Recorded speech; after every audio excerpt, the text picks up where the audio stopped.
Hello, and welcome to the third and final part of this relaxing Silent Hill 2 Remake Longplay.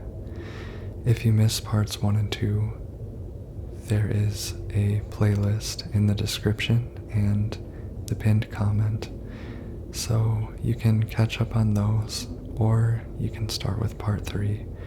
We're beginning just before the Labyrinth here and the Abstract Daddy boss fight. If you're new here, I do make ASMR, but the only ASMR-y things you'll be hearing in this video will be this soft speaking and the occasional whisper.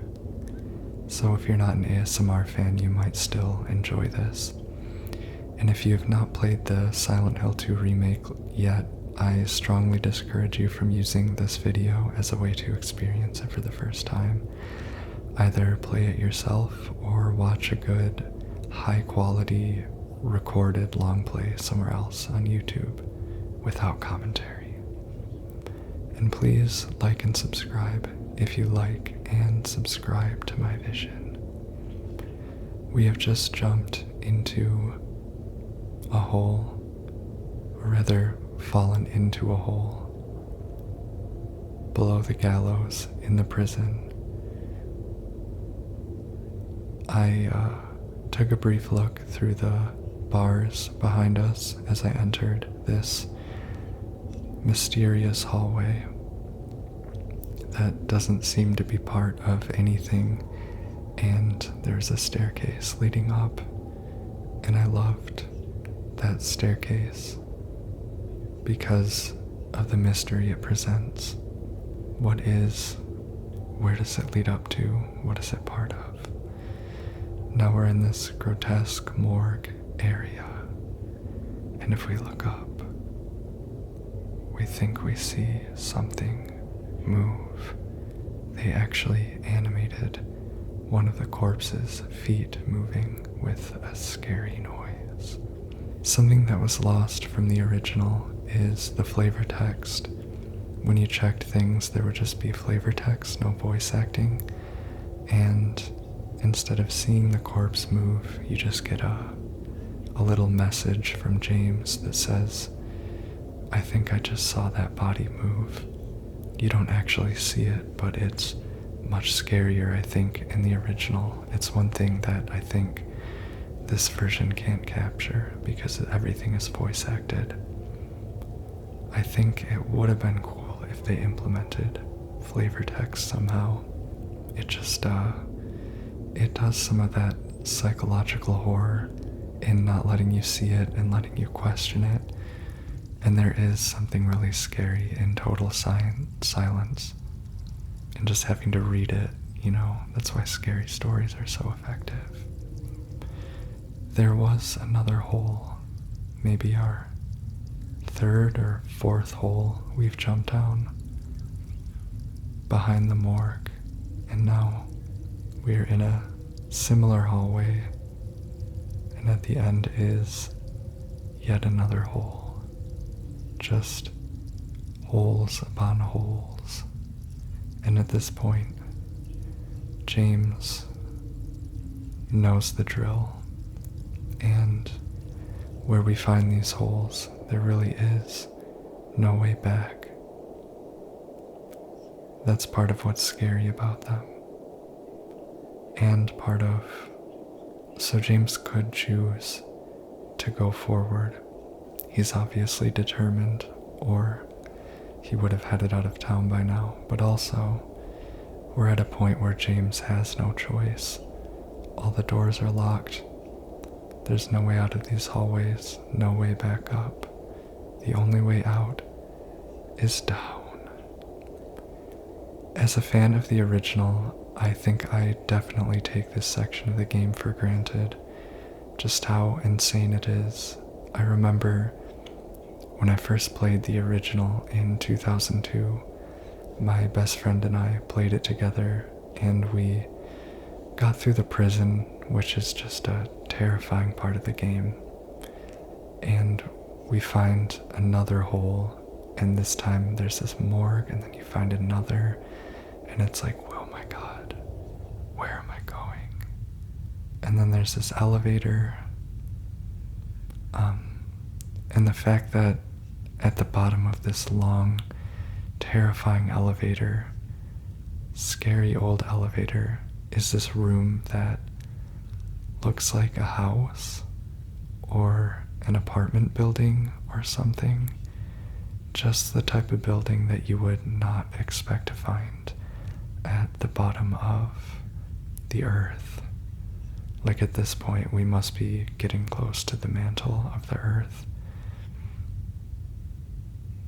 And it seems obviously domestic in design with the wood trim and the wallpaper, I guess, or stucco, plaster, and the light fixtures, but you look up and see that the walls seem to extend upward into infinity, and the place looks kind of abandoned or poorly taken care of. Maybe the layout is a little weird, the hallway's a little too long, but something isn't normal. It's not simply an apartment complex at the bottom of a hole. On the ground, we see a bloody newspaper. The redacted, a man later identified as Thomas Oro, redacted, lumberjack, age 39, was discovered in the redacted, lying face down. The probable cause of death was multiple stab wounds to the front of the neck and the left side of the torso by a sharp-edged weapon. The estimated redacted of death was somewhere between 11 p.m. and 12:30 midnight. Due to signs of struggle in the room and the lack of a murder weapon, police are considering this a homicide and have opened a murder investigation. Furthermore, given the fact that the cash in the room was untouched and Mr. Redacted had a history of drunkenness and violence, the police suspect that the motive was not robbery, but rather a crime of passion. As we proceed, we hear the voice of a young woman in distress. "Daddy, please, no." Who was that man mentioned in the article, and whose blood was on that newspaper? And what is all this paper doing stuck to the wall? This place seems very personal, as if it manifested from the mind of some person other than us, I guess. Guys, we are at one of my favorite parts of the game. I know I said that the area before the Historical Society was maybe my favorite part, but if not my favorite part, this part is my favorite scary part of the game. I think that the design of that glass on the doors is amazing. It's really gross and it looks real. And the way the light goes off it and it's dirty. They really knocked this out of the park. They exceeded the original, and yeah. So we try this door over here, which has some apparently band stickers or something on it. Looks like a teenage boy's room, punk of some sort. And come over to this room, which seems to have been the source of the screaming. "Please, I'll be good, I promise." "Tell him I'll be good, please." "Angela? Angela, it's me." "No, please."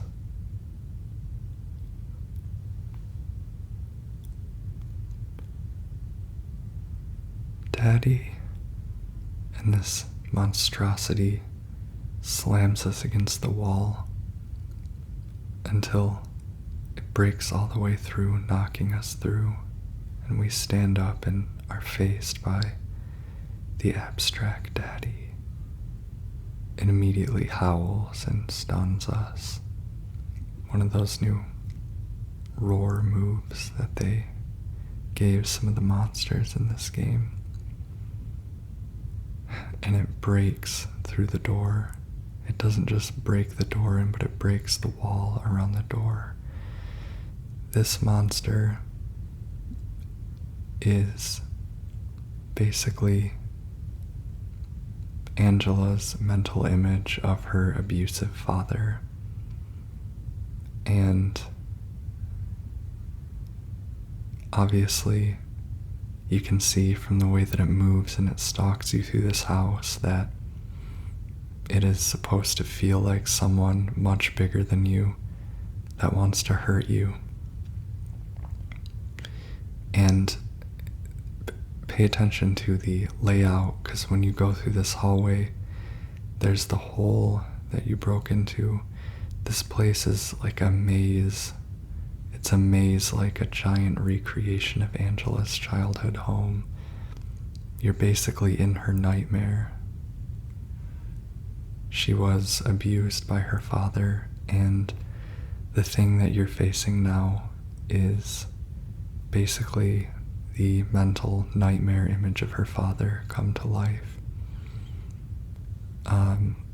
Absolutely, I don't know if there's awards for boss fights or I don't know. I think that this is like the vertical slice of any and all awards this game should win.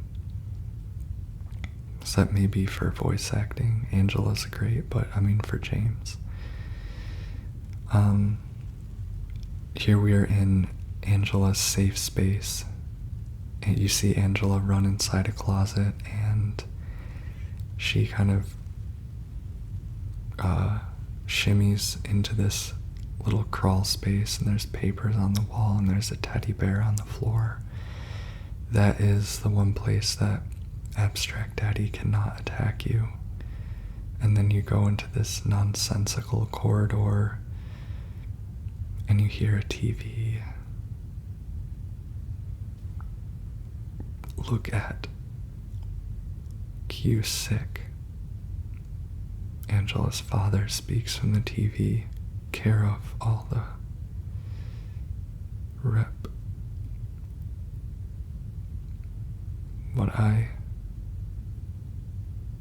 Her dad is, you can hear the things that her dad would say when he was abusing her. And you have to smash the TV, and then Abstract Daddy appears once again. And it's time to run again. I said when I spoke to Avery about this game, Rumin in Love, that you can see that the creators of Layers of Fear made this game, Bloober Team.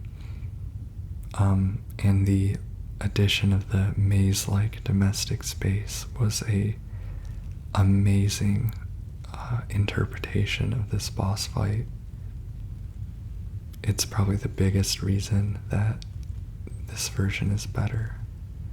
So that's at that part you can hide in Angela's safe space and wait for Daddy to go away. But first you have to let him run through the door and come attack you. FYI, you don't have to attack him at this part. You can just turn around and run into the closet, and he will disappear.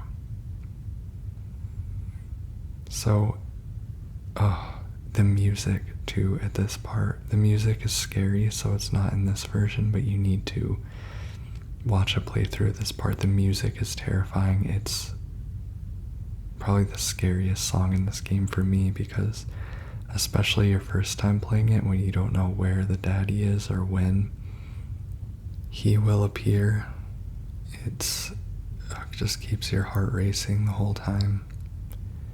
So much anticipation. So there is so much to cover in this fight, but I wanted to mention the daddy's design, the way that there is, it's basically supposed to be like one body on top of another on a bed, and you can fill in the blanks. So each time you break a TV, the level breaks down more and kind of reveals more. It kind of becomes more otherworld looking, rustier, bloodier. In fact, as the walls break down, you see this material beneath them that kind of looks like flesh. There's like bloody sheets and plastic and all, and it becomes even more apparent soon, but you see the walls are kind of pinkish and fleshy. And there's also machinery, which is even more brutal in this version. In the original, there was these like sockets on the wall with these plugs coming in and out, which to me is like a really blunt sexual thing, in and out. And they have them here up there on the wall, but now they have like big machines like pumping. See right there, like phallic pumping motions, and just this heavy machinery and steam is just nightmare. And I think it sort of evokes the feeling of a terror around, sexual motions and stuff.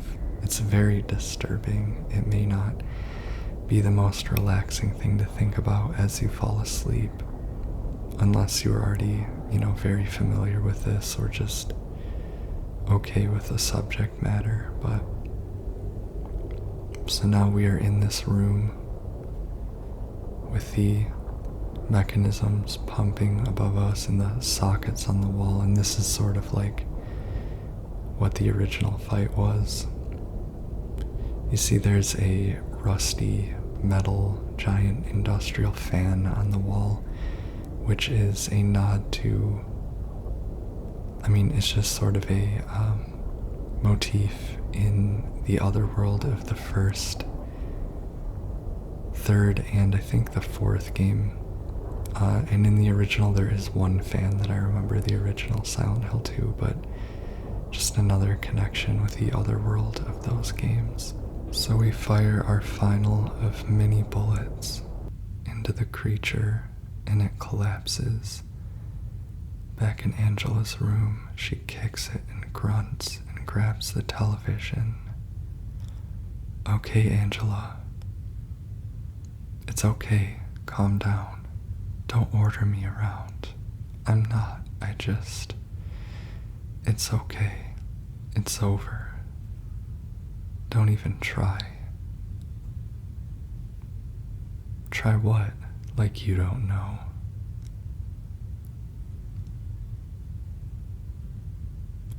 I see what you're doing. It's always the same with you. You're only after one thing. Angela, please. You don't have to lie. Go ahead, say it. Or you could just force me, like he always did.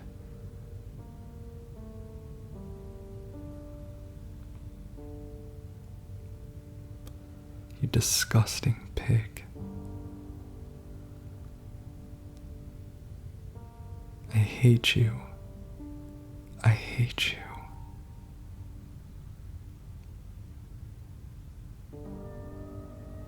Angela, I don't know who you think I am, but I don't want to hurt you. I just want to get my Mary back.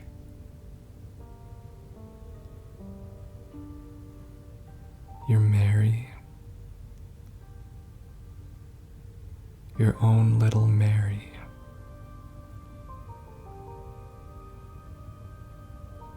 It least she was. For a while. What? Admit it. You didn't want her around anymore.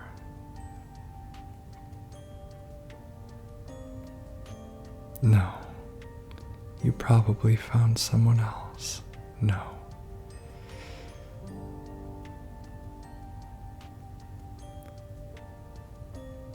I need to find my mama. And Angela creeps out of the room, looking confused, like she forgets where she is. I never, said James. That is my favorite cutscene from the original game, possibly from this version too. And now we can really look at the details of the abstract daddy, that design, the one on top kind of overpowering the other, and they gave him very realistic feet, which I think I mentioned before, but that was something that I enjoyed about this version of the game, is being able to see the monsters in more detail.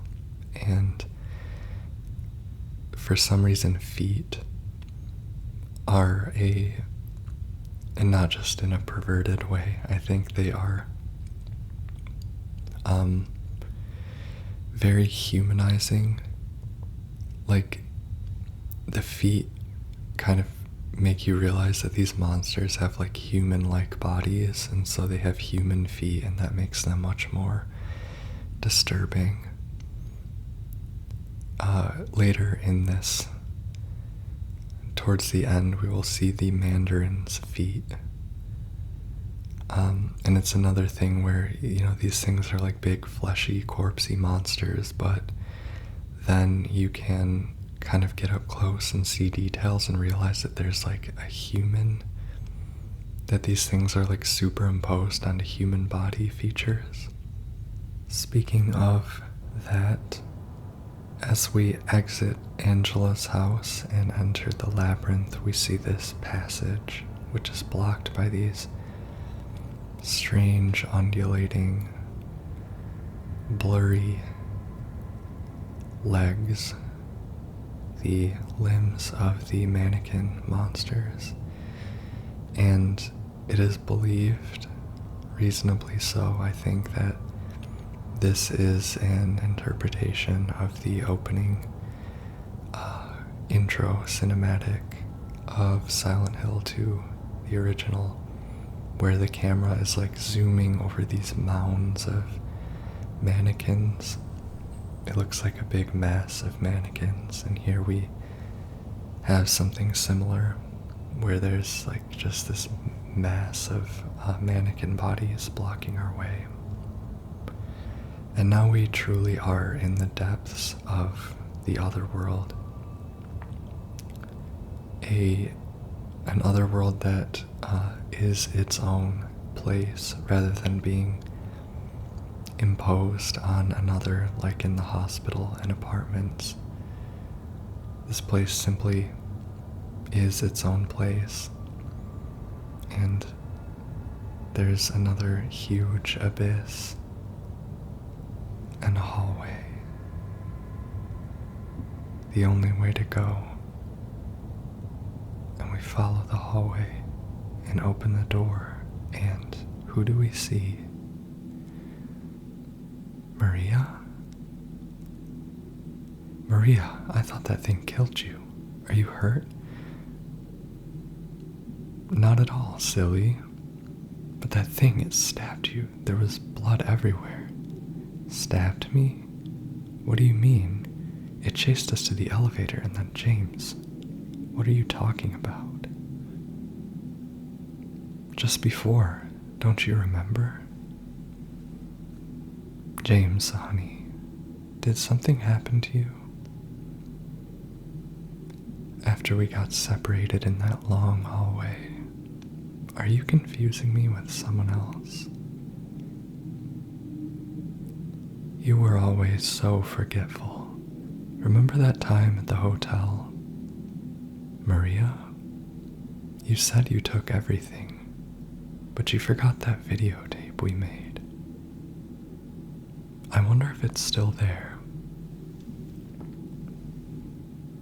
How do you know about that? Aren't you Maria? I'm not your Mary. So you are Maria. I am, if you want me to be. All I want from you is an answer. It doesn't matter who I am.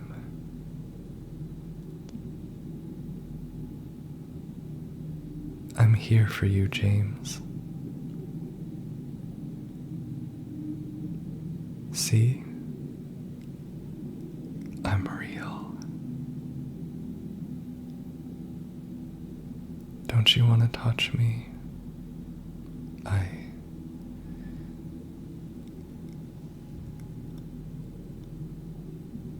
I don't know.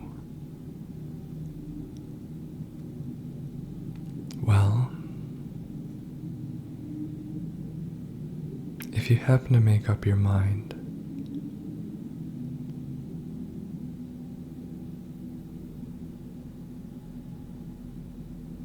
I'll be waiting.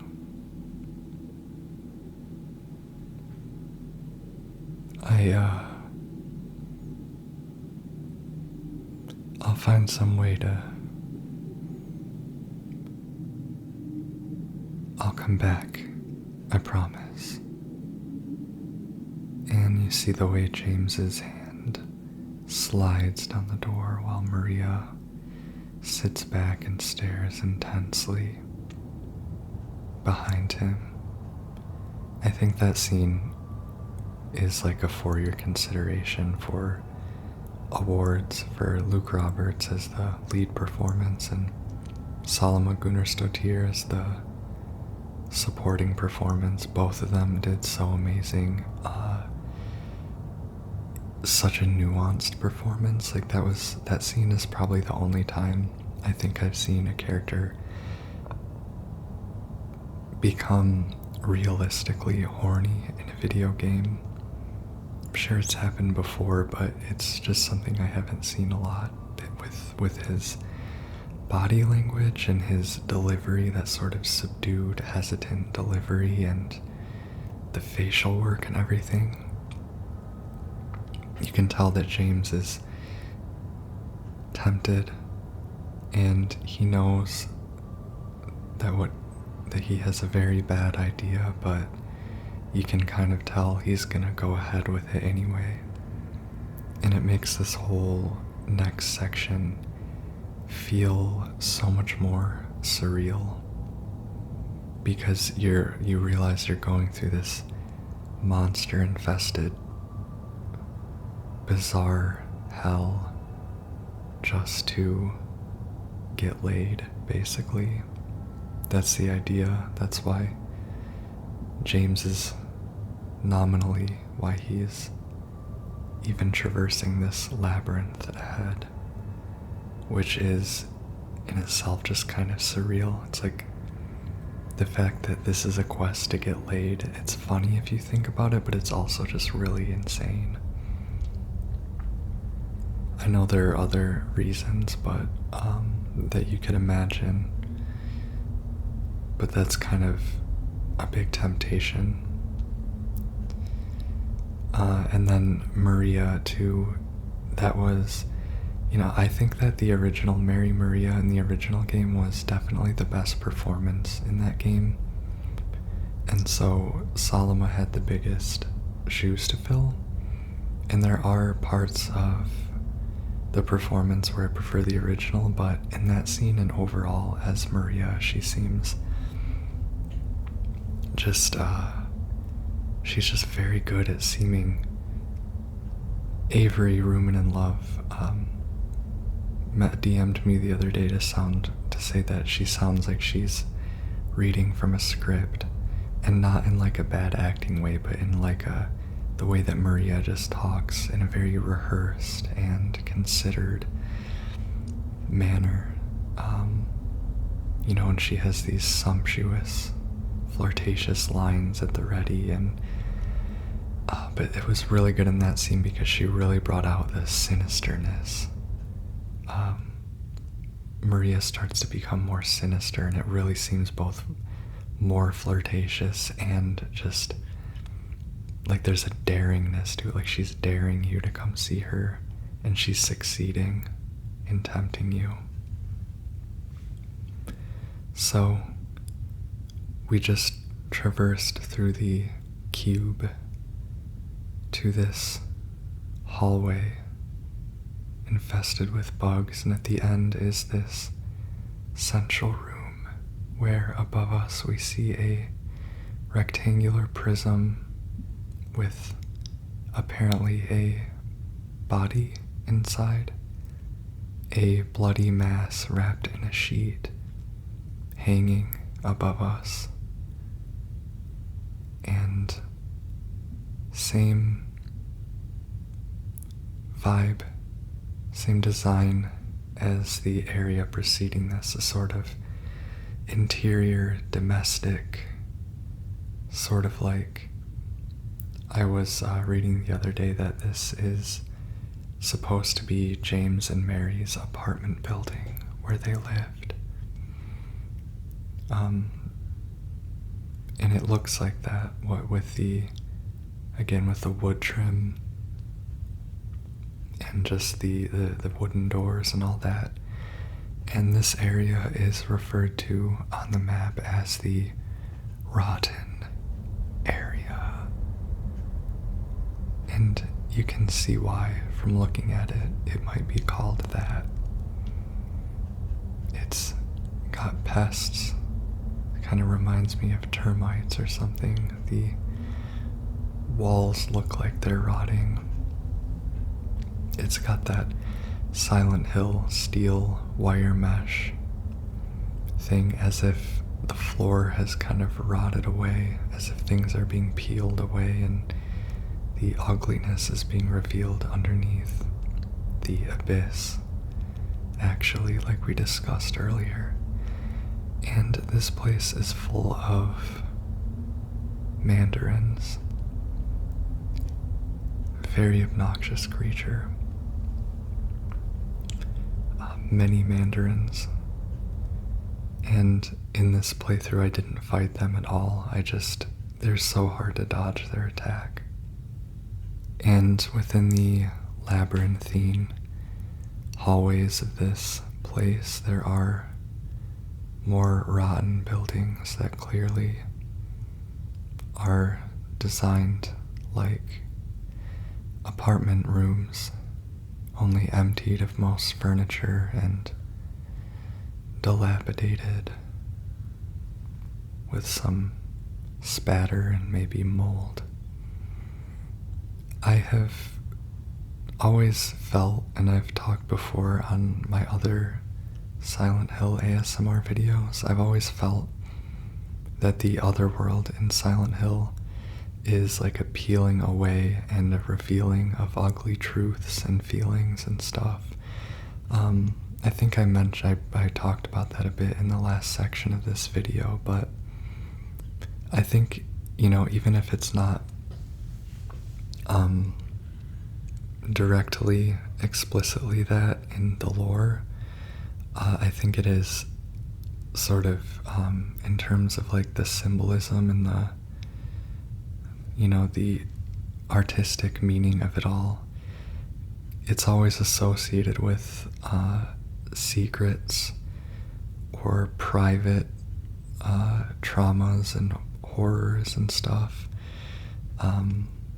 Even in like Silent Hill 1, 3, and 4, where it's not sort of psychological like Silent Hill 2, it's associated with incredibly traumatized children and their voicelessness and powerlessness, and the way that their abuse and suffering was hidden from others. So when the other world comes, it's like this peaceful, quiet, beautiful resort town is being peeled open and showing the darkness and the rot inside.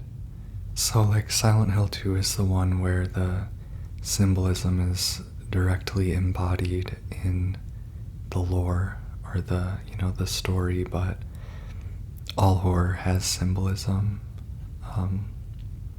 All horror taps into some anxiety or deals with some question, kind of stares into the darkness and digs around in it. So I think that's sort of what the other world is, and it's always relevant. So in this apartment kitchen, there is a door painted on the wall in blood, and I noticed that your flashlight flickers when it touches over it, the way that your flashlight flickers when it points at a monster. And the fridge is full of putrefaction. I'm actually not certain what that bloody door on the wall is a reference to. I think I was thinking if it has something to do with the door that you go through in Woodside Apartments to get to the other world, the Blue Creek Apartments. Or maybe it, maybe there isn't an exact reference and it's like symbolic. Like it's this door that is an illusion that's painted in blood. Maybe it's mocking you, like you can't go here. Maybe it's a door that hasn't fully formed because James is still in denial and won't let that door be there, won't let a passage exist for himself to go through. That's complete. I'm just spitballing there, but I found the door very creepy and compelling. And the fridge full of filth, again, is just one of those, is another instance of, it's not respectable to have a dirty house, much less a fridge full of decaying meat. And it's about filth residing in a place that should be a place of comfort and love and happiness. I think that's what this rotten area represents, is this image that James had of his marriage and that society kind of has of marriage and the ideal of marriage and the family and the home. But it's the rotten area. It's rotten, it's unsustainable, it's dangerous.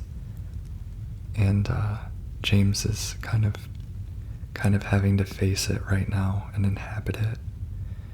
That's what I think both in the original and in this version, that's what the Labyrinth sort of represents. Like you're really in a deep abyss that it does not inhabit any real place and is a traversal through James's heart.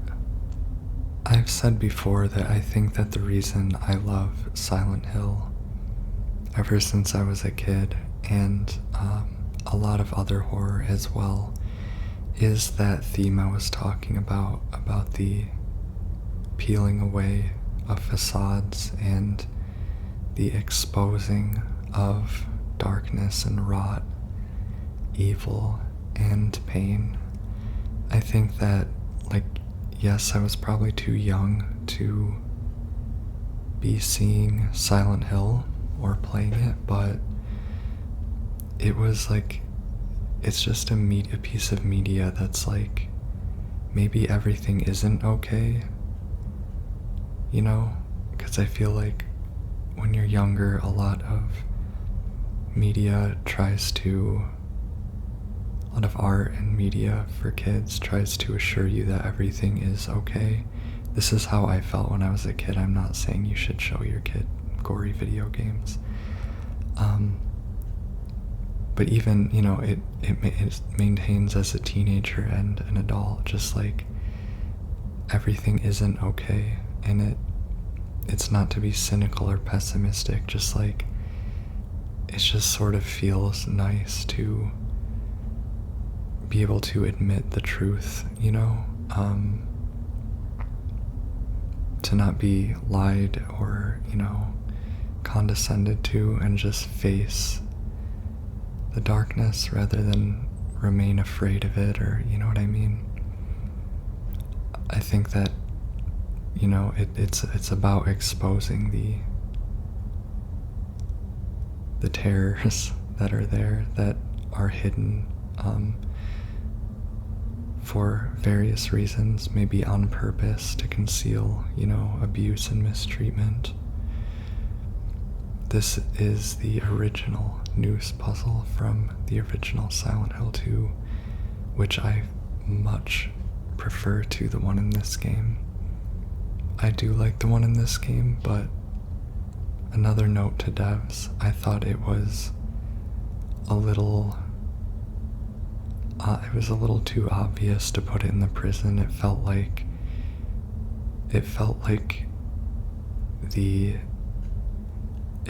it was being arranged to make more sense, and for everything to be more thematically neat, to have, the gallows puzzle in the prison.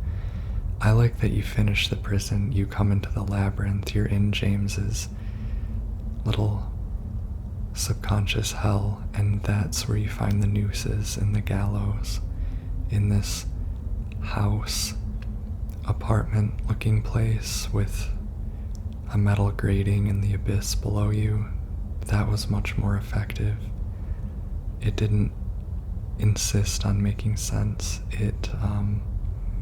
I don't know, I feel like sometimes media insists on making sense to the audience, like it thinks the audience won't get it or something. I understand there's probably a million reasons why that puzzle was moved, but that is just that's just how it came across to me. Like, I don't know. I'm a person who, when I make art, I'm like, you don't just do something just because it's supposed to be that way. Like, really think about it, have your own thoughts about, make bold decisions. I think that's what it takes to make a good Silent Hill game, is you just can't cut corners on the creativity, and you have to be intelligent and creatively intelligent and bold and thoughtful, and disciplined. I don't think there's any cutting corners in making a Silent Hill game that, has a legacy and ultimately sells. I think that's Silent Hill's trademark. Many people might disagree with me, but I think that at the end of the day, that's what Silent Hill has going for it. And Silent Hill 2 was the height of that. But yeah, I hope I don't sound pompous saying this, but this is more because if I were, I don't know, I think that, like, Bloober Team at least really paid attention to fan feedback in a very sort of grueling and disciplined way, and a lot of good came of it. You can't always take fans at their word. Part of the job of game development with getting feedback is having to, like, interpret what fans say for what that means for your game. But yeah, that's my input. If I had any creative control over a video game, I would love that. So we have got bookshelves in this room. I like this area because it's like we're going through a little library. It reminds me of the Baldwin Manor, which I won't say anymore. If you haven't played the original Silent Hill 2, but it'd be very interesting if this is connected to that. You will hopefully find out in time. And a very intense and on-the-nose piece of symbolism is this bed against that back wall that is broken in half, with a hole behind it, oozing what appears to be blood.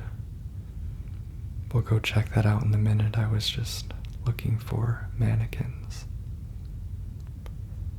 The lighting in this area is awesome. The color palette and textures. It's that dirty, dingy house thing.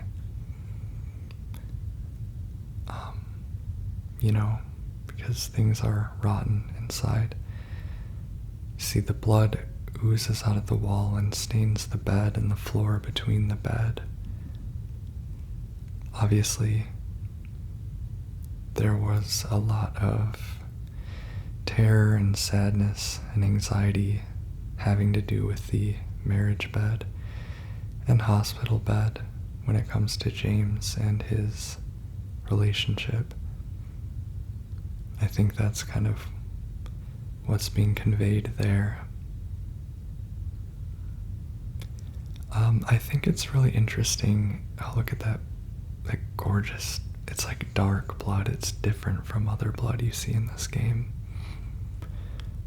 Something I find interesting that I'm curious about is the way that you start the Labyrinth area by going into Angela's kind of personal hell, her mind or whatever is in her subconscious, rather than James's. You do see glimpses of, for example, Eddie's sort of other world earlier in the game, but you started out by going into an image of Angela's childhood home, I believe, and you see her brother's door. Like, you're seeing Angela's mind and memory and mental images. You're seeing the abstract daddy. Now, I don't know if it is supposed to be purely Angela's or whether it's sort of James's, whether it's sort of filtered through James because there's no flames in the place and things look similar to how they look elsewhere. But I just find it very interesting. It's the only time, apart from maybe the Eddie part coming up, where it's just somebody else's Silent Hill, basically. But I think it has partially to do with the fact that Angela serves as like a foil to James, as like a reflecting surface, a reflective surface for James. And like after the abstract daddy is killed, she kind of starts berating you and displacing her hatred for her dad onto you. This room is very interesting. I'll say one more thing about Angela. I was reading about psychological defense mechanisms these past few days, and there's one called displacement, where you take a unacceptable object of an emotion. So for example, like if you are angry at your boss, you can't scream at your boss, so you go home and scream at your family. And you direct it at someone else, so it's like her dad, but she's so afraid of her dad that she directs it at you in that moment. So this cubicle, when you walk in, James just says something like, "What the hell?" or "What?" This is James's desk at his job. James is canonically a quote-unquote clerk, according to the manual of the original Silent Hill 2. And indeed, he is an office worker. There are some charts about revenue and stuff at his desk. Very interesting.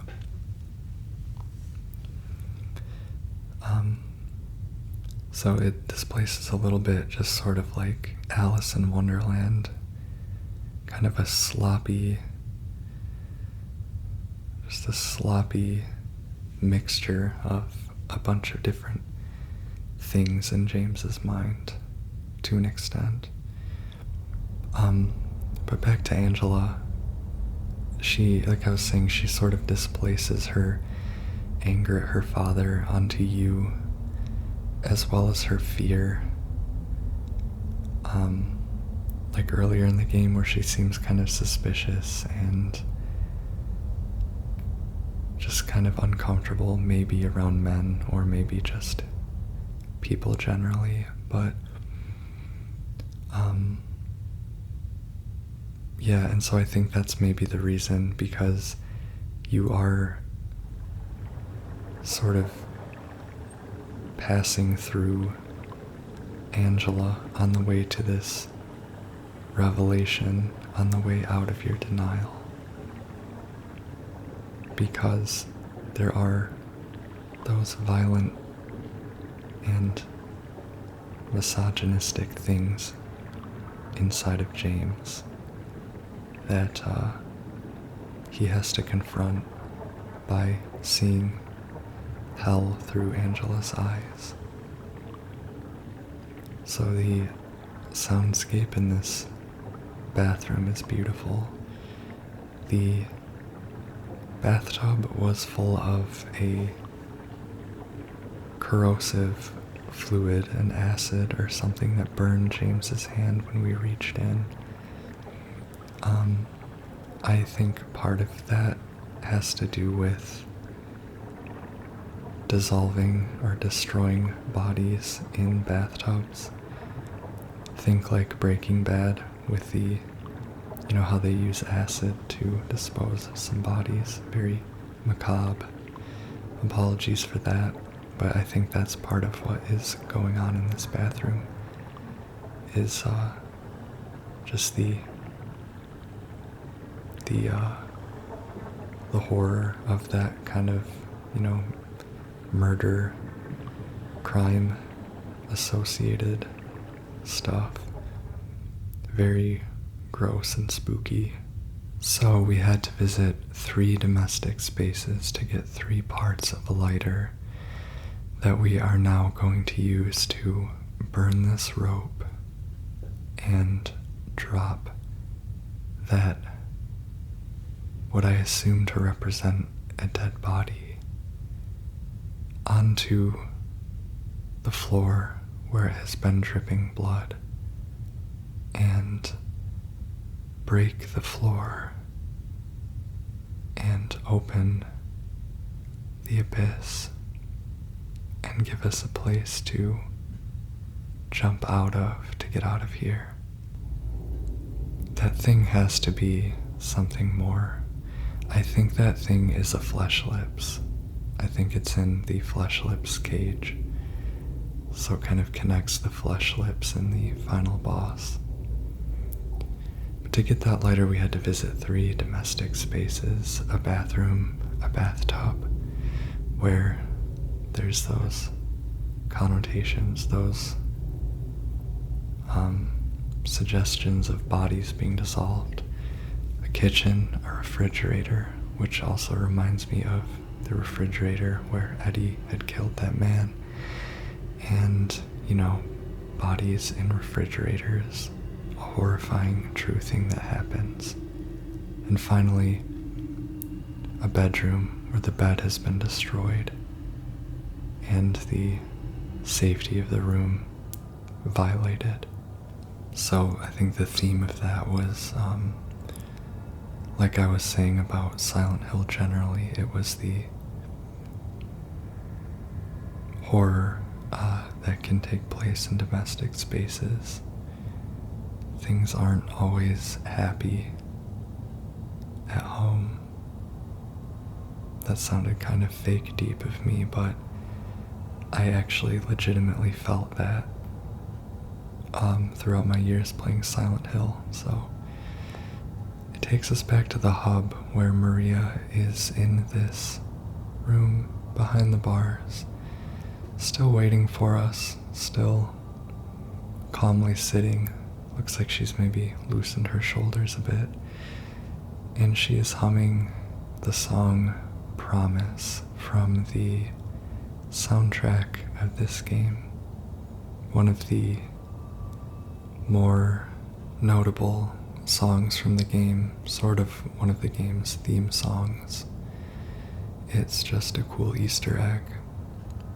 So the hole that we jumped down in the rotten area took us right back here to the central room with the cube, as if all of it was for nothing. And in fact it was. And here's the twist, is that I recorded this footage when the great cube puzzle bug was introduced in patch 1.04. And what you are seeing right now is me discovering in real time that the cube doesn't work. It is broken. There was a patch 1.04 at the end of October 2024, and it was fixing some things, but it caused this bug where when you exit the rotten area, the cube doesn't, it's supposed to like crumble a little bit, open more doors, and so allow you to move to the next area, but it just didn't. And so I was just stuck back where I'd come from. And it's honestly insane.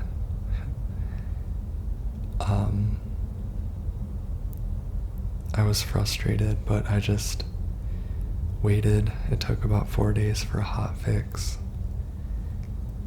It sucked, but I'm just showing you, like, I just thought it would be fun to show you because people who were playing this around that time all experienced this together, and here you were seeing me experience it for the first time. And after, like, I won't show you all of my attempts, but after a few minutes I looked it up and I was like, oh great, everyone's having this bug. It sucked because I was having a great time recording this footage and really excited to make this playthrough for you guys. But now I can discuss the actual cube. The inside of the cube is sort of MC Escher-y.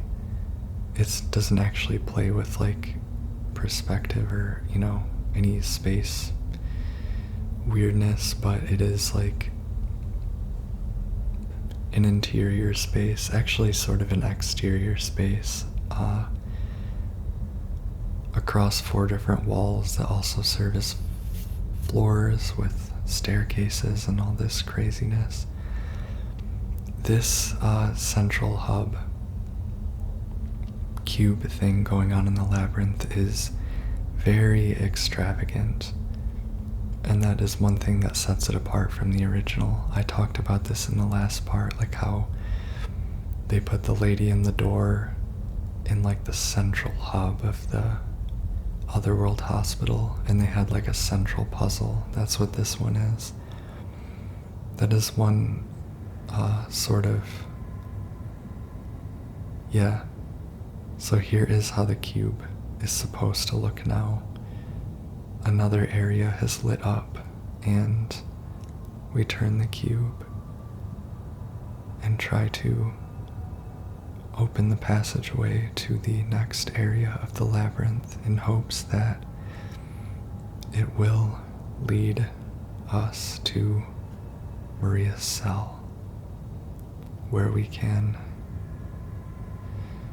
engage in some carnal delights, I suppose. I feel like I just sounded weird and like old when I said that. I apologize.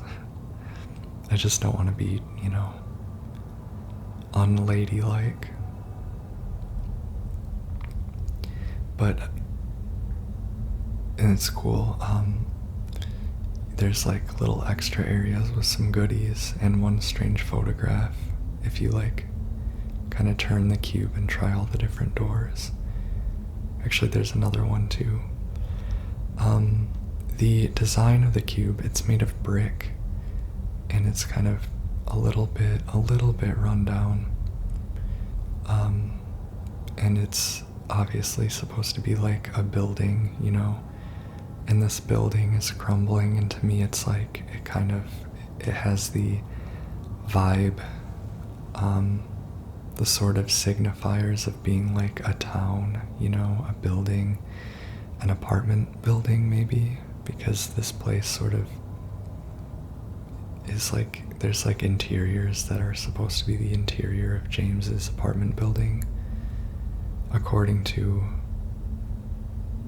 some, I don't know, well-supported speculation. But yeah, the cube is like a building, so you've got like, okay, the town of Silent Hill, the buildings, it's crumbling, it's, and the interior is also like the cement staircases and stuff, they just look like it's sort of like parking garage, or like basement, or just even outdoors or industrial spaces, very cold. But I think that's sort of the motifs and the symbolism in the cube. And then there's those faces. But you compare the extravagance of this cube, where it sort of opens the way to 3 different gauntlets, each of which is significant, but it just feels very video gamey. But compare that to the original one, where the cube, there were no big open abysses in the labyrinth. It was all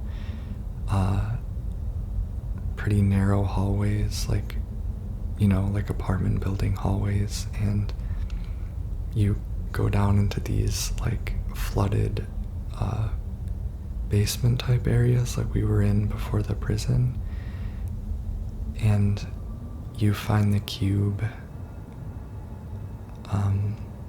just like once you climb a ladder out of there, you just find a cube and you start turning it and it opens doorways, but it's like one doorway ahead of you, and it leads into this room that is steel and has like other doorways in it, and basically you need to line up a doorway for you to enter and then an open doorway to go into the room where Maria is. It's a pretty simple puzzle. Yeah, this one is like you're in a big extravagant cavern and whatever, and it's that sort of difference between Silent Hill 2 Remake. There's parts where it's like, behold, whereas in the original Silent Hill, it sort of feels like the game is like, is sort of like leading you down a hallway and pointing at something and being like, hey, check this out. I think that the latter is the better way to handle things. I'd say they do the latter throughout most of this game, especially with like the way that they lead the path, no yellow paint, a lot of use of lighting and other types of cues. But I think in the otherworld sections, and I see the merits of it because it varies the gameplay, but yeah, without making any judgments, I should just explain the difference in how some things are handled. We have successfully opened the next path out of the cube, and the next destination is called the Desolate Area.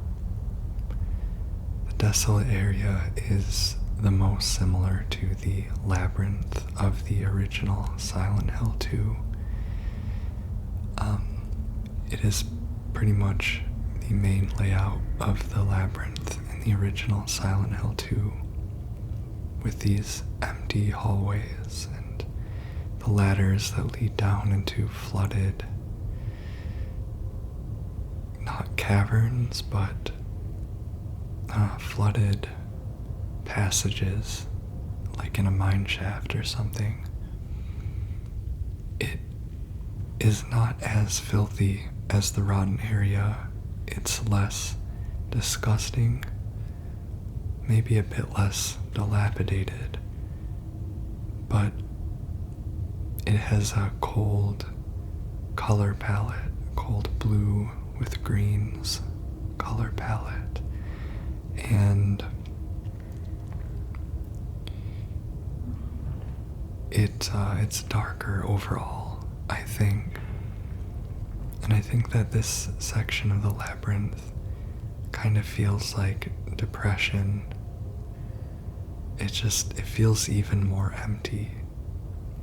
There's very little furniture. There are no set pieces really. In the rotten area you had bathrooms and bedrooms and kitchens, and here it's all a bunch of empty rooms with sheets thrown over the furniture.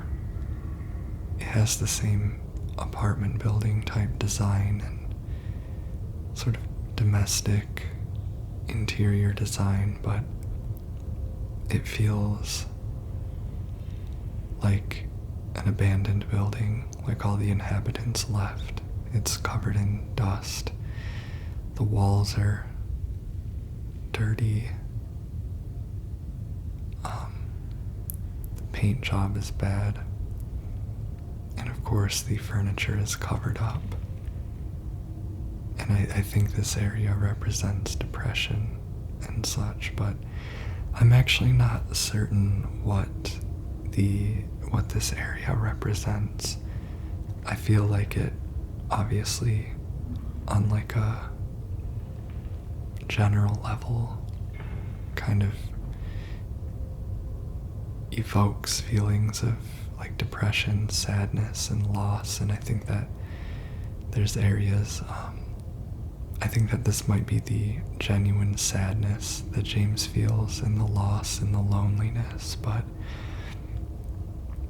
that is something that I would love to discuss in the comments, actually, is what does each area of the Labyrinth represent to you? Because I had a more confident theory about the rotten area, like I was saying earlier, about sort of the rotting away of facades and appearances, and this area I have like a general idea that it's like depression, loneliness, sadness, etc. James's feelings while watching his wife wither away and then eventually losing her. But I don't know, I don't feel as certain about this one. We went down the ladder and now we're in this cavernous area that is partially constructed. It feels like a super unfinished basement, like they kind of started digging the basement and built a wall, and then, I don't know. I've always wondered what these caverns are. In the original, like I said, there are these. The Labyrinth is mostly like this area where you climb down a ladder and you have to navigate these cavernous hallways and try to find the right ladder to go up. It's pretty scary because there's monsters and Pyramid Head even, and you don't know which way you're supposed to go. But I think there's also something of the symbolism of the Mandarin and the abyss in this area, because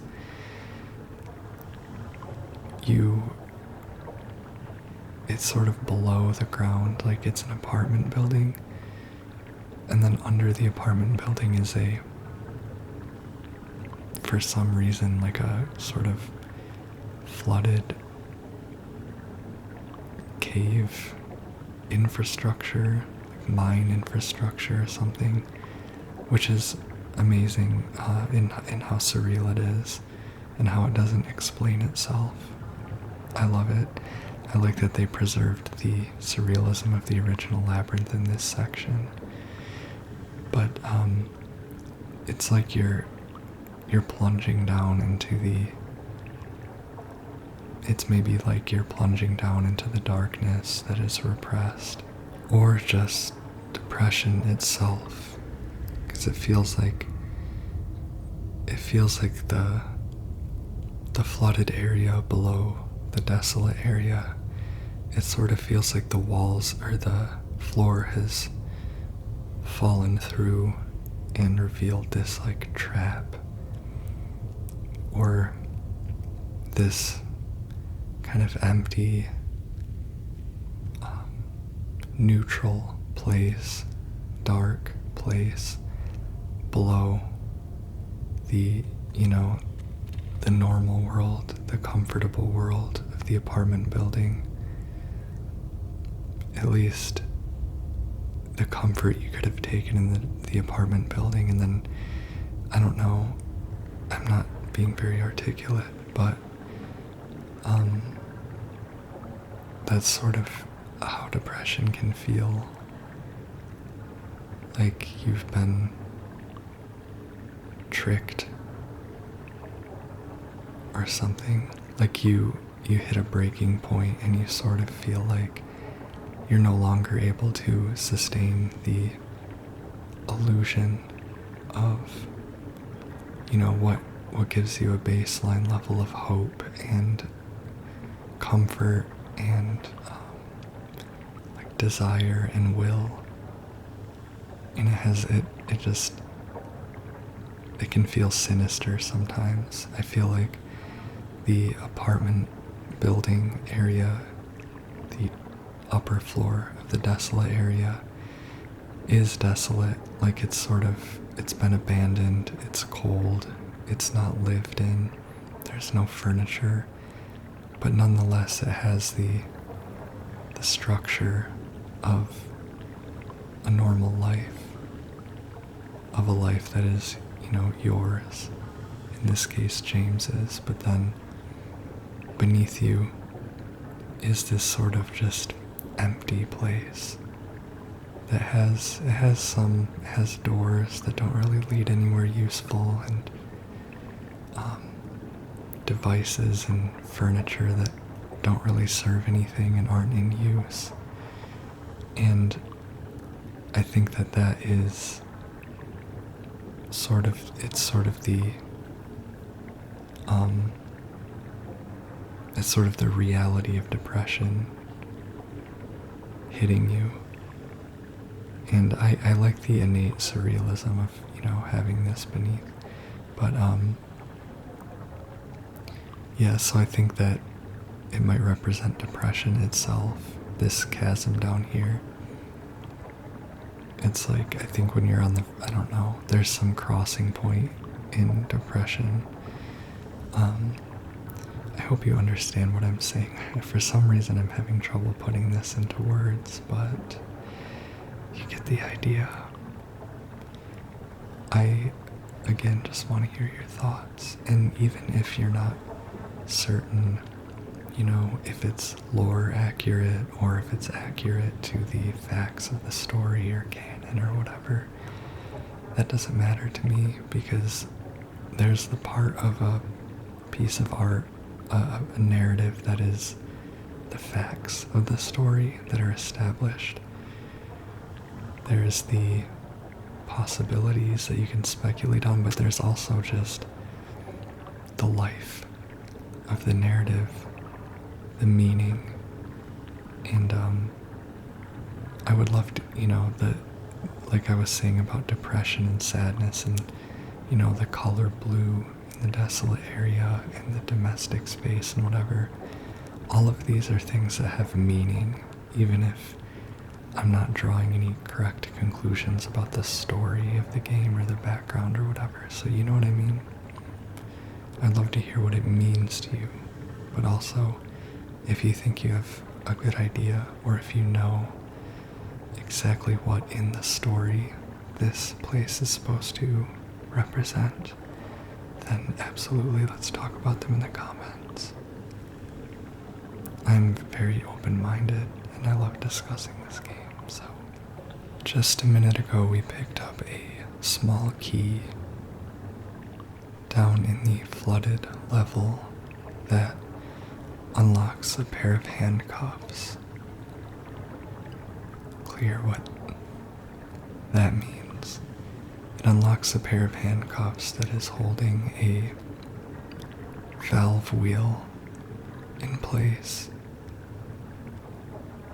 And once you unlock the handcuffs, you can turn the wheel to remove some bars that are blocking your way, and it allows you to proceed further in. So it's like down in the flooded area, and you do kind of have to fight through the flooded area. There's like, they make a big point of there being a mannequin stalking around, and there's lying figures and all that. And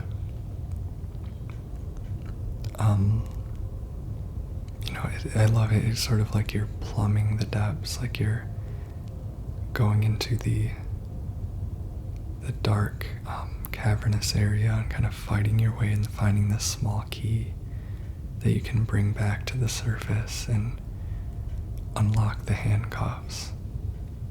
And I think I discussed part 1 and 2, how in the other world you sort of break chains, you unlock things, and it opens things up, and it is both freeing you from the horrors and ushering you in deeper to the horrors.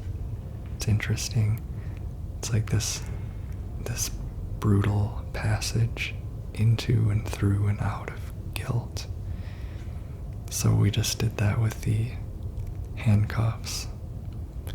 Little heavy-handed, but it works just because of how not heavy-handed the rest of this area is.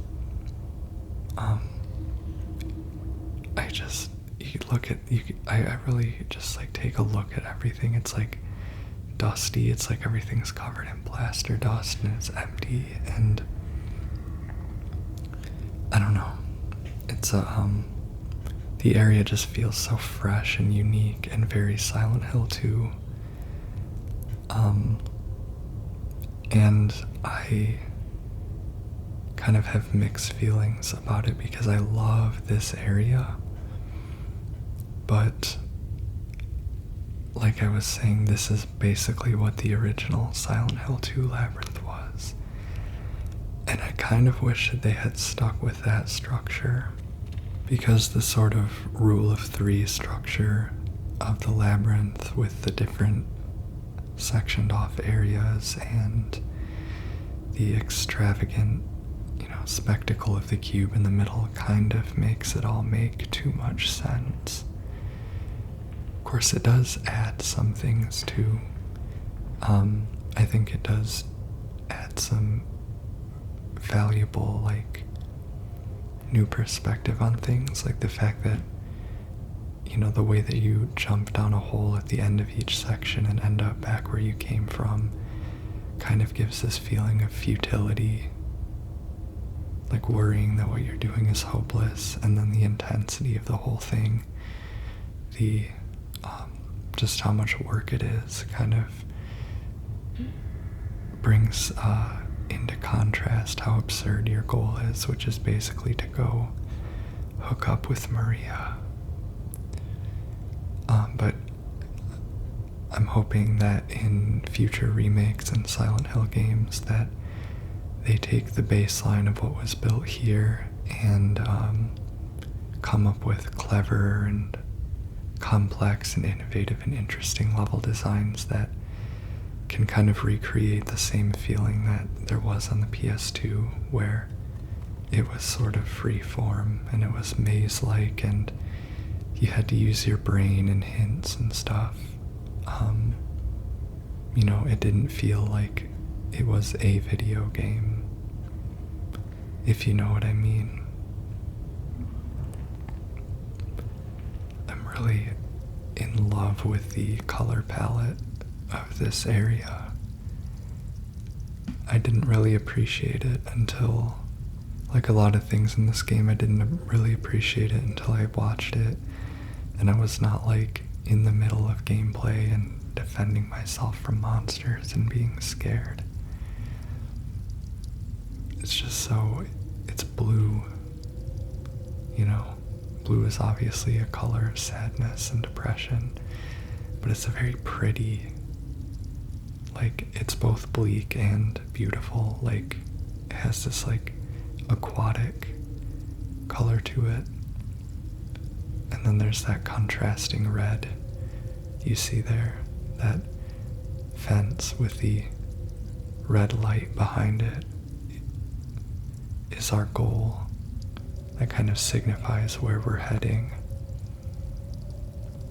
I think that there's a lot of thematic intention to the colors in this area. The aquatic blue type color obviously probably relates to the water motif and the water that characterizes James's experience of Silent Hill. And then red is a color of, like, obviously the red light district, you know, desire,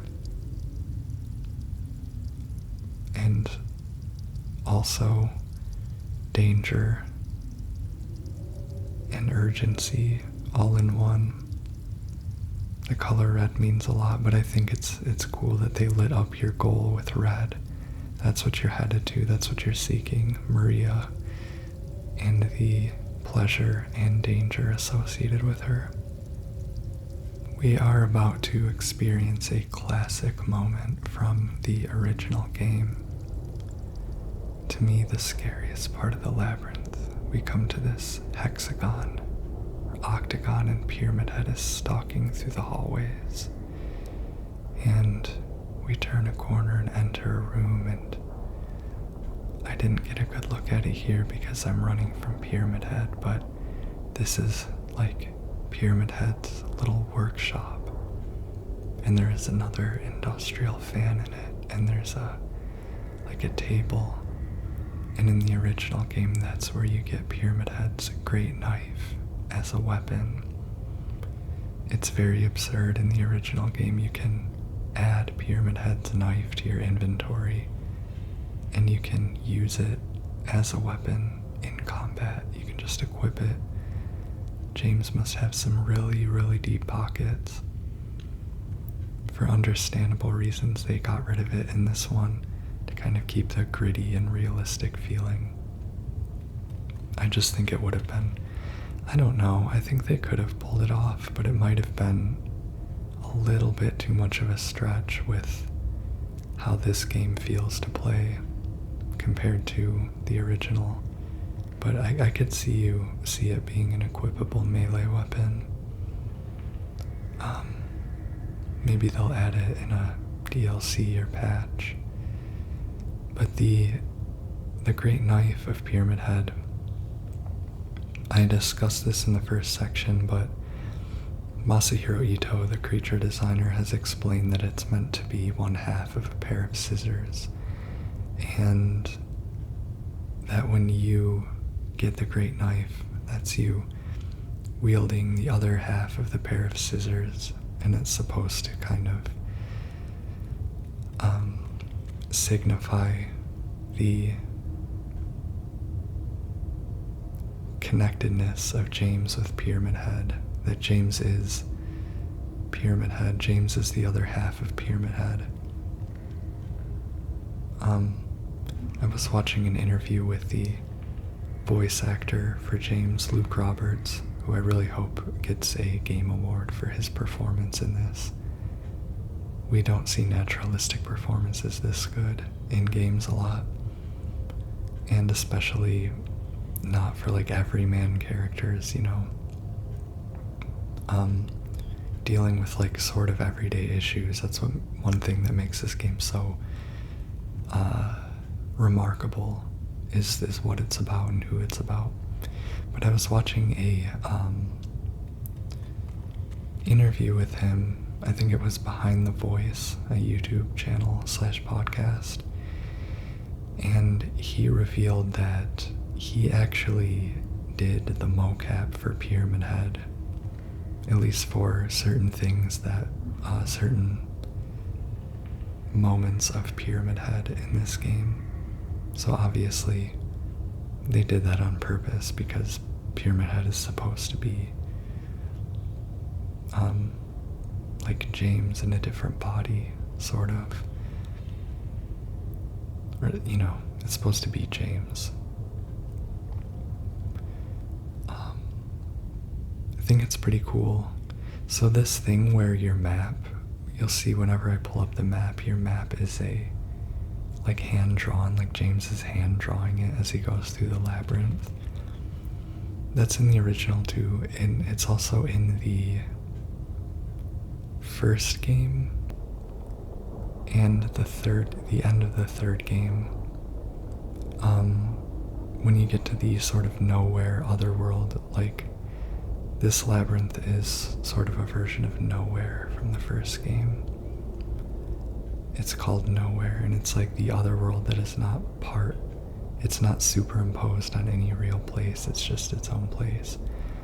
Harry doesn't get a map. And in the third game, you have a map that is like hand-drawn by a child in crayon, but then you like add to it as you go, I think. It's a cool, and I think in 4 he does that too. It's been a minute since I played 4, but I think it works that way in 4 as well. It's a cool, I don't know, it's like the Silent Hill way of signifying that you are not in the real world anymore. And it has such a good dramatic effect, like when you get to a new area and you open the map and something is starkly different, like you don't have your own map. You don't have a map and you're like drawing your own map. It's like, what the hell? And it makes you, I think the like pacing of this game, the structure, just in the second half where I feel like at this point, and especially me because on my first playthrough it took so long, at this point you really feel like, my god, it's been so long since I was outside, since I saw like a real building. And it would have been really cool if I had not played the original, because I saw what was coming throughout this whole game. It did surprise me a lot, but I knew like what was the next place I was gonna go and when relative to the story I was gonna like get back to the real world and what the ending was and all that. So it would have been really cool to, for example, got into this labyrinth and have James whip out a map that he is drawing by himself, or that is like appearing on paper. It didn't occur to me at first, but I assumed James was like drawing this map, but he carries a red marker. Maybe the map is just appearing on the paper. That'd be pretty cool, pretty interesting to consider. Especially because like pieces of paper with writing and drawing on them are a motif. Mary's letter is, in a few hours we'll see with Mary's letter what happens, but so I just cut through the fence and Pyramid Head is standing on the other side, staring, just like he did when we first saw him. That was so scary. And I didn't notice it on my first playthrough, but very scary. And then if you like get close to him, he just kind of walks away. I was terrified that he would come after me. That'd be so scary if he like chased you to the hole. And here we are our second abyss at the end of our trial in the desolate area. I try to think about what we learn or what we achieve in these areas. It's interesting. In the first one, you put together a lighter and drop a corpse or what have you through the floor, and it's sort of like you're it's sort of like you're facing the reality of death and murder and the violence of the home. In this one, you visit Pyramid Head's headquarters, as it were, and you open a couple gates, you cut your way through a fence. I'm not certain about the symbolism. I guess in the desolate area, it's sort of like in the depths of sadness and depression, you find this fact that you have been denying. Sort of at the heart of the desolate area is where Pyramid Head resides. And in that hallway, there's Mandarin as well. And there's also insects infesting the place, crawling all over the floor. I think that's kind of what it is. You're kind of going to the heart of it, and you find the bolt cutters, the tool you need to cut through the fence and follow the red light. I think it has to do with that. You're sort of breaking through another form of denial or repression. And you come back and find the cube degraded even further.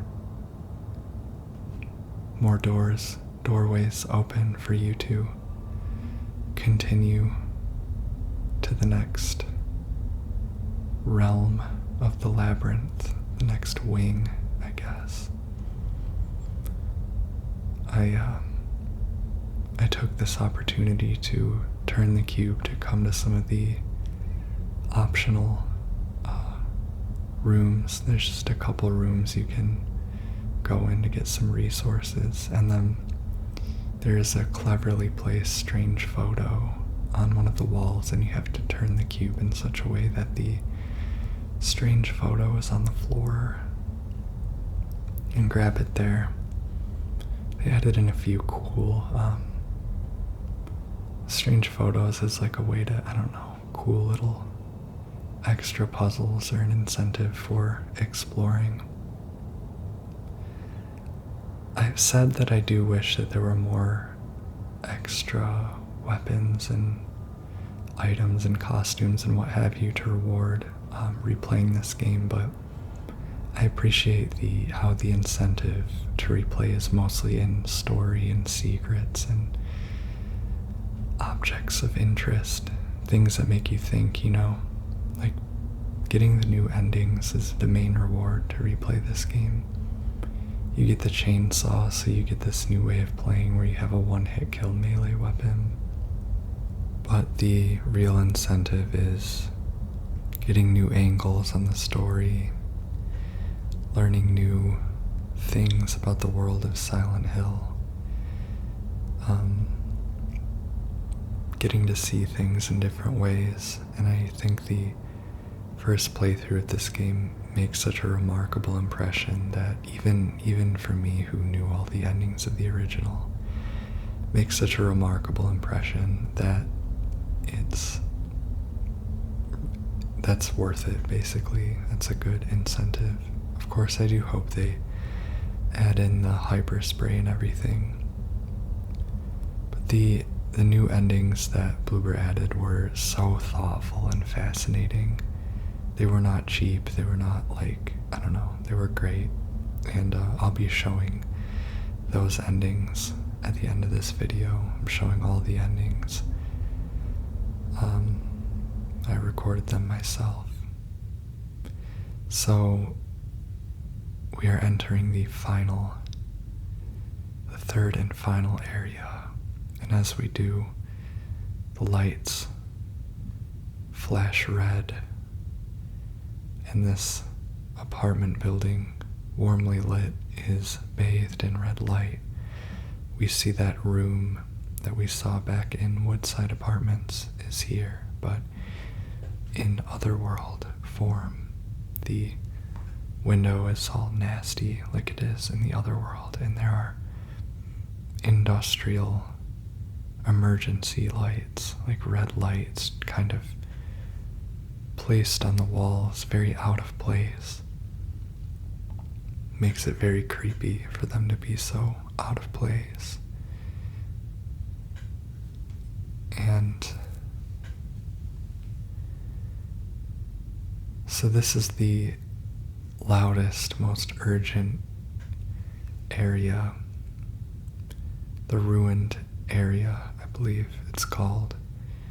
And as you progress through it, the walls crumble and degrade, and it becomes more and more like the other world. By the end, the floor is the metal catwalk grating type floor. We are in the room where we encountered Pyramid Head attacking / violating the mannequins, and here is that red door that first opened up to the other world. And I just noticed that the closet that we hid in from Pyramid Head is blown open, exposing the room behind it. There's a hole to crawl through. If you break it open, I wonder what that signifies. It's interesting. It's cool. I like how they design these rooms. These are basically like combat challenges. And they added in like breakable walls and, as ways of skirting around the monsters and using the environment. So these rooms, as you try to enter the other world, I'm going to call it the otherworld door, alarms sound, and you enter into the same hallway and the lights are red, and as you just saw, the walls crumble. And I think this is also an instance of the symbolism of the otherworld, of exposing what's behind the facade is coming into play. You're in this room, and I guess I haven't said it explicitly, but that's the room that Mary was sick in. If I didn't make clear, this is for people who've beaten the game, so there are spoilers. So if you've somehow made it this far not wanting spoilers, you're going to want to stop the video now. But that room that is here and was in Woodside Apartments is the room where Mary was, I think, a room in their house or something. It's got a twin bed. Maybe it's a hospital room. I wonder why it's a twin bed like that. That's interesting. But in the Leave ending, that's where you're sitting with Mary. So you can see more of the walls have been knocked down. Some of the floor has been ripped up, and you can see the abyss under the floor.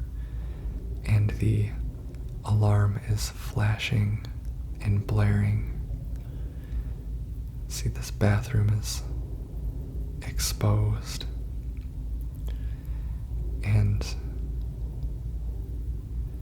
as you go through these rooms, there are more monsters. It becomes more difficult and urgent and violent and degraded and broken. And I think this area signifies fear and anger. Maybe anger and anxiety.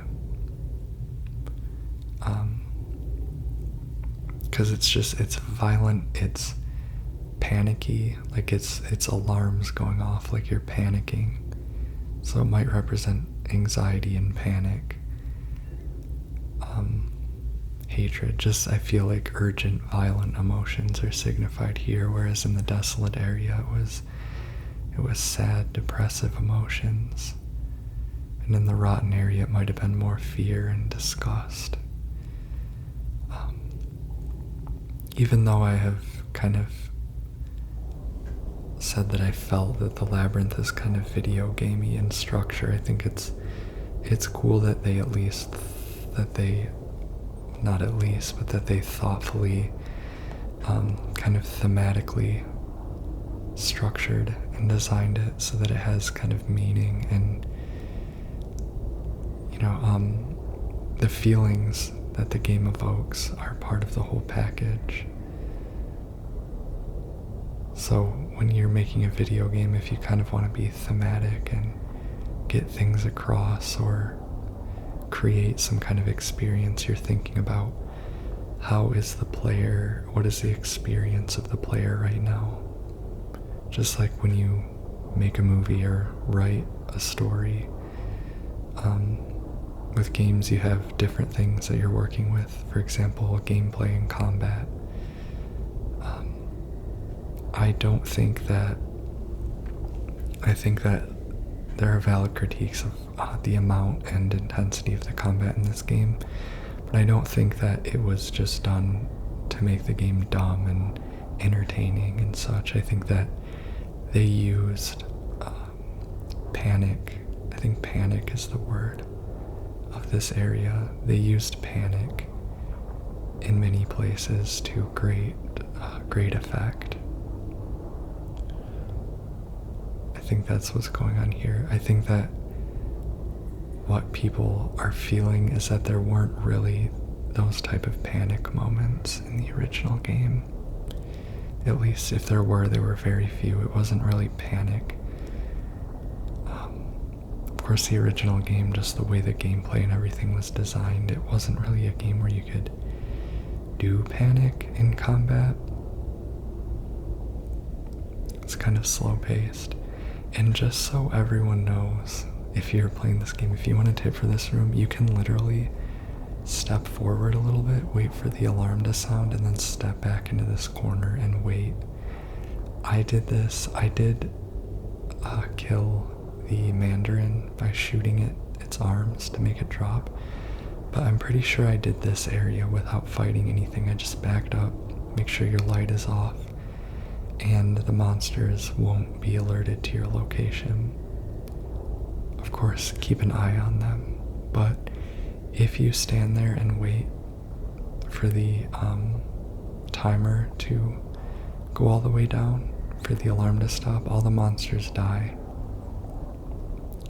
And that leaves the room open for you to loot resources and such, but this room is such a tough one. There's a spider mannequin on the ceiling and such that I try and just avoid it if I can. So you'll notice again, like in the rotten area, that there are insects all over the place. I'm curious about the significance of insects to this story.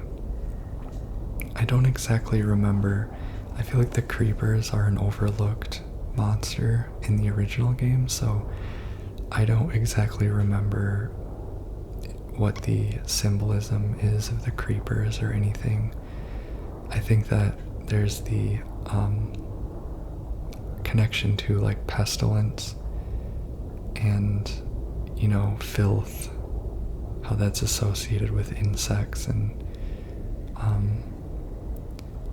I think that you can I think it would help if you listen to Lady Gaga's most recent single, Disease, because that song kind of explores the meaning of like pestilence and insects and such, and it would help you understand this game more and appreciate it, so go check that out. But yeah, they really make a point of putting insects. There's the room in the hospital where you get the moldy radiograph infested with insects. I think that it's obviously is a feeling of just discomfort where you don't want to stand still, of insects kind of getting in through cracks and all that and attacking you. So we see that swarm of mannequin legs. Again, we can't go through, but as we go back, Pyramid Head breaks through the wall.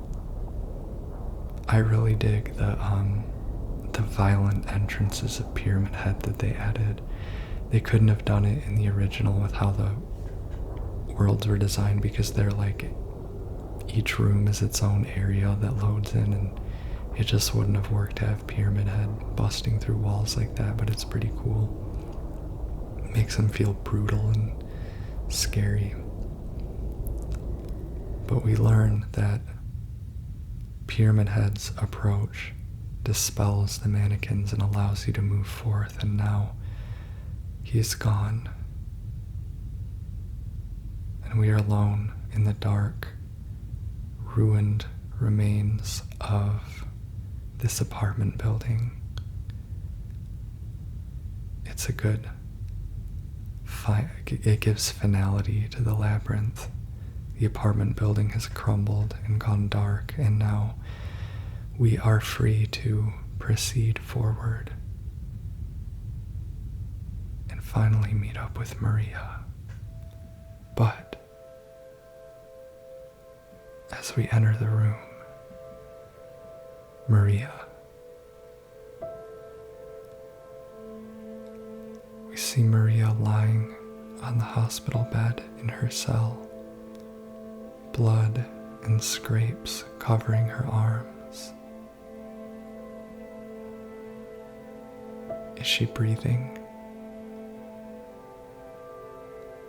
It appears not, and her face is covered in sores. James takes her hand and kneels by the bed and cries. There is something in James's eyes, his expressions in this scene. This is a beautifully directed and acted scene.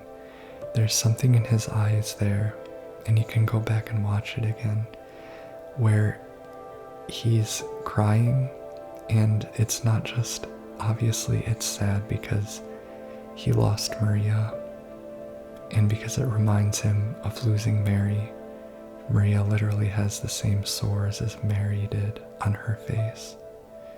Oh, and I just noticed it repeats the thing where he doesn't look back at the hospital bed, like he did in the hospital. He refused to look back, but you see something in James's eyes where there's this feeling of like he feels like a fool. He's like, it's not just that he's sad, but he's also like, what was I thinking? And at least maybe that's just what was on my mind as I approached this room, but I was just sort of like, you know, I think the only solace he has, the only sense of a goal he has right now is to get to Maria and sleep with her. And when he gets there, she's dead, and it's tragic, but there's a piece of him that's just like, what was I thinking? Like, did I really, I don't know. For me, it was like, did you really think it was going to be that simple and that nice? And he feels dumb, and then he probably feels guilty for having wanted to do that, for, what the hell, says James. And we see the box is broken, and the cube is gone. And in the ruins of the cube,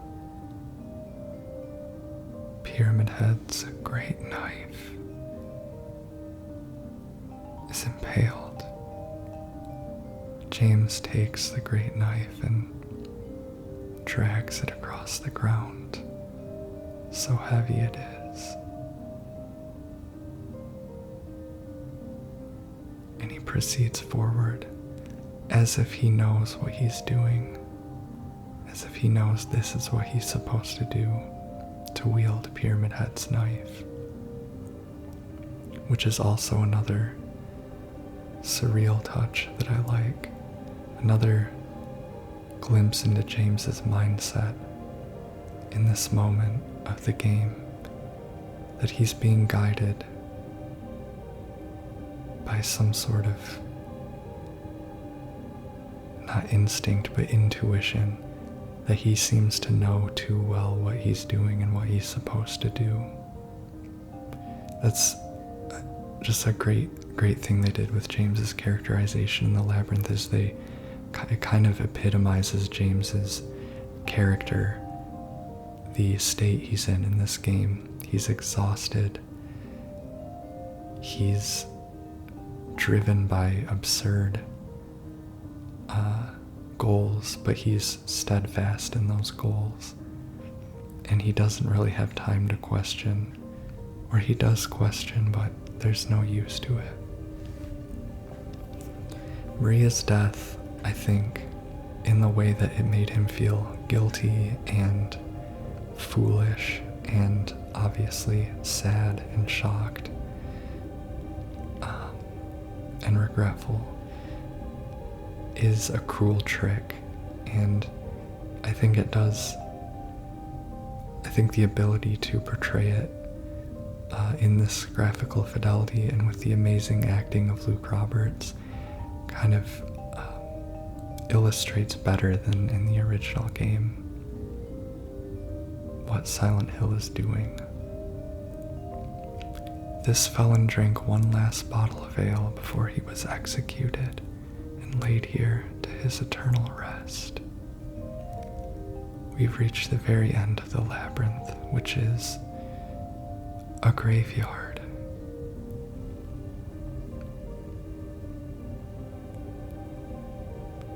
Silent Hill is punishing us, and Maria exists as a punishment, doomed to be killed over and over.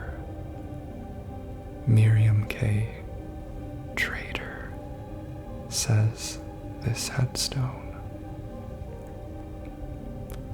And now this is the culmination of the Labyrinth.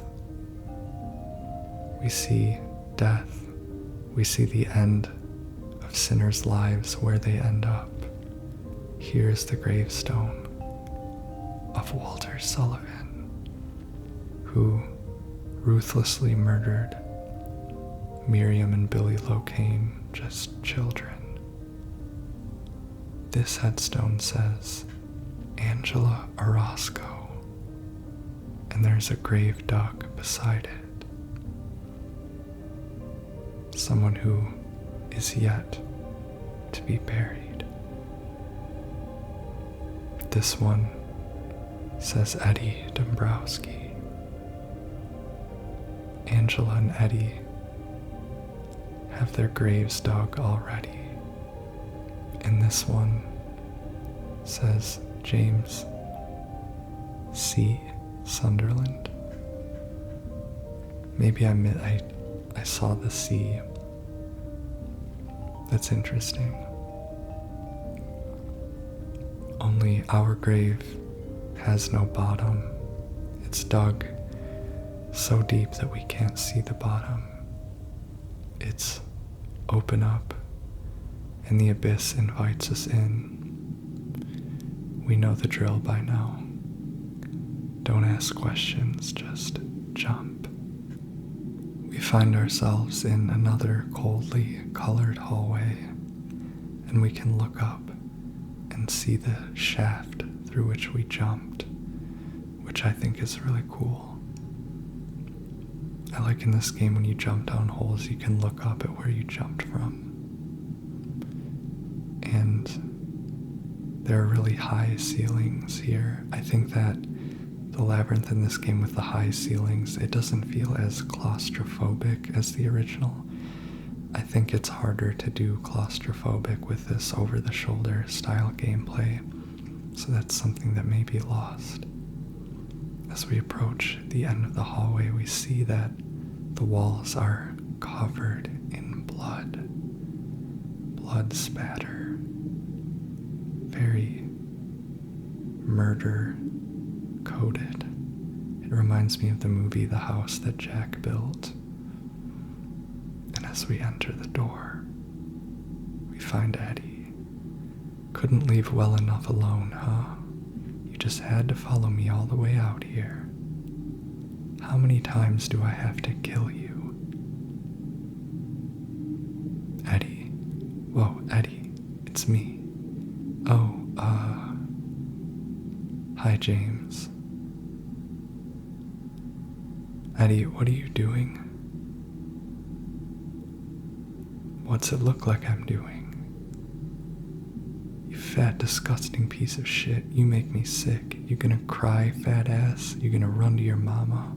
Waste of skin. Why don't you just kill yourself?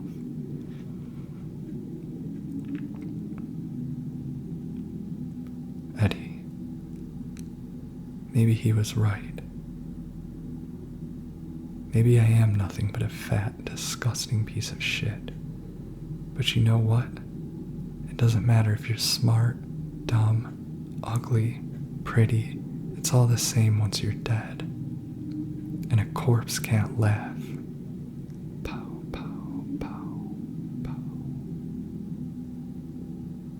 Eddie, what's that? You want to talk down to me some more? Tell me to relax. You're just like the rest of them, James. No, I don't. Shut up. You think I'm stupid? You think I don't see it? You've been laughing at me all along, ever since we first met. But you ain't laughing now, are you? Punches him. You need to help Eddie. Don't get all holy on me, James. This town called you, too. You and me, we're the same. We're not like other people, don't you know that? Well, you're about to find out. I like how the punch kind of replaced the initial fight with Eddie from the original. As we look at the corpse, we see that it is another cadaver of James. It seems like there's things that Eddie sees that we can't see, so we can only see more of ourselves dead in the town. I found it gave me goosebumps when Eddie said, "How many times do I have to kill you?" Because like I mentioned in the last part, Eddie's experience is he's being stalked by this bully of his throughout the town, and he kills the bully, and the bully shows back up, and I think the bully berates him and calls him a fat ass and a disgusting piece of shit. So scary. That's so scary.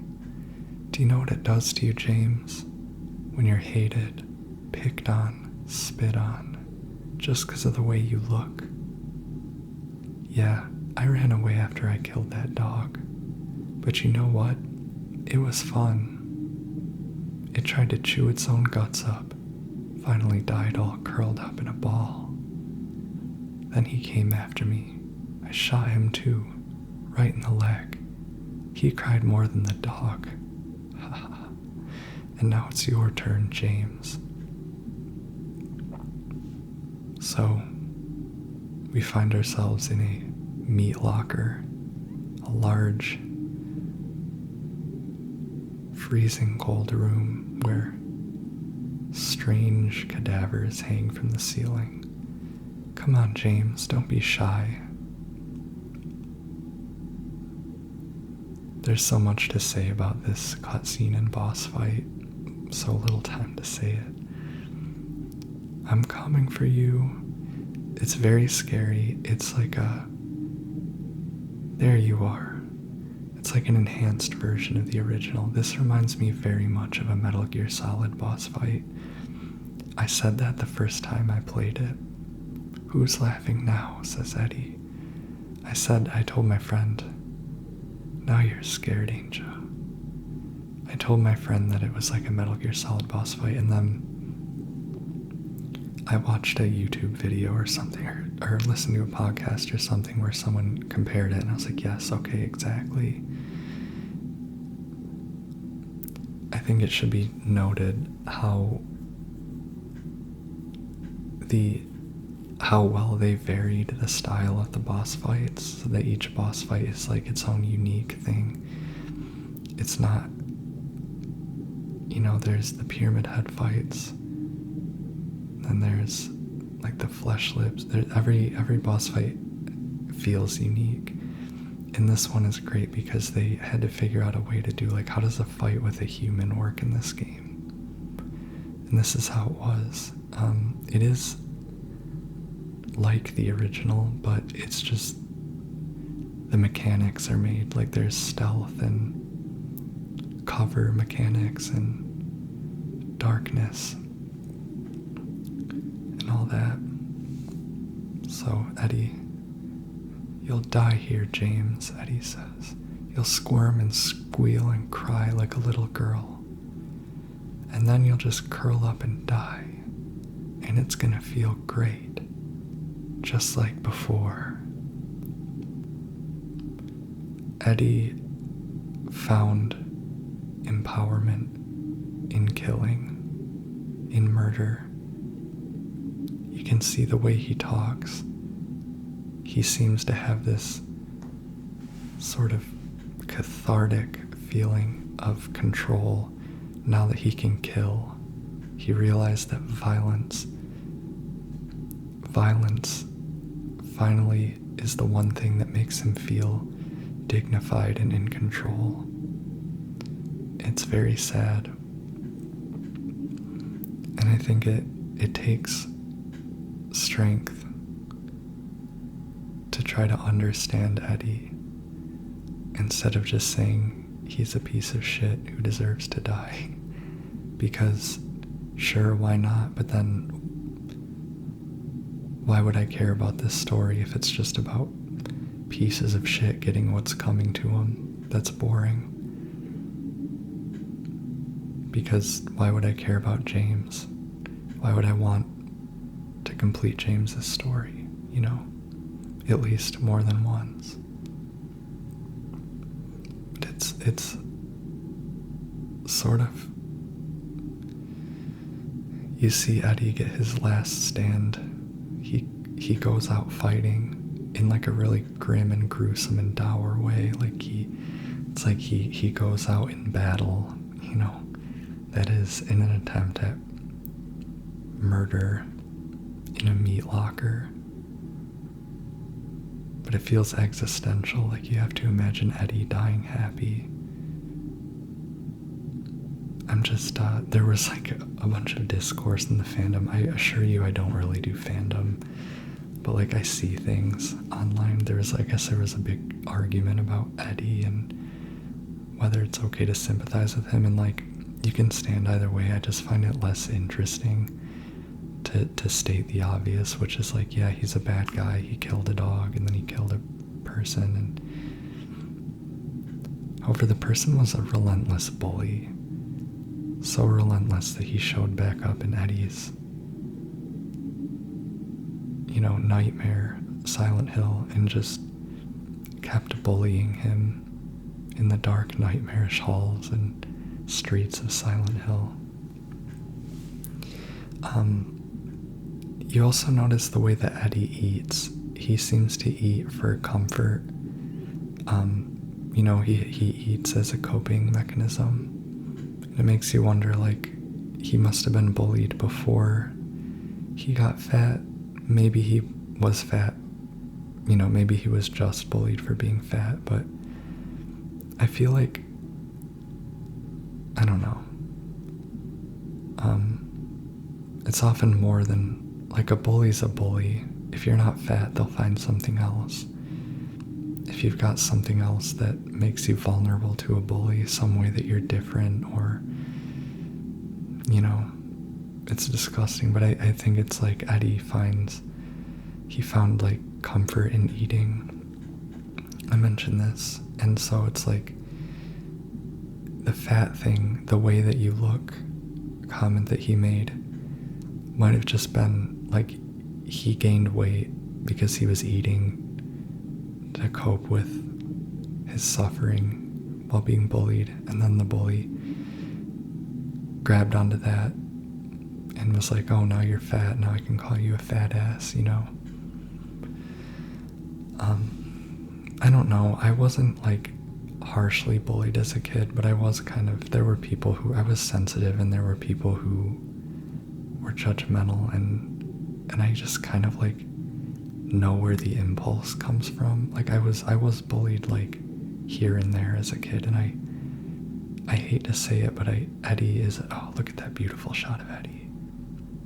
I mean, it's disgusting and scary because there's blood coming out of his head, but when Eddie falls over and dies and they just show you his dead face with his open eyes and the blood coming out, and it's so sad. It's so like, and then you see James's face, and he's like, his reaction's a little different in this game. Like he winces like he just killed someone, but he's also like, it seems like he brushes it off really quick. In the original game, he falls to his knees and says, I killed a human being, like he regrets it. But oh, that shot of Eddie's dead face, like they knew what they were doing. They were directing this game. The cutscenes and everything, it's cinematic. It's like simultaneously pathetic and gruesome. Like it's like sad. It's like, yeah, this person, like that was obviously a self-defense killing, but in just a few minutes before, Eddie said, it's all the same once you're dead. Now Eddie lies on the floor, his blood freezing around him.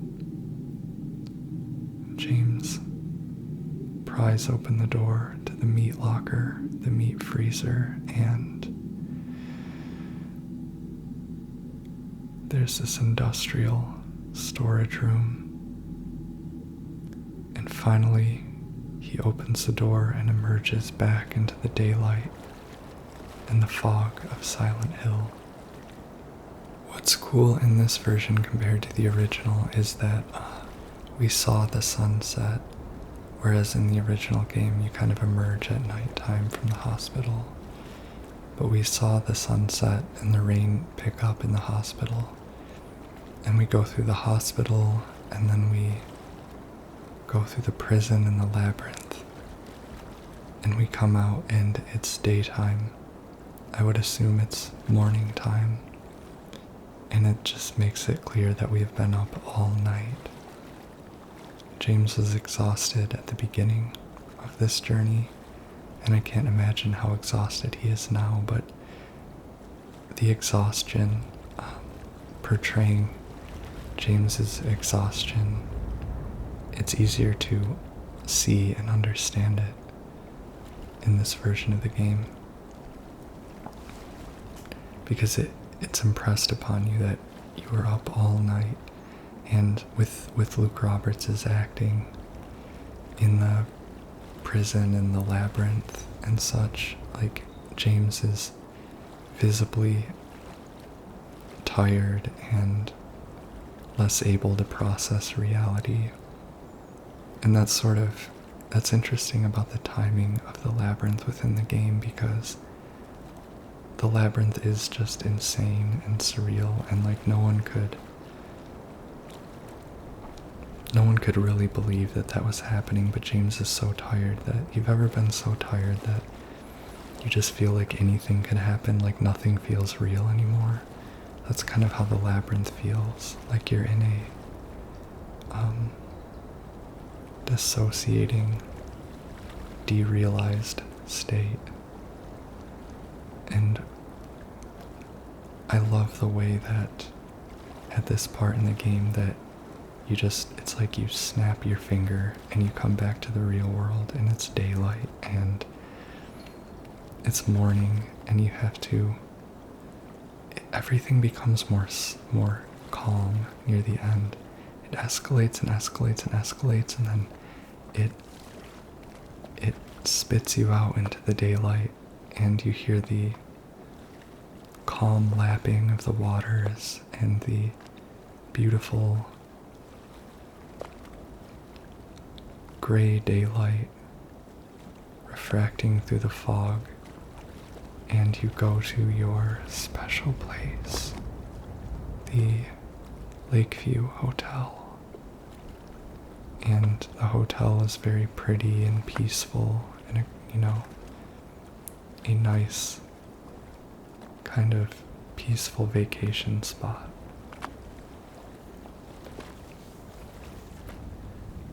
And I love that for the pacing, that the end of the game is quiet rather than just getting louder and louder. The final, like a sizable stretch of the game. And we'll get to the hotel and I'll talk more about it. But then there's the boat, and you as the player are made to row the boat, and you can see James's exhaustion in his face. Just the expression, his expression looks kind of sore and pained, and if you sit still, his eyes are it's like his eyes are trying to close, like he might be having micro sleeps and such. And there's really nothing to do. There's no special mechanic at this part of the game. There's no puzzle to solve or combat challenge to overcome. You just have to row the boat across the foggy lake with only this mysterious light in the distance to guide you that occasionally disappears and reappears nearby. It is, I think, the light mentioned in the local legend of the woman on the island. It's like this beacon, this eerie beacon telling you where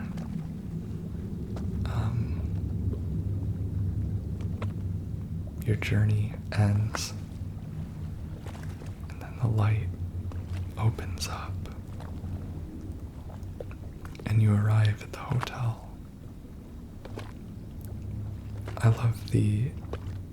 I like what that does for the pacing. I like that in remaking this, they preserved the moments that are just meant to be contemplative, to slow things down, or to build anticipation. They even added more with the stretch of Silent Hill between Rosewater Park at night and the Historical Society. There's parts where it's just a lot of running or rowing through beautifully designed environments, but with great sound and music, and really you're just kind of thinking about where you're going, and you're just kind of feeling the desolation, and it's really cool. There are critiques of how this game kind of added or exaggerated things for gameplay purposes, but you have to appreciate that they kept those in. Now we have this opportunity to see the dock of the Lakeview Hotel, which is expanded from the original. There's like this, there's like recreational boats. Lakeview Boat Rentals. Spend unforgettable moments on Toluca Lake. These waters will bring you peace. $15 for the day. You know this game took place a few decades ago because $15 for the day is a steal.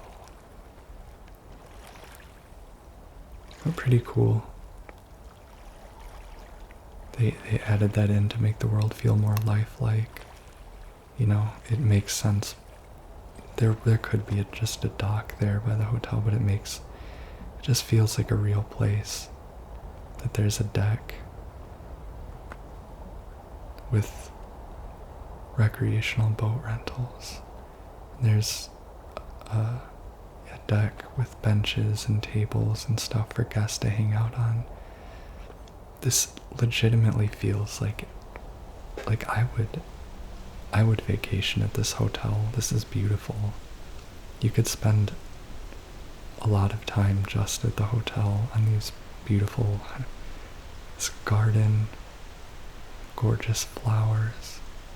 You see what I'm saying about the calmness of the end of this game. It is, the hotel is very scary when you get inside. But it's interesting because it's scary, but the scary things are all happening within this very peaceful place, and it never ceases to feel peaceful. This place hasn't changed at all in 3 years, James says, as he approaches the building through the garden. I think it's supposed to feel almost eerily unchanged. The fountain says, as the cold draws near, they abandon their old nests to return in time. I believe that's a duck or a swan. I don't know. Or a crane. But it's talking about returning in time. So it's thematic.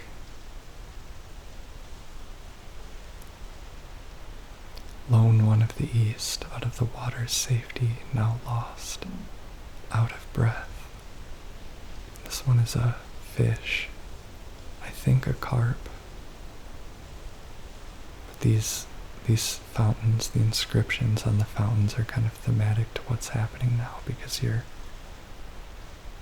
returning in time. On the bench we find a rotten apple, which is part of a kind of a cool choice you can make within the hotel. The rotten and the fresh apple, which actually affects the endings.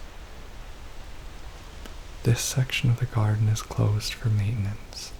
Sorry for the inconvenience. I just noticed that my recording is going a few seconds out of sync with what's happening on the screen, but it's a huge pain to, it would just not be worth it to go back and fix that in my editor, so I'm sorry if that bugs you if you're watching and reading the captions on the cutscenes, but I hope you can forgive me. They really put a lot of work into making this garden. Flowers were a theme. I'm really excited for Silent Hill F. If you don't know about it, look it up. Lakeview Hotel. We are entering the Lakeview Hotel. But Silent Hill F seems to, the main motif of Silent Hill F seems to be flowers. And it looks like some sort of otherworld transition happens, and flowers grow wild all over the place, and it's very pretty, but also they're like red flowers, and it looks gruesome. It looks like the other world of Silent Hill, but the blood and rust are replaced with flowers. Fun fact, this main hall is designed exactly after the Stanley Hotel. The real-life hotel that Stephen King used as inspiration for the hotel in The Shining. Which is cool. I think The Shining movie has a lot of Silent Hill vibes. I think The Shining actually is the perfect fusion of supernatural and psychological horror that I think Silent Hill is. Mr. James Sunderland, regarding the videotape you left in your room during your last stay, I'm glad to inform you that we have recovered the item and moved it to the employee section on the first floor. The tape is stored within the hotel safe to be returned to you at your earliest convenience.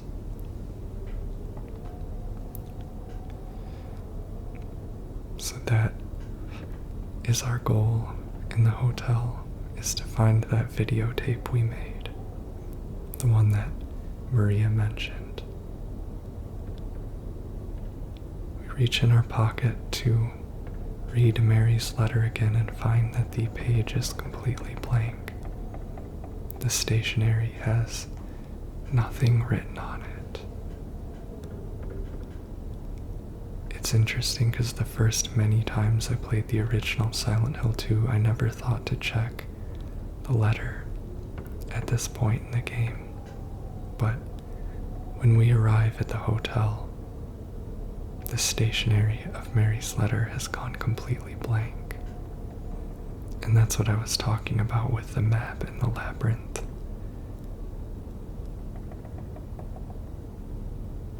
Our room, says James. Mary. On the map of the hotel, room 312 is written in Mary's handwriting, waiting for you. And that's our goal. We need to find that videotape we made. And we need to go to the room where James and Mary stayed together, their special place.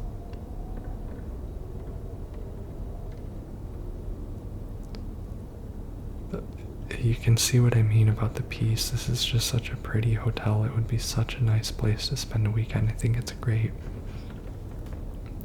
that game designers basically acted as architects and created, of course they borrowed the Stanley Hotel, but throughout the rest of the place too, they created a place that you might want to vacation in real life. It's awesome. I want to stay in the Lakeview Hotel.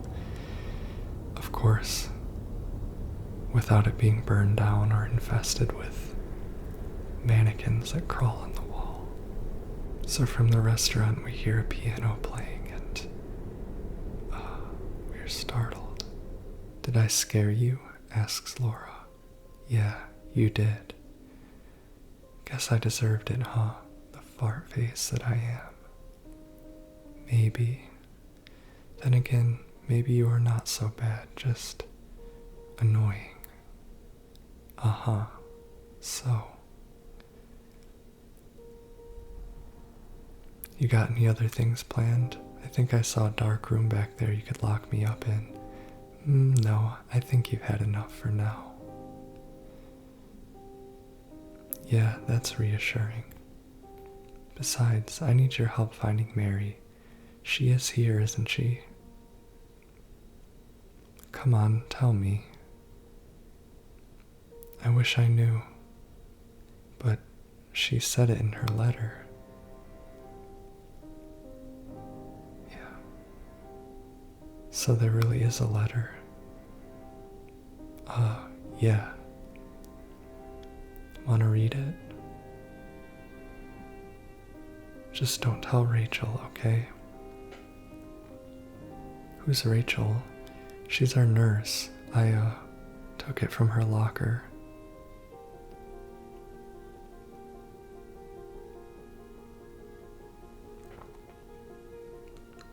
"My dearest Laura,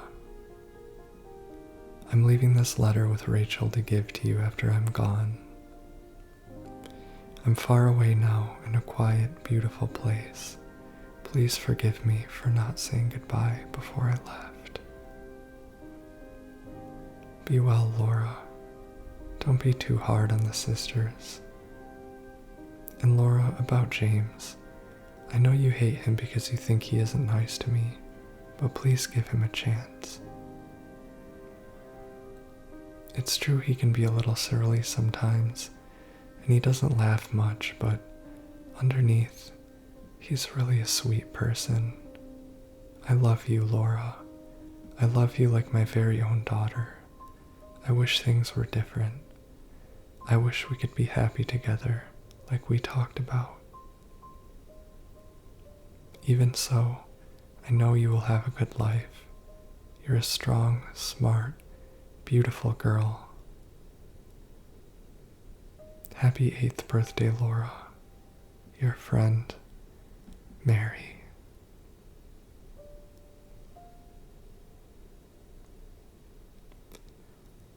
Laura, how old are you? I turned 8 last week. But that means Mary couldn't have died 3 years ago.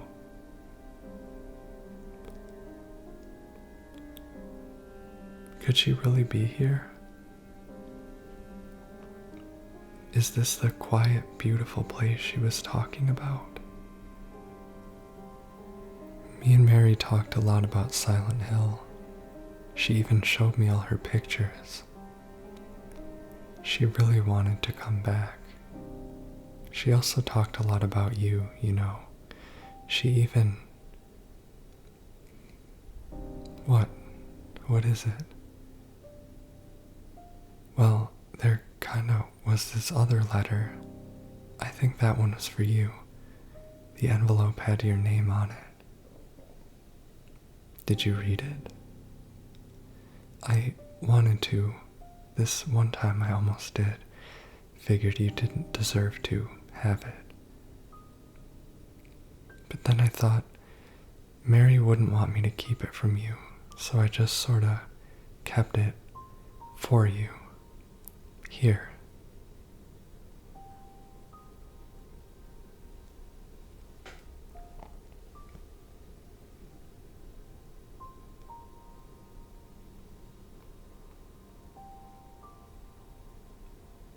It's empty. Laura, there's nothing in it. What? But I didn't take it, I swear. Well, where is it then? I must have lost it. I gotta find it. Laura. And Laura runs off into the hotel, and James doesn't make much of an effort to run after her. We can go check out what Laura was drawing on the door, on the fog on the window. It's just a cute dog and a cat. No scary predator-prey dynamics this time. A cool Easter egg is you can come over here and tap the piano keys and play the very simple melody to Magdalene very slowly. It's like James doesn't know how to play the piano, so he's kind of plunking it out. Maybe it was a song Mary wrote or something. I just made the connection to Mary Magdalene, by the way. On the table there's another music score. Intermezzo Operetta, 118 number 2 by Johannes Brahms. I'll have to look up what might be the significance of that piece of music. Although Brahms is the name of the town neighboring Silent Hill. Laura, it's gotta be somewhere, she yells. Laura runs off into the east wing, and we unlock this cabinet in the center of the hotel, which we will come back to later.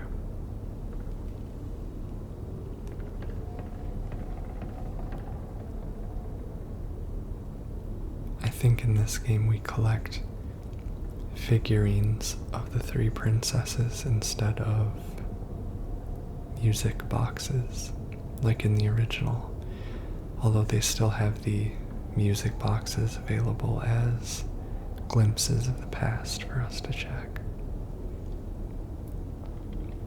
Man, reading that letter from Mary to Laura got me kind of choked up.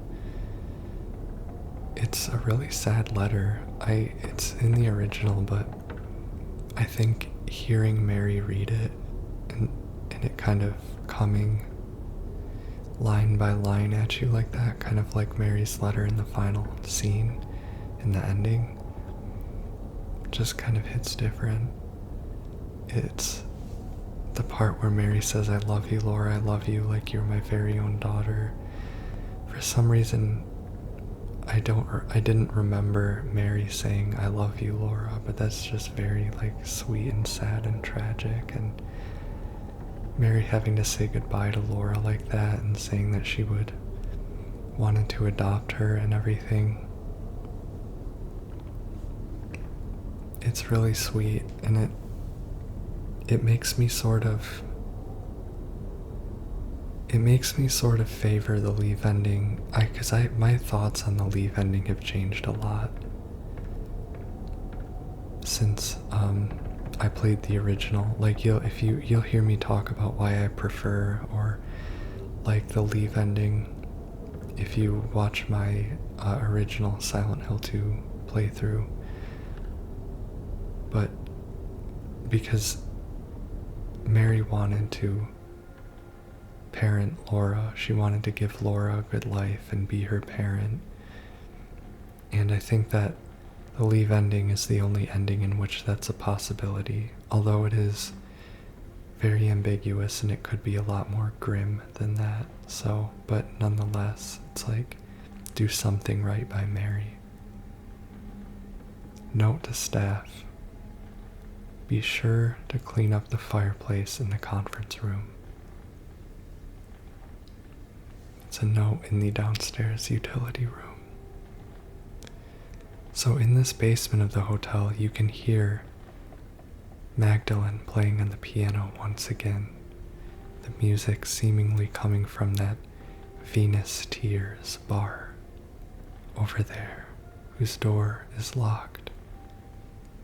But you can hear the music playing from a speaker.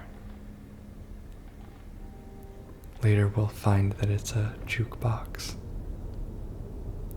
And later things will have changed in the hotel, and it's interesting thing to watch happen. So here is where the horror begins in the hotel when we enter this wing. For how bright and serene the hotel is, it's amazing what they can pull off with the lighting and sound dynamics. When you enter the wing, it's very dark,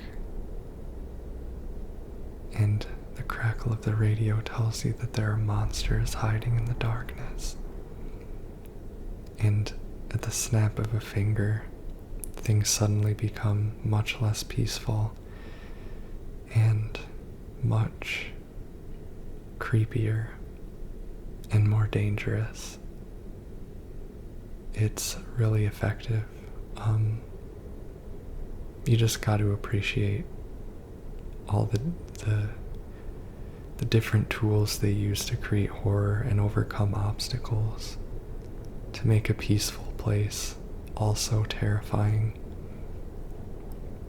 That's why I love that I'm trying to think. I can't think of another Silent Hill game where there is a location that is both peaceful and terrifying throughout. That's another thing I haven't really heard discussed. Everyone's heard a lot of discussion and conversation about what makes Silent Hill 2 great, but the tone they pull off in the hotel is so, it just has such unique and textured like tones and moods to it that you don't get in other games most of the time. Hildera Helix seems to have some kind of pest separate from the rest of the plants. Separate from the rest of the plants or they'll all die. It's a note in the hotel greenhouse. I believe it's not a greenhouse, but it's where the gardening tools are kept. I need to also look up the significance of Hildera helix, because that probably has some thematic significance, that's the plant that's killing the others. I'll actually look that up right after I finish recording this segment, and then explain it. This recording has been a great opportunity to discover, to research and discover things about the game. So hey guys, long time no see. I just looked up Hildera helix and it's ivy. It's invasive ivy, and so it's not like a botanical, it's not a plant that they're planting, it's just ivy that's screwing up the garden. So I think that that's just there as a hint for having to head into the garden. Now we can see these cute, cozy hotel rooms. This is a very cozy hotel.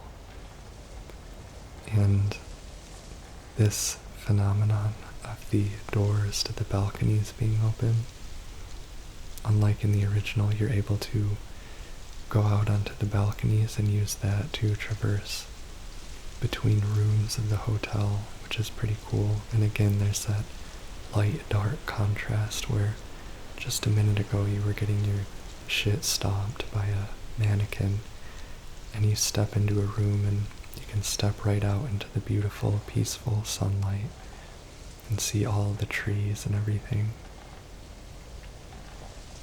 I wonder if there's some reference in the ivy, because I noticed that, just sort of a cute reference, because I noticed that in The Last of Us and I think some other video games, ivy has been used as to signify that you can't traverse an area, you can't vault a wall, there's ivy all over it, don't bother, kind of thing. I don't know.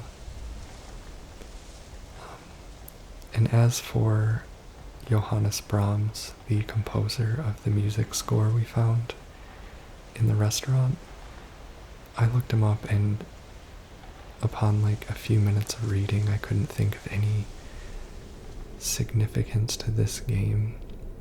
But if any of you knows what the significance of the music scores we find is,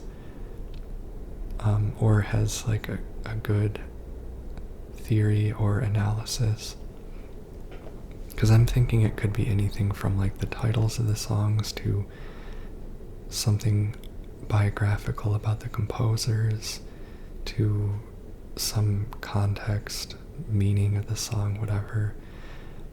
It could be anything from that to just simply maybe those songs inspired the creators or the composer Akira Yamaoka.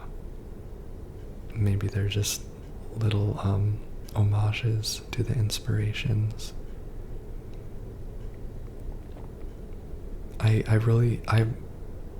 Oh, there's a note in the bed.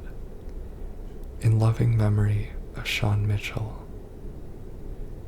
the family regret to inform you of his passing. The funeral service will be held at the St. Stella Church in South Vale, intersection of Nathan Avenue and Neely Street at 11 a.m. Following the service, we will hold a small reception at Sean's family home. Sean Mitchell. I'm wondering, do we know who Sean Mitchell is? I'm gonna have to look up Sean Mitchell after recording this segment of audio too, because I find that very fascinating that they made a point of putting that little slice of life into this room, of dedicating a whole note to Sean Mitchell. It could just be a slice of life to make the hotel feel lived in, and to kind of show you echoes of the life lived here, like in so many other parts of the game. which I think I've said this already, but I think that's one great thing about this game is if you're a Silent Hill fan, it's great in itself, even if you weren't, if this is your first Silent Hill game, because it just, makes the place feel alive and reminds you that it's an actual town where people live and lived in the world of the game. But this remake, just the fact that there's so much more technical capacity and technology and fidelity available, it is the most lifelike Silent Hill game. And I just love seeing this world as if it were real. You know what I mean? Like, it sort of makes real life feel closer to the narrative of Silent Hill and brings it alive.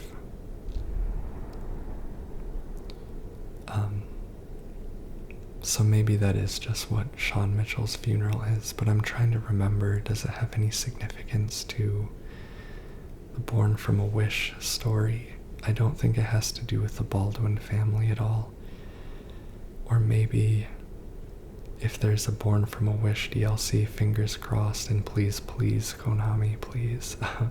But if there is one, maybe it will be expanded from the original and we'll see or learn about more, including possibly this Sean Mitchell person. Maybe there's some really obvious or simple reason for Sean Mitchell and I'm just making myself sound like a fool. I guess we will see. But now we are left with the task of exploring the hotel.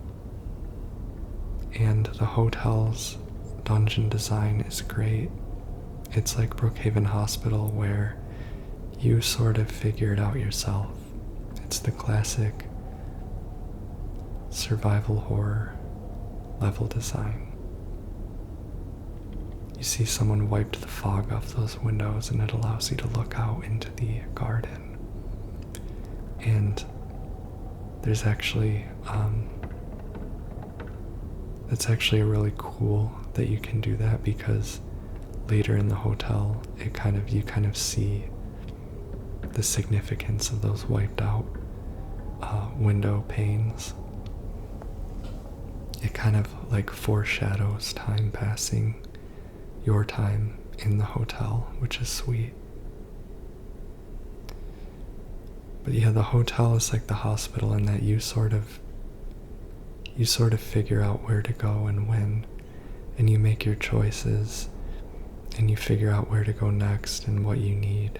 I think that's how survival horror games should be. So we're picking up these books in this room. This one is Revelations, A New Understanding.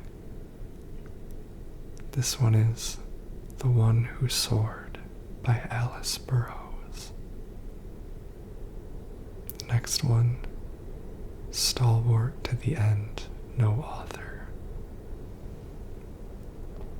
And the first one was something about pride, and it represents the lion. But each of these books represents one of the figures surrounding the impaled man in this painting. An eagle, a lion, an angel, and a bull. The book was Pride Before the Fall. And you see in this section of the bookshelf there's a medal in the center that has two pikes pointing inward. So we have to arrange the books to reflect the order that the figures in the painting are standing in around the impaled man. And that's what we've just done. The pride is the lion, the one who soared is the eagle, very spooky painting in this room of a red light illuminating a bed. Why is there a hotel room hidden behind a bookcase? There's a photo of a light fixture in this dark room, and on the bed a photo of blood trail going under a door, as well as a photo of a chain holding a gate shut. It looks like the door to this room has been sealed shut with brick, and there's a broken red painted light bulb in the vanity. And we will be back in this room once we figure out whatever's happening in here. That painting on the wall of the red light is a painting of the room, we will come to find out, which is so creepy to have a painting of the room you're in, or a photograph. That's just so innately creepy. So I looked up Sean Mitchell, by the way, and on Reddit I found an answer that makes me feel like a fool. Someone said, and I think this is plausible, someone said the best explanation is that it's a nod to the movie because the movie stars Sean Bean and Radha Mitchell. We just, as we enter this room, saw a mannequin get blown over. This room is full of mannequins for God knows what reason. It didn't occur to me to question why the hotel has like a banquet hall filled with mannequins, but predictably, we've just found a mannequin monster hiding among the mannequins. Some of the mannequins are covered by sheets. It's really creepy because they have normal mannequins, some covered by sheets, and then you see these ones right here, which appear to have the legs on the upper part of their body, like the mannequin monsters, but they're covered by sheets. It's a very scary use of the unseen and unknown. There was also one of those in the Blue Creek apartments behind the gate, the grating.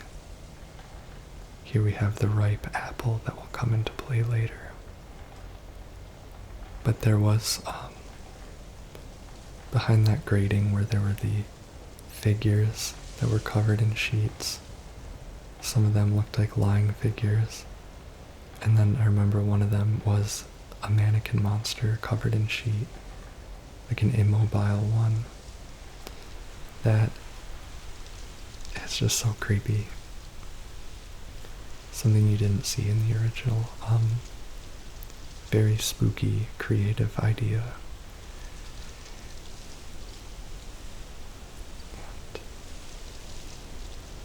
And our radio is playing static.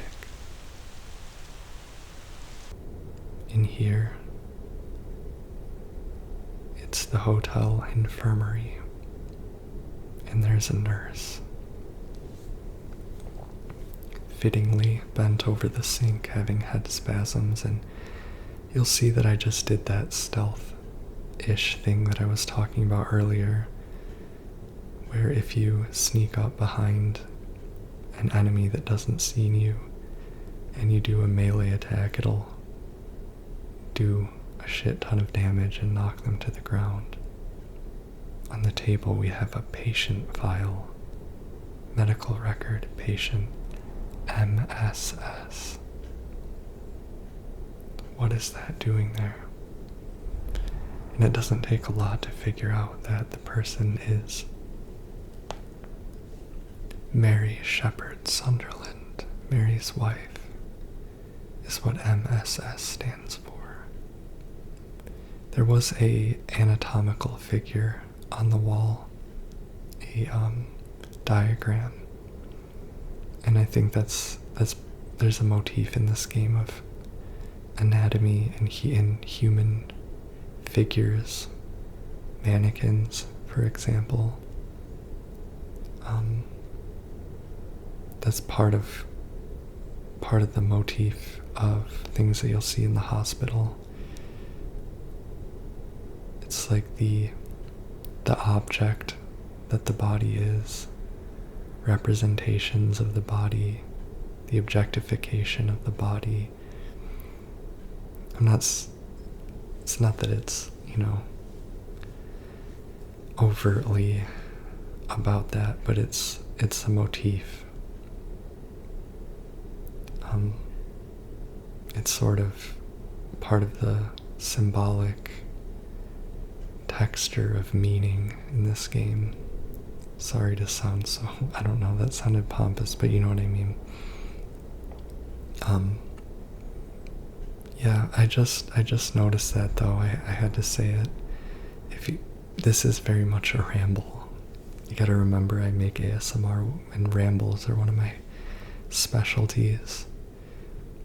But yeah, I just kind of made that connection between anatomy and, because in the hospital there's a lot of, obviously the patients are very objectified. They're not in control of themselves, and the doctor, the director of the hospital is obsessed with them as medical phenomena and as a goal or a challenge for him to overcome. They're not really people to him.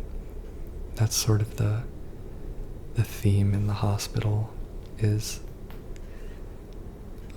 people as people and people as objects, as means to other ends rather than ends in themselves.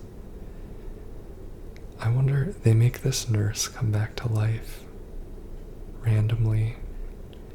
Maybe it's because they wanted a monster here when you come back, but it's funny. Not many enemies in this game come back to life right after you kill them. But yeah, I just put that nurse out of her misery. Speaking of objectifying. But yeah, the mannequin is also, mannequins are sort of a manifestation of the objectification of the human body. They exist so that you can dress them up, or you can dress them up to sell clothes or other purposes too, but you know what I'm saying. And then there's anatomical sculptures like you would get in a medical setting. Totally random, but on that Reddit comment that explained the Sean Mitchell thing, they also said that the funeral clothes next to the sign were James's clothes. So I need to double check that. Can't really be bothered to go back to the footage, and here's the music box, the Cinderella music box from the original.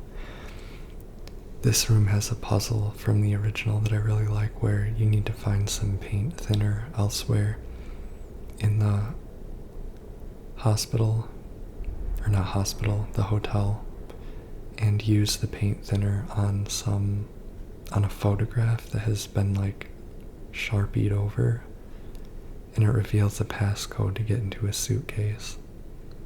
The suitcase, it has a lock on it where you have to spell out words.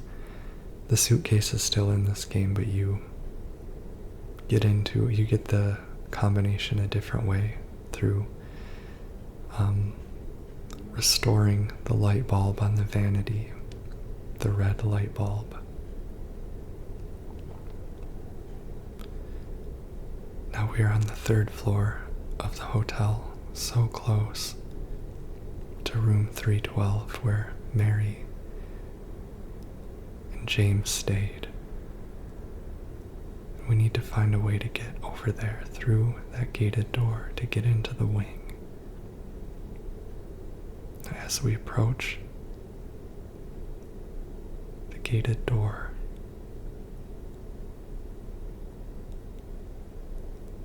We are attacked by one of the exploding lying figures. But after we wait for its toxic gas to dissipate, and we approach the gated door, James, we hear a familiar female voice yell out for us. James doesn't remark on it, strangely, but he has just heard Mary's desperate cry for him. She needs him. She's in distress. And it just reminds us that we need to get to the other side of that door. It reminds us what's waiting on the other side. But is she in danger? It's interesting because at this point in the game you have no reason to think that you could infer that because Silent Hill's full of monsters that she might be in danger or something, but you have no reason to think that otherwise, that she's unsafe, being held captive or anything. I guess if I were playing this game for the first time at the beginning and I heard the letter, I'd think maybe she was coerced into writing this letter because she's been kidnapped or held in the nightmare dimension. I don't know. But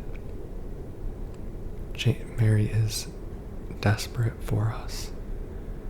And basically what I'm saying is, like, it makes you kind of wonder what the desperation is about. You know, because in her letter she seems like she's calmly waiting for you. Note taped to the fireplace. Note to staff. Since it's taking you this long to get to the conference room, you might as well drop by room 107. I'm leaving you the key. One of the guests has made quite a mess. That is ominous. I love this clipboard. It's a pretty clipboard. Pretty wood pattern. Looks like we need to get the key to the fireplace. The up close of the fireplace looks really good. I'm having another moment where I'm really stunned by the graphics of this game. And that leads me to lament once again that for some reason when I bounced the video for the second part of this playthrough, the shadows just looked like shit. It really frustrated me because the footage looks absolutely gorgeous on my screen, and it looked gorgeous on my TV. So at no point from recording to editing did I think anything was wrong with the lighting and the shadows and the gamma, but I just want you to know that if that bothered you, I'm sorry, and I would have literally gone back and, you know what I mean? If I'd known that was going to happen, I would have gone back and fixed my in-game settings to prevent that, but it's too late at this point. If you know, and also, like, it's so taxing to, like, every time I bounce, like, even while I record and, like, edit this video, it's tons of footage, so I use an external hard drive, and, like, I'm afraid the hard drive is going to completely fry. It gets so hot, and, like, it's really demanding on my computer, and it's like 50 gigabytes of data. It's just like, I can't just play with my export settings, you know, to fix it. So unfortunately, if you know exactly what might be causing the problem in my export settings, let me know. Anyway, enough talking shop. we are in another very dark wing of the hotel. I think they call this one the sunrise wing, ironically. This is the darkest area in the hotel. And I stood there like a doofus trying to use the key of all the items in my inventory while the lying figures spat all over me, thinking I could avoid them. Thing is that when you enter this area, that you see a mannequin spider kind of scurry up over the ceiling, and I think I've learned now from another playthrough that the mannequin spider doesn't show up till later, but I think I thought there were mannequin spiders around and I didn't want to engage in combat and attract them because they scare me. Anyway, yes, it's just crazy how close the main hall of the hotel is and all of its peaceful sunlit beauty, and yet how dark and hostile this wing of the hotel is. So this hotel room is strangely empty, nothing but a table and a few other things, but no bed, obviously abandoned. But we go over to the room next door, to room 202, to unlock the door. But before I explore room 202, I wanted to go back and check out the other rooms in this wing that I had not yet explored, because I realized that the mannequin spiders had not arrived yet, and I did not want to try to do it while they were scurrying about the hallways trying to kill me, as they do after you complete the puzzle in room 202. So here we are, and they did a great job keeping you on your toes in these hotel rooms. Some of them black out the light with curtains and hide monsters in them. Often mannequins, which I will concede to Stephanie Sterling that at this point the mannequins have gotten a little old and you kind of know their tricks, even though every time the mannequin showed up I got a little fright. But predictable, but nonetheless scary. It does have the effect of making it has that effect of making a peaceful place horrifying that I've been talking about. Even if it's a predictable scare, a restful vacation spot is made very hostile by monsters hiding in the shadows of otherwise beautiful rooms.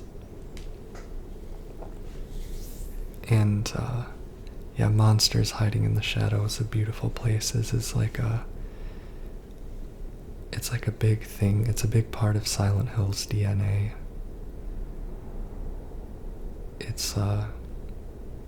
I talked about this earlier in the video,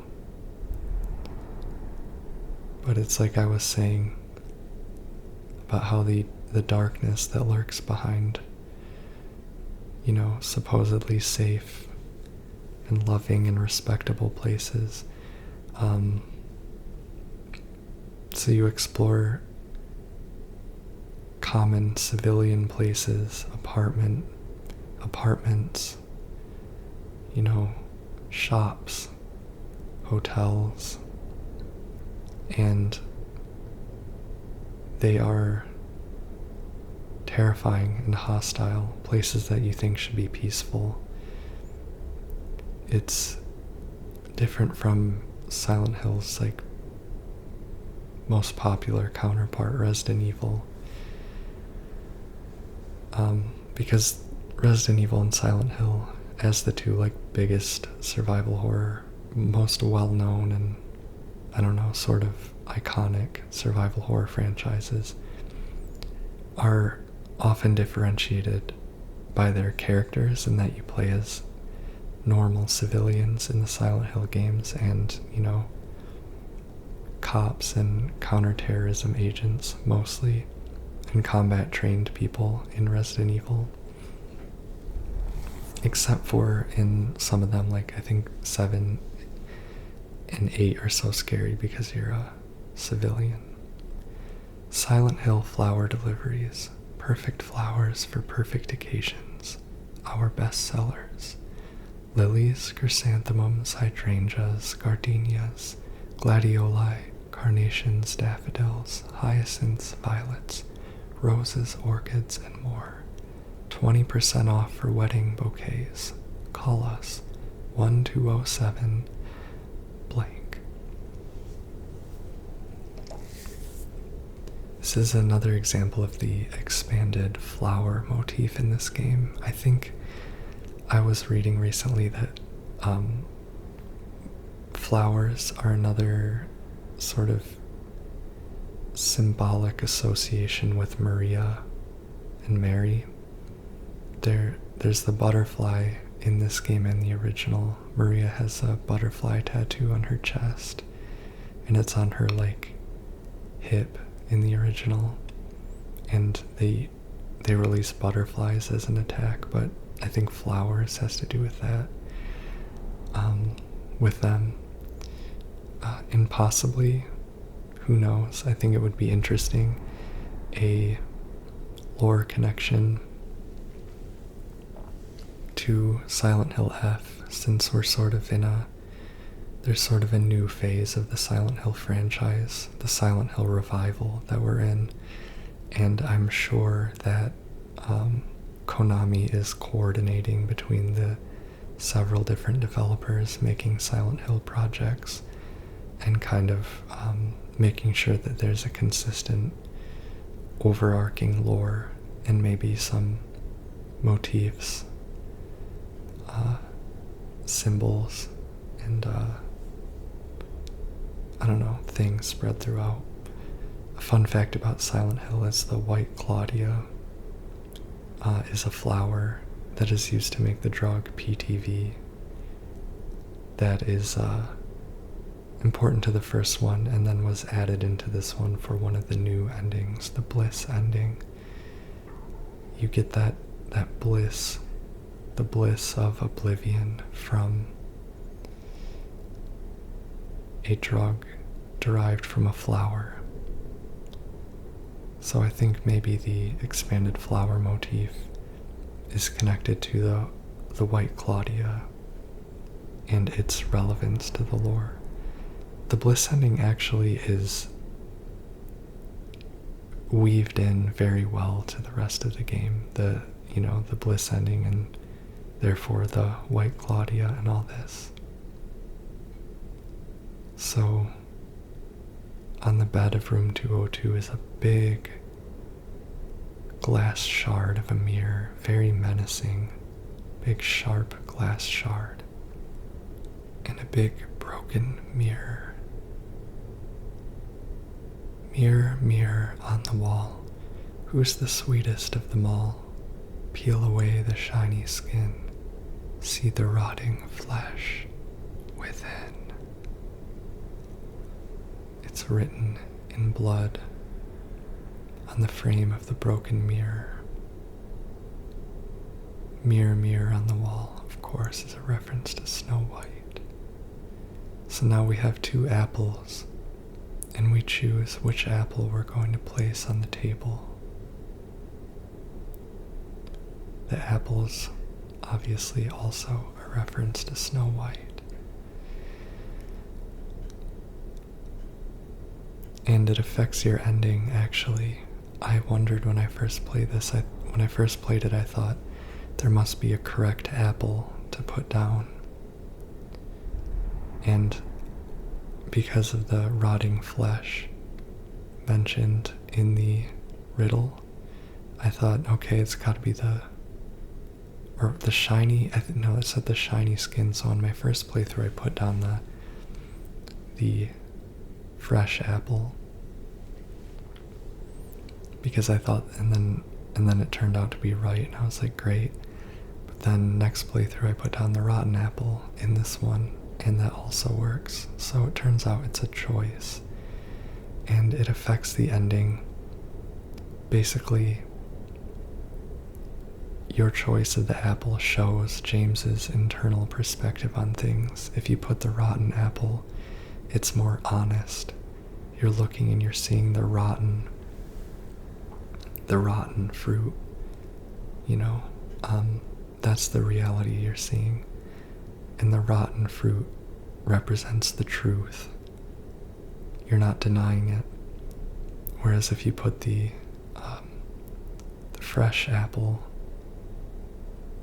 you're sort of indulging in appearances. You want to believe that everything is fine and nice and fresh. And that affects whether you get the Maria ending or the leave and in water ending. Leave and in water, you're no longer denying the truth, so you put the rotten apple. Here we get our Snow White figurine. And the rotten and fresh apples thematically connect to things I've been talking about, the other world being the truth exposed, the denial sheltering us from the truth has been peeled and broken away, showed us the rot in the world around us. And then the fresh apple is the normal, non-decayed world. When we return to the main hall, we find that the window has been broken. It's been shattered. We can still look out and see, so where we were previously looking out, window panes that had had the fog wiped away, now the window's broken, the paintings are destroyed, the walls are damaged. It couldn't just be that the window has broken since we were last here. Some transformation has happened.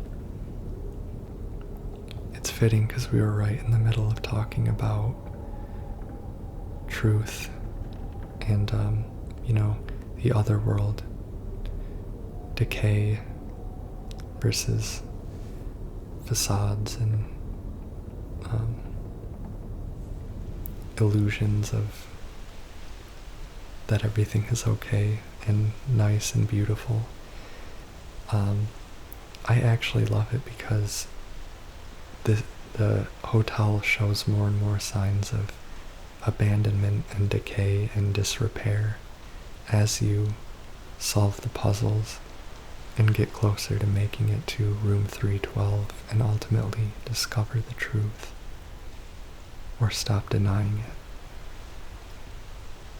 This fountain says, large one of the west, tempted by the lure's appeal, failed to resist it. I think that I would guess that thematically the lure's appeal is, like we were talking about, false, I guess denial, the fruits of denial, Maria perhaps, because in the Maria ending, the theme of the Maria ending is that James would rather indulge in appearances and illusions that bring him comfort and keep the rotten truth at bay. So he goes home with Maria and continues his denial and his selfish indulgence.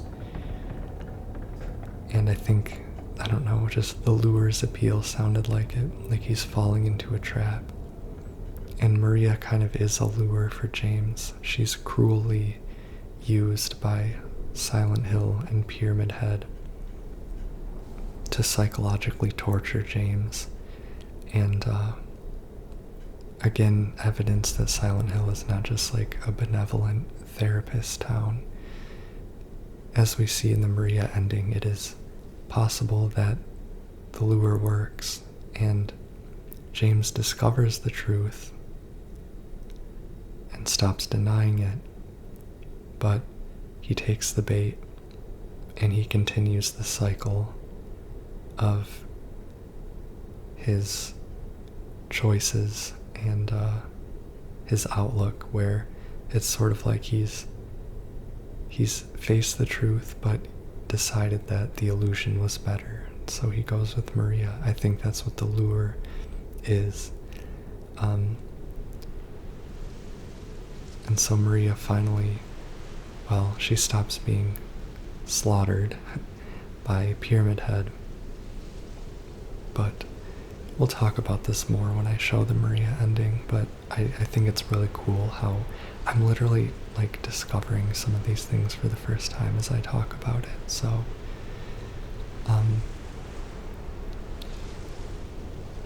yeah, so Maria stops being slaughtered, but she is sick. It's hinting that maybe, yeah. Here's a continuation. Note to staff, and while you're at it, be sure to sweep up the leaves out in the garden.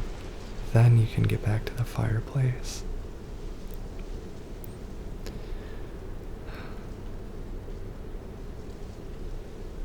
Better not let me catch you slacking off.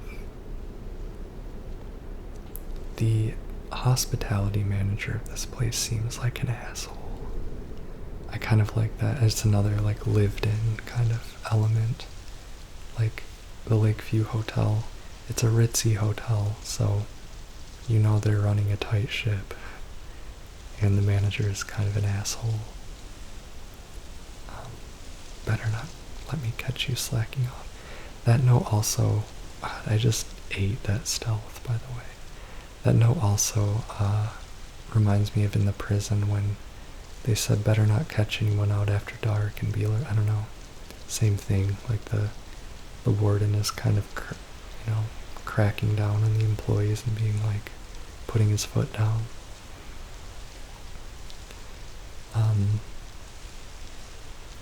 Yeah, no, I love this opportunity to talk about it, because it's like, now that I'm not playing the game and I can just watch it and observe it more mindfully, observe what's there, I can like make all these connections in my head and kind of get more out of the meaning of this game. It's really rewarding. Now we're out in the courtyard. This is a cool area because it is like pretty. It's like pretty. There's plants everywhere, like in a lot of places, but it's also infested with monsters. Still manages to be thrilling and dangerous and scary. This game definitely, so in horror games, one of the most common sources of horror is just the feeling that you're in danger. So it is like other video games where you're like anxious, you're stressed, you're nervous about the combat encounters, and in horror games, the combat is designed in a way that makes you feel more helpless, and it's just more visceral. Like it's designed in a way to make you scared, so it gets the adrenaline going like in other video games, but it's you feel less competent and less powerful, and that's, I don't know. I like this serene area. It's just cool because I think in the main town it's like that, but in the town it's a town. In this, it's a garden. Like, in the town it's streets. You can imagine danger in the streets, but in this one it's like a peaceful. You're supposed to take strolls through here and relax. And if you pay attention, although, there's only so many monsters to work with, they give you tons of variety in like tone, in like the emotional, visceral experience through the combat. Like, they put combat in so many different types of places and situations in this game. I really think they did their best to vary combat. The one thing I can think of with the tools they had that they could have done better was the mannequins. I think it's after the prison, the mannequin placement, not including the mannequin spiders, starts to get a little old. Speaking of mannequins and gameplays, totally random gameplay tip because I was talking about something else. When we went through the sunrise wing after getting the Snow White, but after you get the Snow White, a bunch of mannequin spiders invade the hallway. And you can actually just walk down the hallway, don't run, with the light off, and the mannequin spiders won't see you. I think everyone should know that tip because it's saved me a lot. Having played the original Silent Hills a bunch, I know that the flashlight attracts monsters and makes them see you. And I don't think that they were as clear about that to the players in this game, so a lot of new players have been killing everything. And to be fair, like, I think to play this game comfortably, you do have to, like, it is easiest just to kill most things. And so that's an area of improvement for future games, and especially future remakes, but there are a few moments in this game where stealth comes in handy and is actually cleverly used, so I'm hoping they expand stealth. Not necessarily through a crouch walk. I wouldn't want to crouch walk in a Silent Hill game. Maybe I would, I don't know. In a remake maybe, but yeah. They could put even more of those moments using the darkness to your advantage. So, we found the Cinderella figurine in the fireplace, and then the room quakes. Look at James's face. His scared, confused face. God damn it, he says. Picks up the Cinderella figurine. And a creature crashes through the ceiling. This is the Mandarin. Finally, we are seeing the creature that has been tormenting us from below the ground. Beneath our feet, it is now above ground, hanging onto the ceiling, assaulting us face to face. And we get a good look at it. I love the design of the Mandarin. It's got like a greenish dress on, and that face has the flesh lips thing. It has a very vaginal looking face, and the stumps, the arm stumps, the ends of them are vaginal looking, and the dress looks ceremonial to me. It looks kind of Puritan. Maybe not ceremonial, but it just looks very churchy, like I'm going to church. I'm glad I took a look at its body. It is feminine with the dress, and also they gave it feet again. The feet are blackened, and they're human, and it has nice thick thighs. I didn't mean to sound horny when I said that, but it's I don't know, that's so scary. The feet make it so scary because they're the human part of it. Now that I think about it, the Mandarins have human feet connected to this monstrous, inhuman body. The Abstract Daddy also has disturbingly normal human-looking feet, and the Flesh Lips, as we see, has these disturbing realistic human feet. And that is another thing I'm very grateful for in this game, that this game was made, was being able to see the monsters and see that aspect of them that is like disturbingly, uncannily human, despite that they are otherworldly monstrosities. It has some sort of an uncanny valley effect where you see their feet and I'm like, wait, you're a person. But they're not a person. They're a monstrosity, a strange fleshy monstrosity.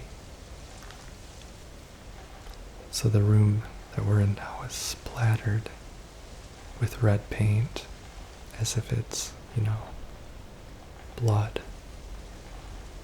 Really makes me wonder what was going on in this room, who was splattering this red paint all over the place. But there's our color red again.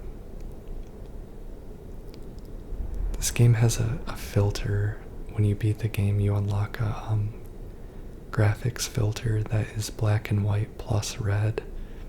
So everything is black and white except the color red.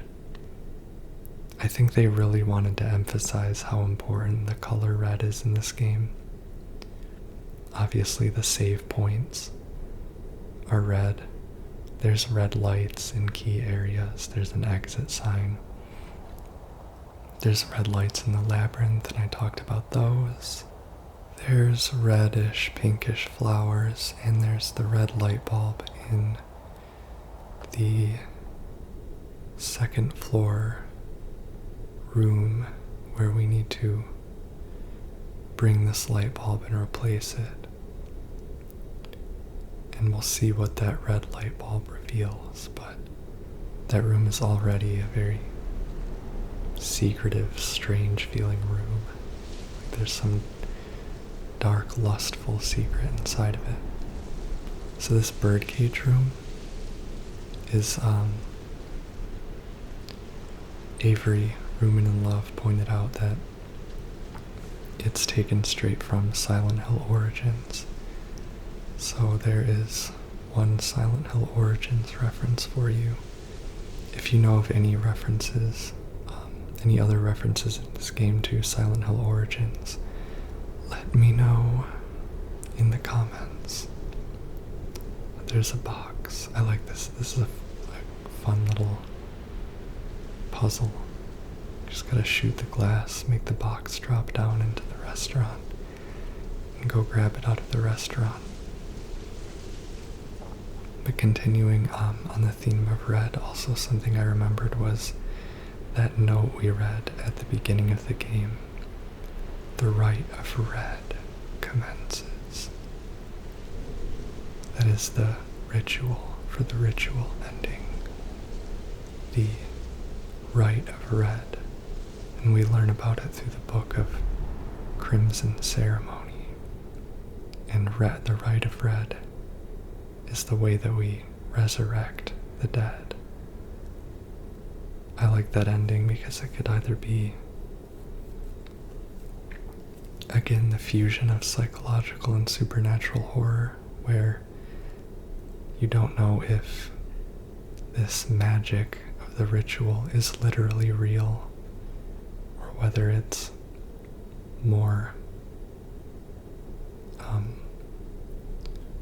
more of a continuation of denial, a manifestation of denial. I guess I'll have to talk about that more later, but red, unfortunately in the first video in this series, I misread it as life of red, but it's the rite of red. So the color red has sort of a danger to it there, a psychological danger, not just like the literal danger of blood like we see here. I can't wait to watch those endings and ramble about them. Being able to see the endings of this game in more cinematic detail is great, because this game, it didn't change the endings at all.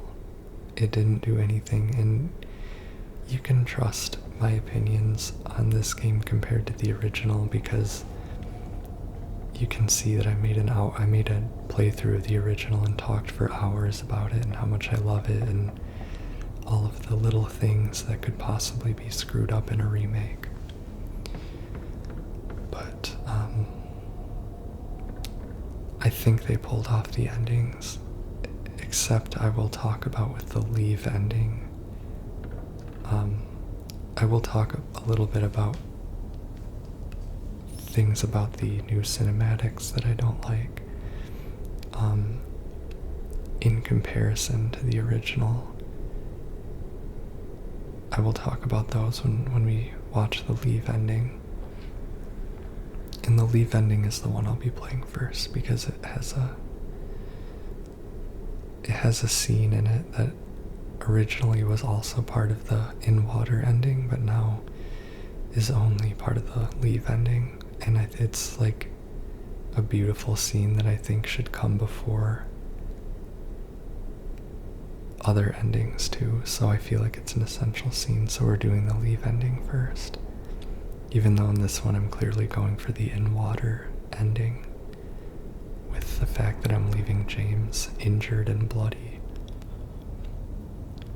Which I kind of regret, because I feel like it might be kind of distracting to see James like hurt all the time.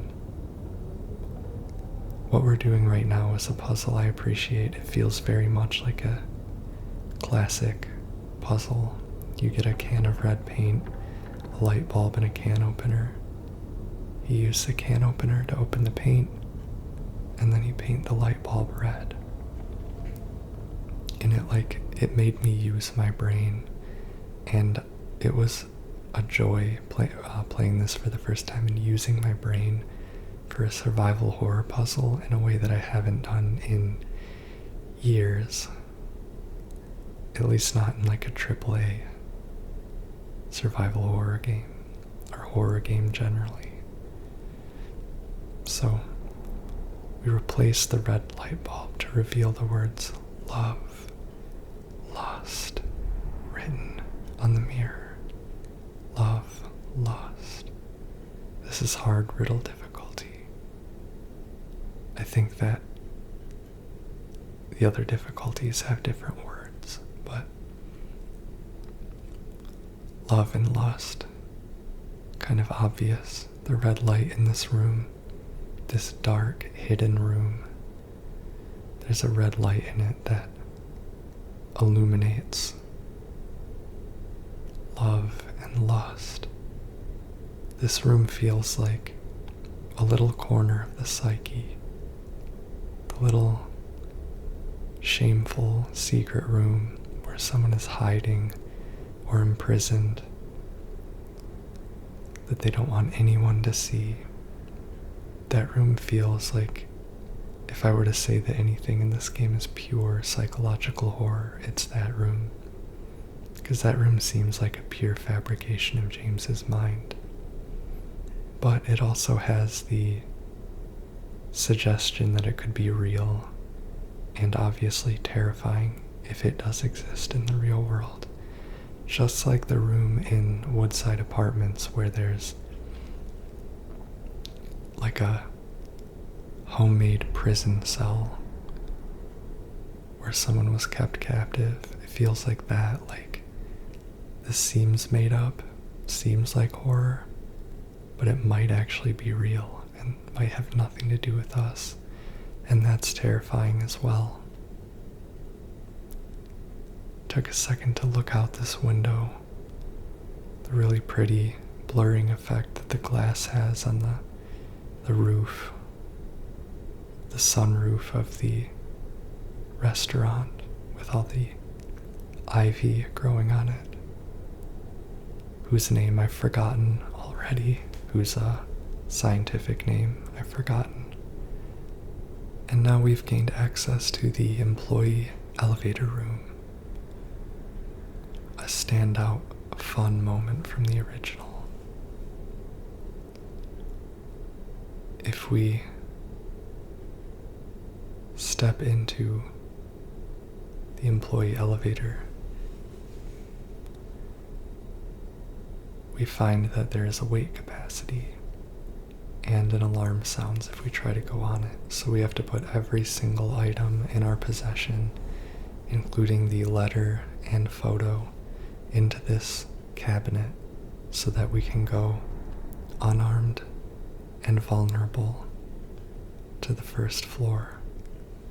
I've just taken out some items to show the alarm that comes on, bathes us in dark red light like a photo room. I distinctly remember this from when I first played this game as a kid in like 2002, because my best friend and I were playing it, and we kind of goofed around, and we were like, because you have to manually put everything away, and we were like, can we at least take the letter? And we get in there and it still goes off. And it's like, so damn, this thing has a really strict weight limit. This must have been impossible to use. You can't even have a letter in your pocket. Of course, I think what's really happening is that James is supposed to be unarmed. And this is a fabrication that Silent Hill has made for James, but nevertheless, I thought it was funny. And then another funny story is my boyfriend played this as a kid with his brother, and they only got as far as the employee elevator. Real quick, this is a space heater, and it has written on it, "I'm Johnny, one hot guy." And I'll discuss what that means in a second. But my boyfriend got as far as that, and then his brother wouldn't go down because he couldn't take a weapon. He was like, "I'm not going down without a weapon." Lakeview Hotel, 7 golden rules for employees. Employees should report for duty on time. Employees should not be absent without valid reason. Employees should report for duty in well-pressed uniforms. Employees should not take off their uniforms while on duty. Employees should maintain a polite and helpful attitude towards the hotel guests. Employees should help maintain a positive public image of the hotel. Employees should immediately hand in any lost items. Feels purposeful that the lost items rule is last, because what we are looking for is a lost and found item, the videotape. And there is a TV in here blaring static. So 2 things. First, a fan just discovered that the static that the TV blares is Morse code that spells out the words again and again and again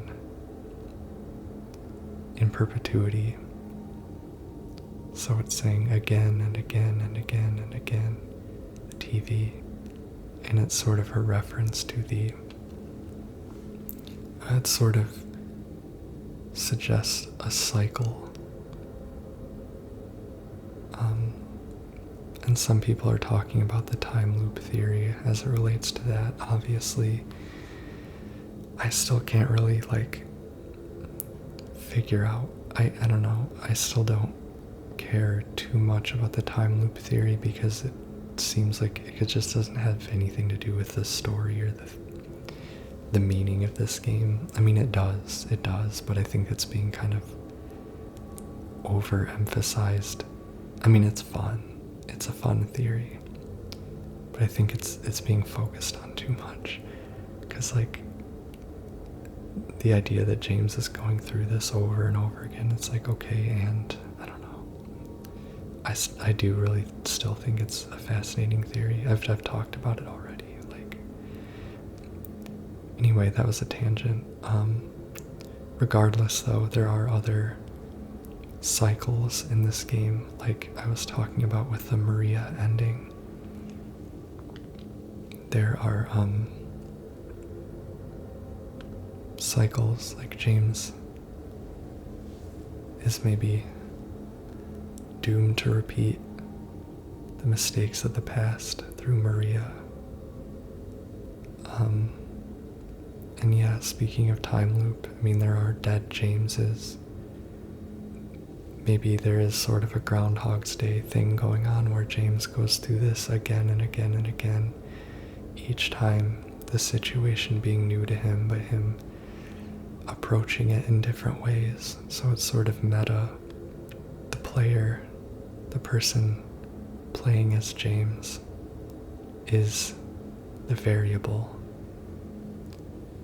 that changes the outcome of James's journey. And maybe one of those is the right way, maybe there's a way out. And whether or not that's true in the world of the game, it's an interesting meta element, just about how you're the player and you play this game, you die, you come back. I mean, time loop it's cool when you think about that in games like Dark Souls. Nothing works. It just won't wash off. Order new sheets. What won't wash off the sheets? This is the laundry room of the staff section of the hotel. That's creepy. There's some mess being made on the sheets that won't come out. Maybe it's the red paint. Does that refer directly to something that I'm missing? Like, is there some mess being made on sheets that won't come off that I should know about, but I'm kind of all over the place and I forget or overlook things? I don't know. Here's a glimpse of our original Snow White music box that was found in this very room. I will say, like, it's interesting. I like how this game does make a lot of, does refer a lot in a meta way to the cyclical process of video game playing. You beat the game, you replay it. Games have replay value. Or you die and you try again, because I think that's one of the big themes of the Dark Souls games, and Demon Souls, Bloodborne, Elden Ring, and Sekiro, is that resurrection is built into the mechanics of the game, and a big element of the player experience is not giving up or trying again, or the idea of being doomed to, like, you can't die, this story can't end, you have to keep going, you have to try again. For better or worse, it can be an optimistic, encouraging thing, or it can be a terrifying existential issue. But I think that video games have been making commentary on repetition and its existential implications. It's bread, by the way. We just saw the bread. You get a trophy called It's Bread if you examine that shelf. I would have examined this room more if I weren't under attack with no weapon. I think they tuned this part pretty well, where I also, again, variability in gameplay. It's like this in the original too, but you don't have weapons, and I like the way that they arranged the mandarins stalking through the halls, and you have to use stealth to not get attacked by the mandarins, and it's dark, and all you hear is the growling of the mandarins. It's really creepy. Now we're doing the gemstone puzzle, where we put the dice in, and if anyone, I could look it up, but if you know the symbol that this is forming, I know it's formed based on the picture on the wall over there, but if you know what the symbol is, or what it, let me know. I've been grateful to have a couple helpful people make insightful comments to help me understand certain things, so yeah. But back to the repetition thing, video games have been, nothing can be video games except games, and they've been kind of building reflections on playing a video game into their themes to reflect on larger themes. In the Souls games, it's resurrection and repetition and cycles, and I pointed out, that there are some cycles directly in the themes of this game. So, whether or not, I don't, that's what I'm saying about time loop theory is I don't really think it's relevant to the story of this game. I don't think it really tells us much new. But as a thematic thing for what this game is about, I think it has to do with that. I think it kind of emphasizes and enhances things. And I guess I was talking, the experience of the game. I think that the time loop, it's like you can basically choose whether or not you believe the time loop theory. But obviously there's things there that hint at it heavily, but I don't think the point is like coming to the factual conclusion about whether James is in Groundhog Day. I think the point is to make you reflect. Because I was discussing earlier how the different endings add replay value, and you find those books in the bookshop at the beginning called Searching for Another Conclusion that are giving you hints about how to get a different ending, how to resolve this story differently for better or worse. This is a game that wants you to think about how you want it to end and whether you're happy with how it ended, and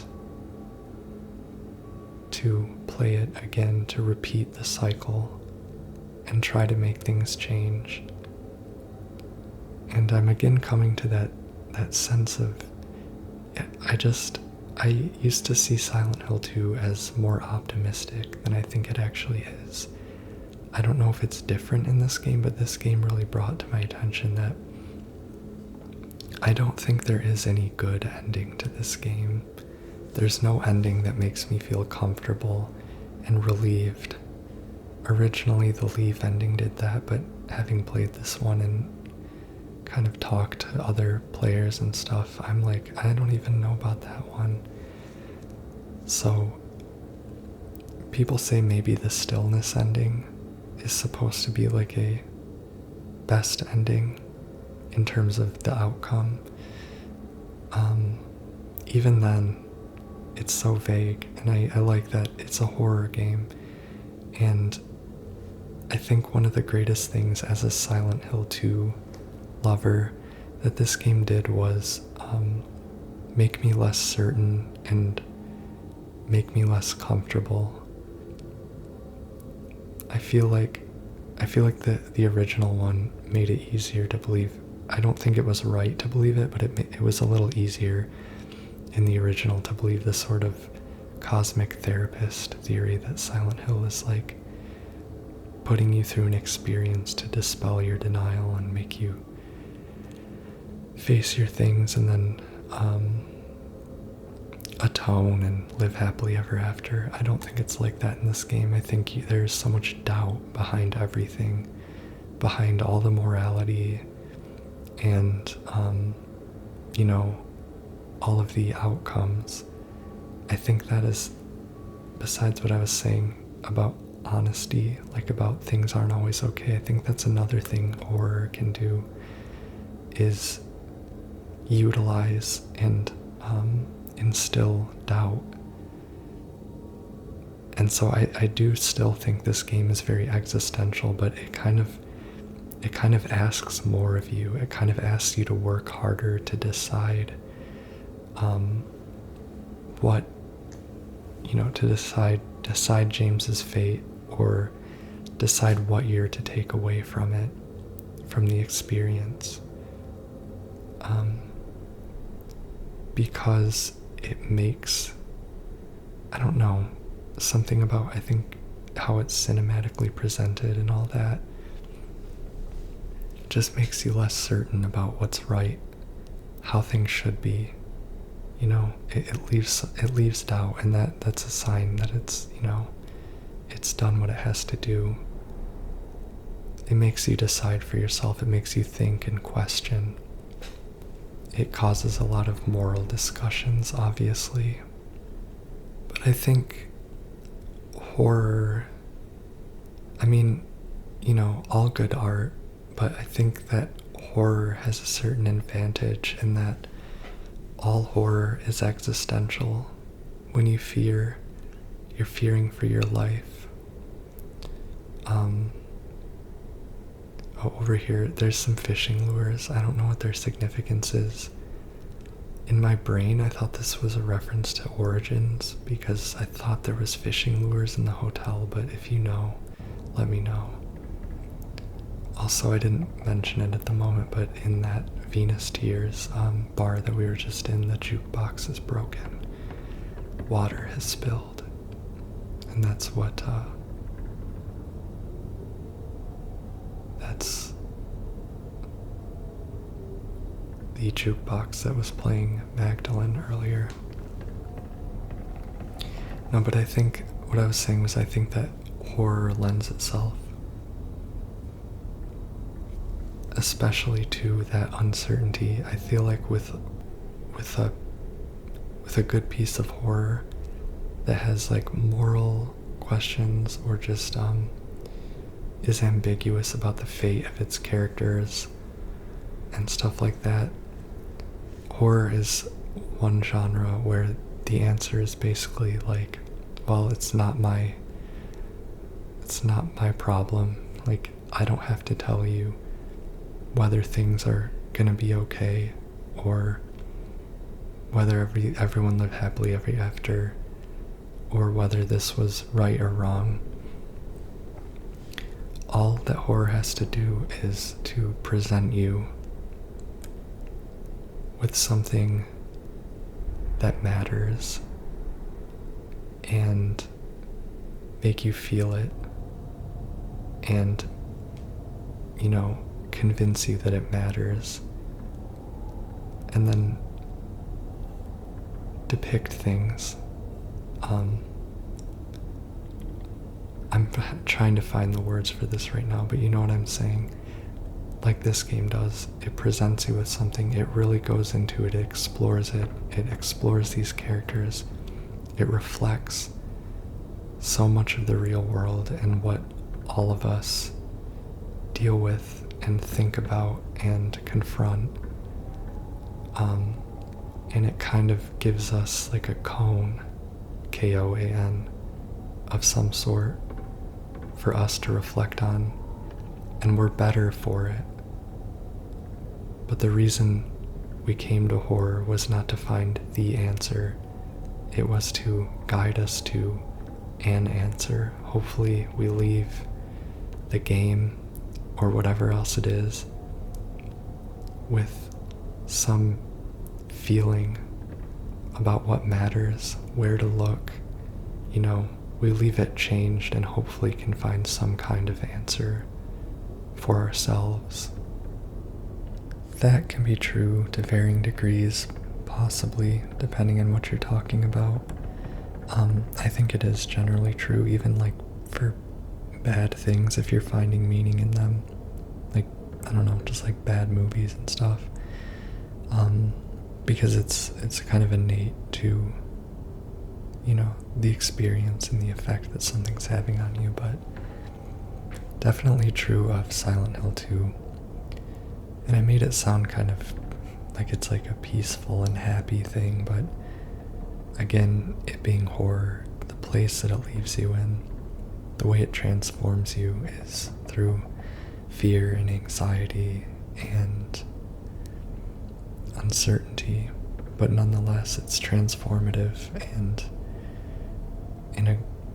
that's valuable. That's the value of it. That's why people get attached to games like Silent Hill 2. I think that's why Silent Hill 2 is so emotionally impactful for so many.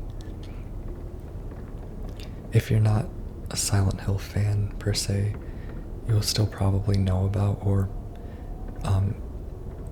Silent Hill 2, and a lot of people are fans of Silent Hill 2, or they've played it and they love it. And I think because of how this game achieves, making people think and feel and stuff like that. So we're doing the princess in the display puzzle now. This thing actually is a music player. It plays one creepy tune.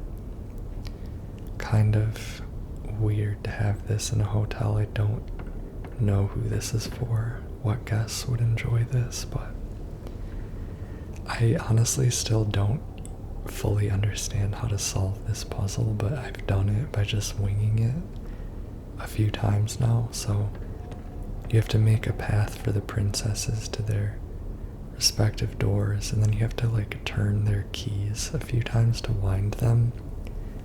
And I honest to God have no example how that works, but there are associated riddles. In a slumber deep, in a poisoned sleep, on a bed of stone, dreamless, all alone. That's Snow White. And so she wept in silence, with no prince to marry, her life to be forfeit, heartbroken and solitary.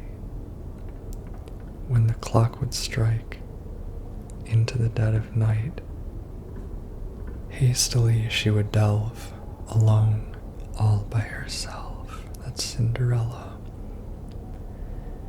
In normal riddle difficulty, it gives you a number, or a time on the clock to point that I don't remember. But in this one, I think maybe you use when the clock would strike, it's midnight, so I don't know. But I somehow figured out the number of turns for each key, but you have to get them to go into their doors, and then it chimes. It was a fun tactile puzzle. And now, having solved the puzzle,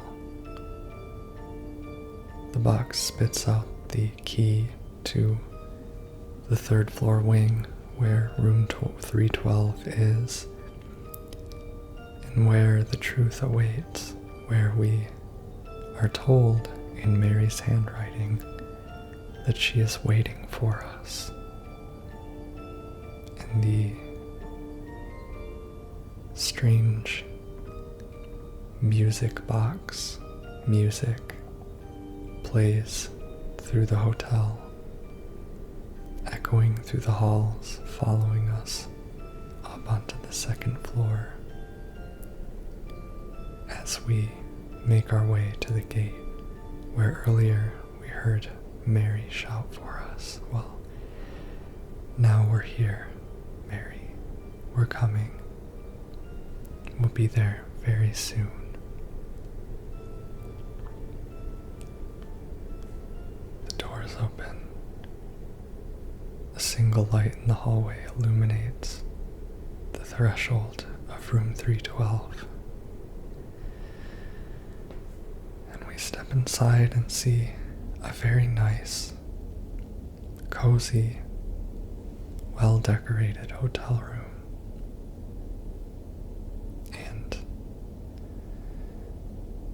There's a picture of a mountain on the wall.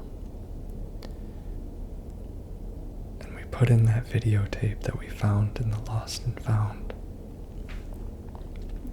That videotape we made that Maria was talking to us about. And we sit at the television and we watch this home video that we somehow forgot making. James stares into his reflection and then the tape starts. Are you taping again? Come on.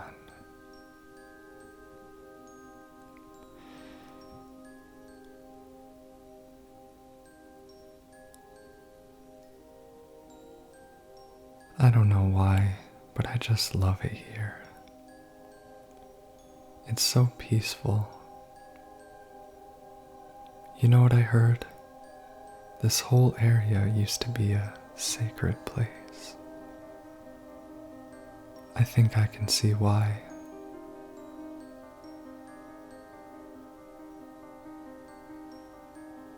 It's too bad we have to leave.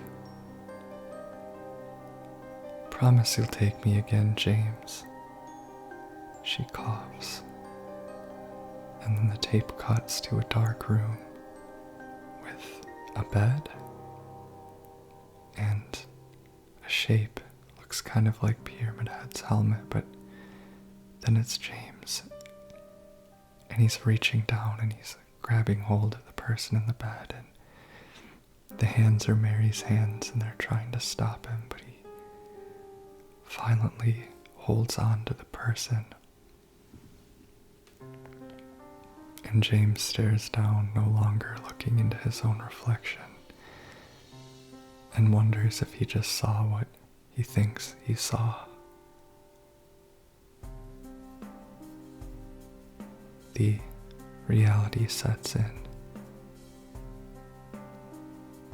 and his denial fades. And the door opens.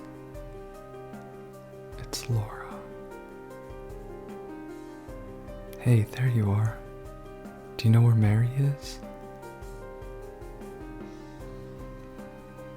Come on, talk to me. Mary's gone. She's dead.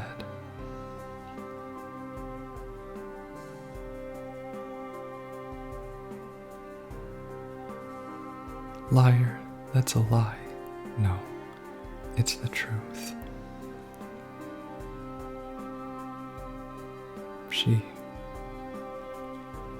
She died because she was sick?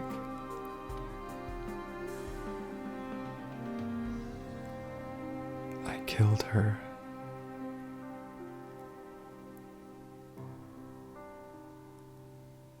Kill her? Why'd you do it? I hate you.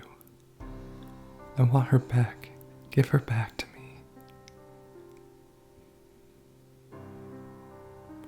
I knew it. You didn't care about her. I hate you, James. I hate you, I hate you, I hate you.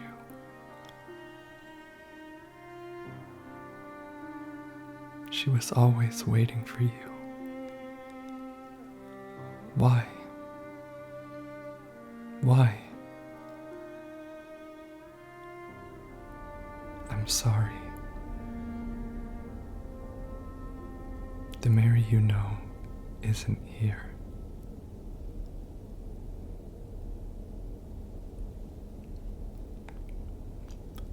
And Laura runs away.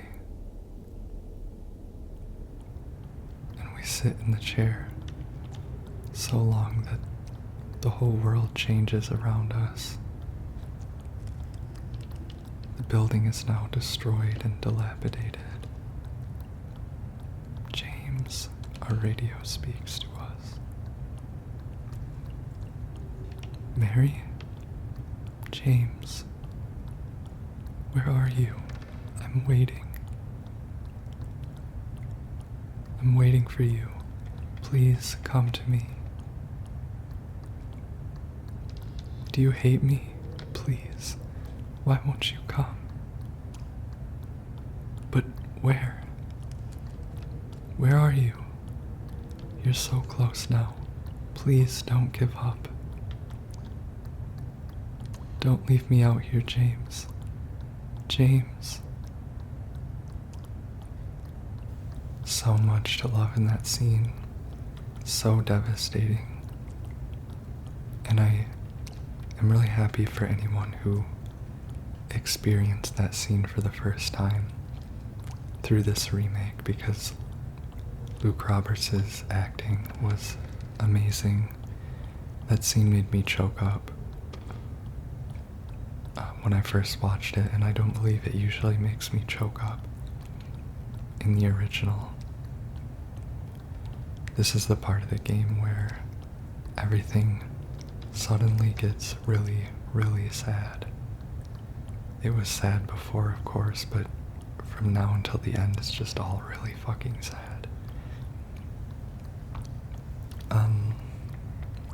As you can see, the building has burned down. It has been destroyed by a fire.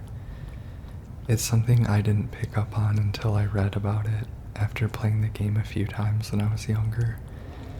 But James has been wandering through his memory of the hotel, I guess kind of superimposed onto the hotel. And now that he's admitted the truth to himself, the whole illusion goes away, and he sees that the hotel had, as it is now, it's burned down. It's not the serene place he remembers.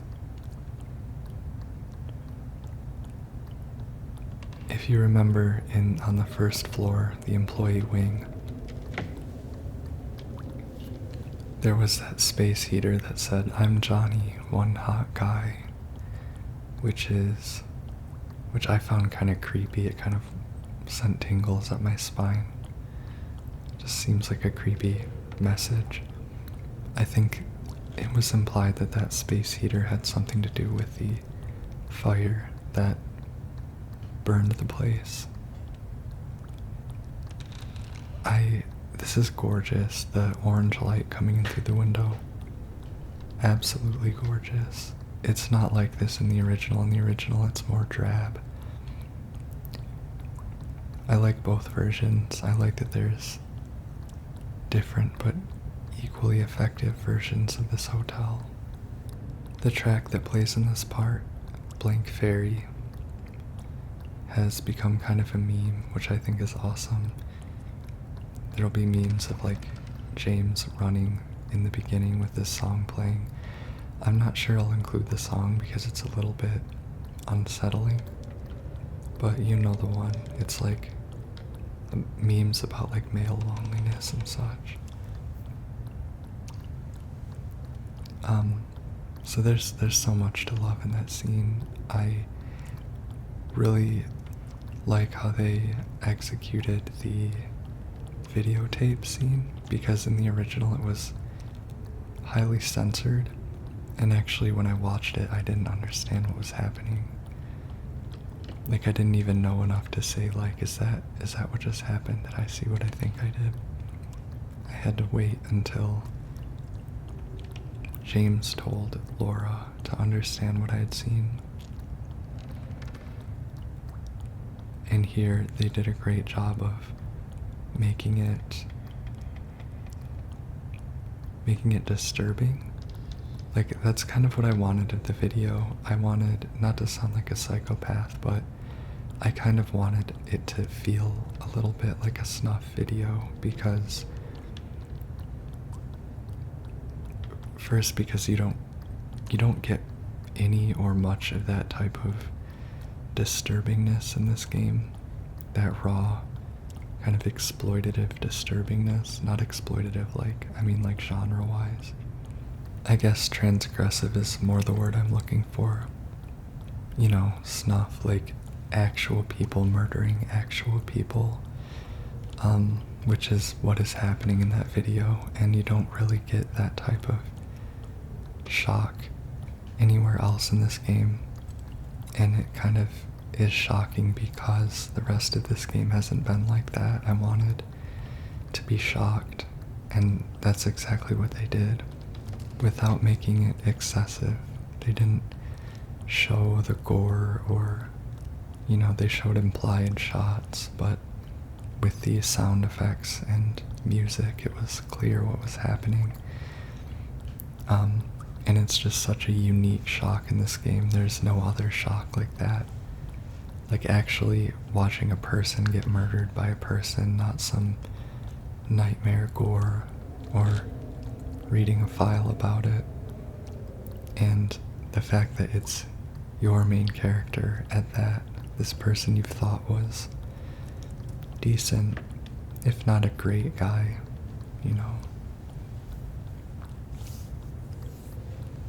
This, and I'll say the way that Luke Roberts delivered the "I killed her" line with his facial expression and everything, because all the facial expressions were captured. The way he did that was just great. It was the perfect tone. He's a good actor. Like, it has this mixture of exhaustion and shock, but also he seems deeply familiar with the fact that he's sharing, almost to the point that he's bored or annoyed with Laura. Not to say, there is no healing of thy bruise, thy wound is grievous, says this graffiti, this engraving on the wall. Very pessimistic graffiti, and I wonder if it's about me or someone else. It fits with the in-water ending, that there's really no going back. But the way that James delivers that line it sticks with me. It made me choke up just hearing him say that, and I knew it was coming. The original, that scene never makes me too emotional. It is kind of sad to see Laura like that, but damn, that was effective. And then the use of the TV as a reflective surface, and the way they gave James like dark circles under his eyes. He progressively gets more exhausted as this game goes on. He's been awake now for like 24 hours. It's cool because I can be a little bit slow playing games, but my first playthrough took a little over 20 hours, and it's perfect because the in-game time seems to match the real world time. And you just feel it yourself, having just gone through so much. There's a book on the table. Wash yourselves, make yourselves clean. Remove the evil of your deeds from my sight. That burned notebook is so pretty. I think that note has to, it's probably a Bible verse or something, but I think it has to do with the washing has the water motif in it. I think wash yourselves, cleanse yourselves of your sin sort of suggests like an individual responsibility to absolve oneself or confront one's sins. I mean, one doesn't really absolve oneself, I don't think that's how it works, but you know what I mean? To take part in the absolution. And that's kind of what James is going through. Although I think that it is James's idea about what he's going through, the punishment. I think that James is the one who conceived of the punishment, not the town of Silent Hill.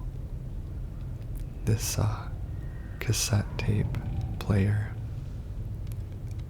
is first of all, beautifully rendered. But it refers to a very amazing scene in the original game that was cut from this one, which is completely criminal. A very amazing, very sad scene that is also very surreal because you're kind of standing in the library looking out the window at like a bed that is suspended in midair, but you hear James talking to the doctor as the doctor delivers the news that Mary's condition is terminal, and James kind of being angry at the doctor and struggling to accept the news and telling the doctor, like, isn't there anything else you can do? Like, are you actually trying to help her? And it's a good glimpse into James's handling of Mary's illness.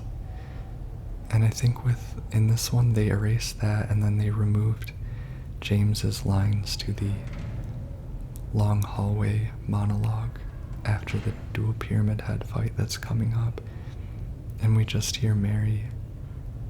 And I'm really curious about that creative decision because I think that the hallway monologue was better with James's dialogue in it. I wanted to hear him talking to Mary. I wanted to hear what James sounded like before all of this, in his normal life with Mary, and hear him have some substantive dialogue with Mary, and we didn't get that. If you are one of the developers or you know anything about this, please let me know if that was an intentional decision for a reason and what was the rationale. Now, what the cassette tape gets replaced with is this one. She will not be cured. All that suffering, I am no longer sure if it was of any use, if it meant anything at all. I can't say of this newfound understanding. If there's any wisdom to be had in all that happened, I suppose that's for you to learn, and I hope you will. That was interesting. I actually need to look up whether that cassette tape changes depending on the path you're on. But he's saying there's no hope. I think he's referring to Angela, and then he's leaving the answer to you. I didn't like that at first because it's like it's like the gimmicky, spooky hospital director, mad scientist voice, but now that I've just read the content of the thing without hearing it, I kind of like it because of the message that it's up to you, it's your choice whether any sense will be made of this suffering, because a lot of traumatized people will say that one of the most frustrating things they hear is that it all happened for a reason, that it was worth it, that something beautiful will come from it, and the trauma was worth it, because in fact it's not, and that's not necessarily the case. And I like it because I think that's what James is going through. Like I was mentioning how the punishment for sins was his conception of what is happening. I don't think Silent Hill itself really cares about punishing him. But, maybe it doesn't to some extent. Certainly it's willing to kill him. But I think it's the same way as that James's initial kind of subconscious way of trying to take responsibility or make something of the trauma was to completely repress it and deny it. And I shouldn't say just trauma, but also murder and harm and sin. We've taken the elevator down to the basement where it has stopped, and we look down and find it flooded with water, likely from the fire people and maybe the hotel sprinkler system, trying to douse the fire. All that water went down here. And now we are in the depths of our special place, flooded with water once again. Water which is the representative of James's, I don't know, it's the element of James's Silent Hill. And there are probably things to be said about the meaning of stagnant water in Shinto about this and in James's journey, but we are wading through stagnant water in this last stretch of the game. I suppose there was some degree of stagnancy in James's denial and in his relationship with Mary, where he wasn't moving forward. He wasn't going anywhere or making anything of it, so he just kind of abandoned her, stopped visiting, let the doctors have her, and left her alone. I think it was a very stagnant situation. He was still committed to the relationship, the marriage, because he loved her, but he knew it was over and he was growing to hate her. I think the main fact that was better impressed upon me in this version, partially just because I was reading more about the game this time, and I'd known this, but I kind of really sat with the fact that James left Mary alone, that he didn't visit her and just let her rot in the hospital. And the murder is bad. It's not a mercy killing because euthanasia requires consent, but the murder is bad. But the fact that he just abandoned her,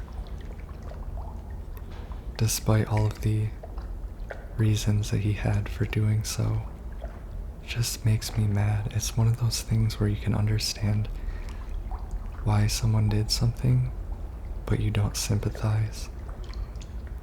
Or you think that's just kind of evil and cruel of him, even though, it's doesn't matter why he did it, it's evil and cruel. I don't know, that's been a moral debate ever since this game came out. I'm really happy we have a game like this where we're having so many moral debates, but you are perfectly welcome to weigh in the comments. It's just my thought is that no, Mary really was in pain. And James did something cruel before he did the ultimate cruel thing, I think. Here we find Angela in the burning staircase.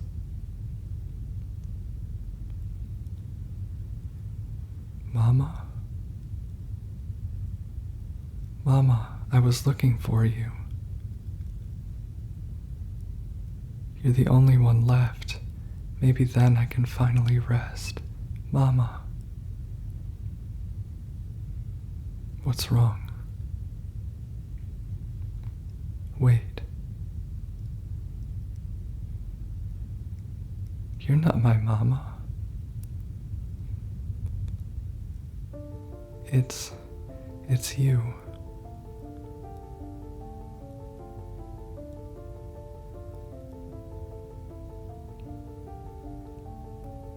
I'm sorry, Angela.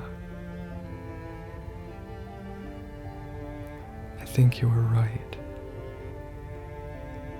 What we're looking for, it's not here. Not anymore.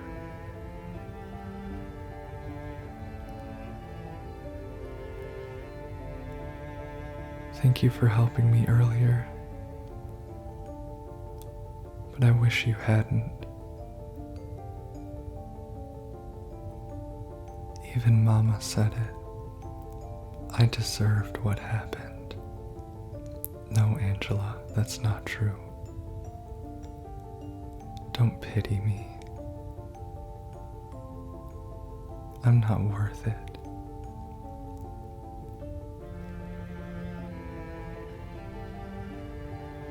Or maybe you think you can save me.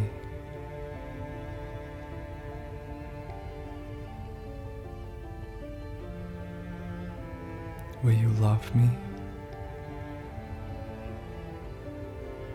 Care for me? Heal all my pain?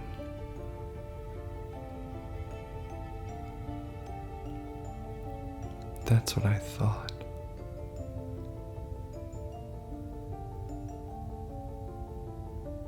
James.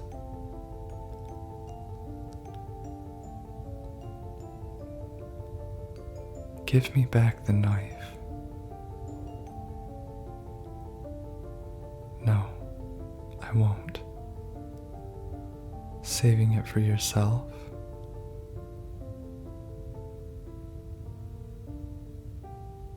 Have it your way. It doesn't change anything.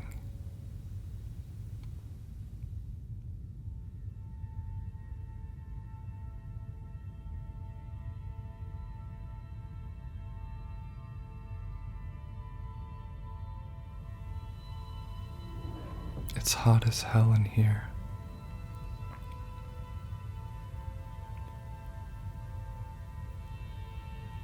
You see it too.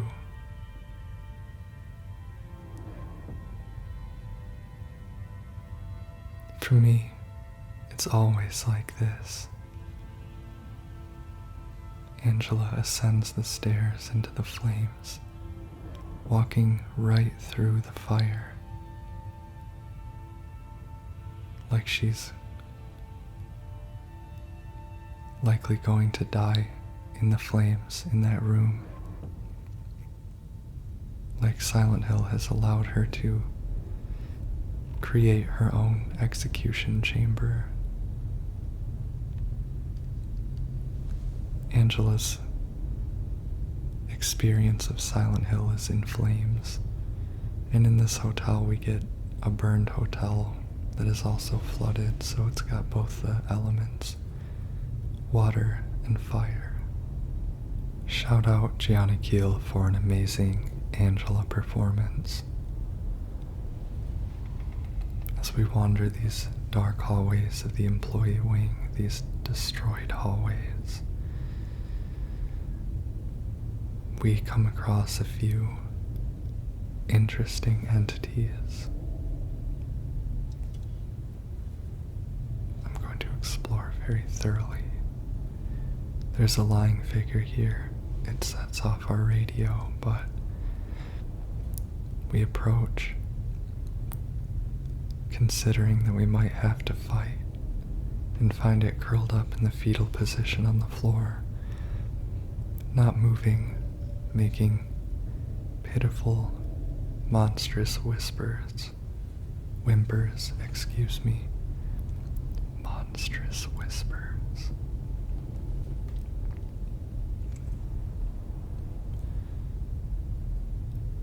We head the other way.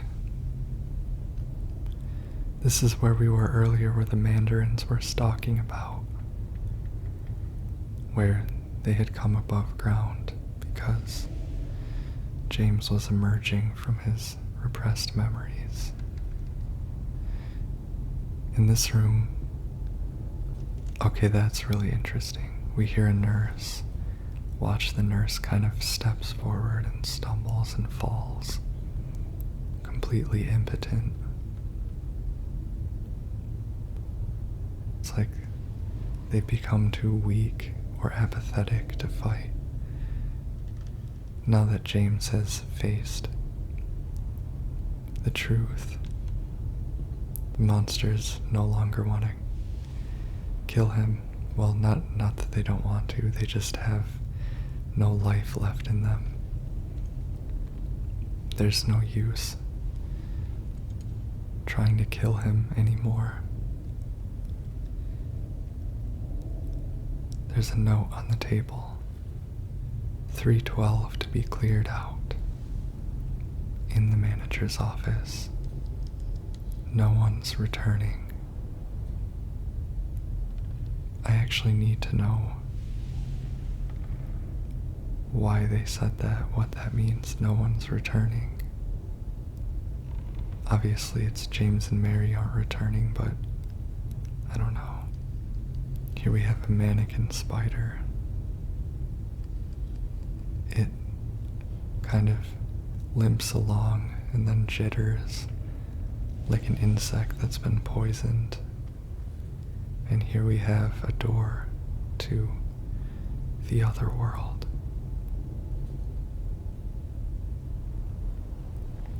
And here's where things stop making sense. A door where there is nothing in the hotel. This is like us going back into our labyrinth. This is pure otherworld. Sounds like a sci-fi phrase, but you know what I mean. And we encounter the iconic 9 red tiles. The save point composed of 9, creating a larger square. And you'll notice that James won't look into our eyes anymore. He looks away in what appears to be shame as we save. We approach. Actually, I'm gonna take another look around here. Big, scary room. We enter a heavy pair of metal doors with symbols etched on them, and look up to find a horrifying sight that is also cruel. "James," yells Maria. "Leave her alone. Leave us both the hell alone."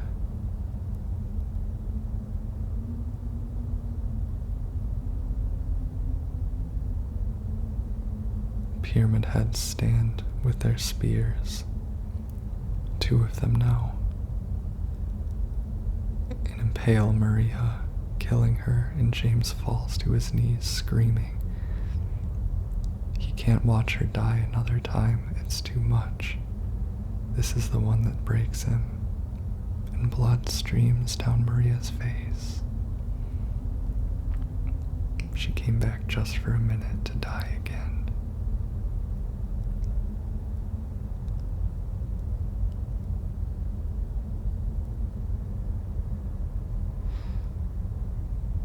I know what you are. I know why I needed you. But it's all over now. I don't need you anymore.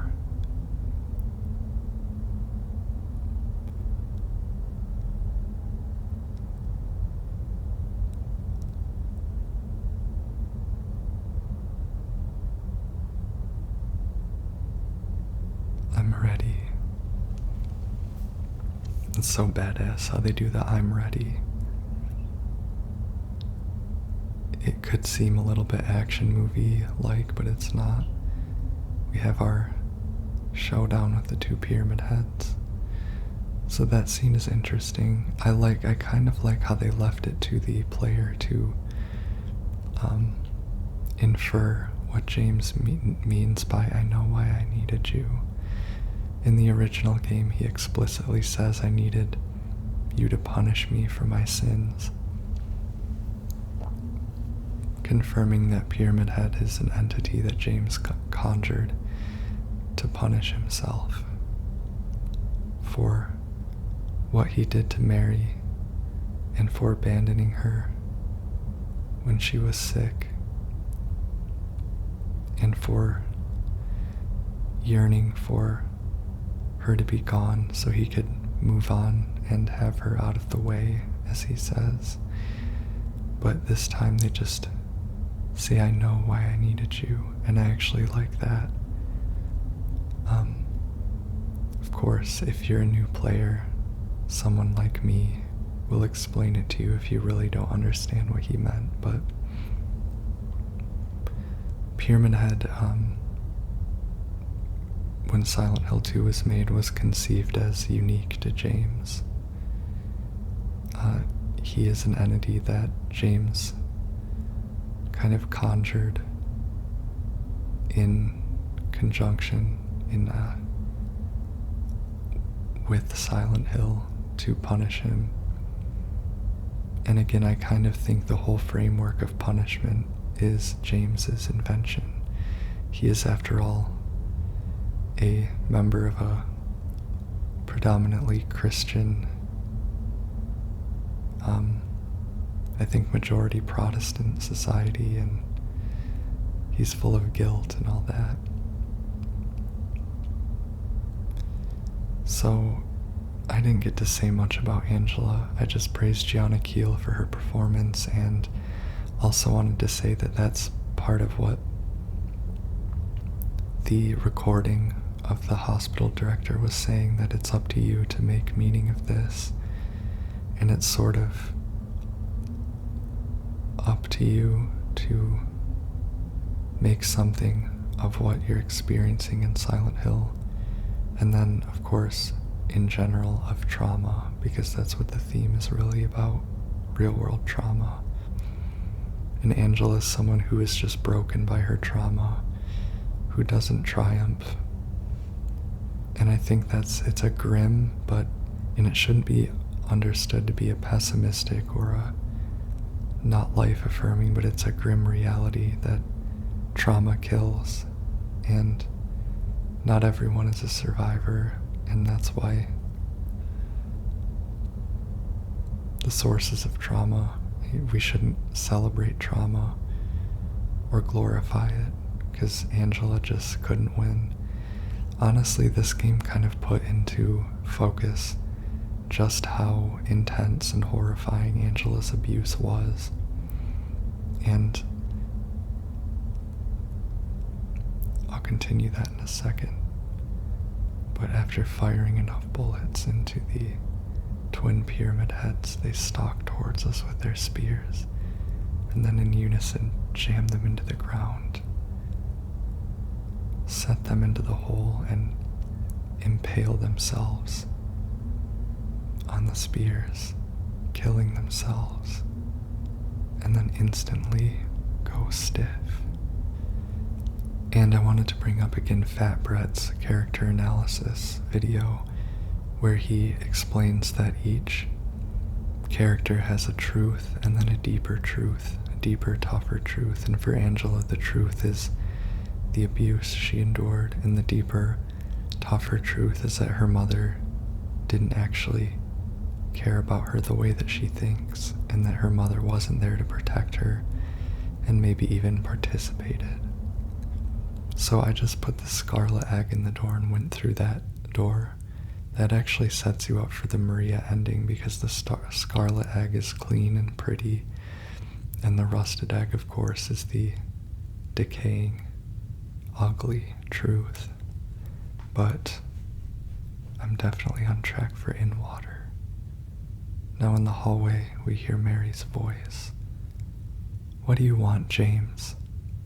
Flowers? I don't want any damn flowers."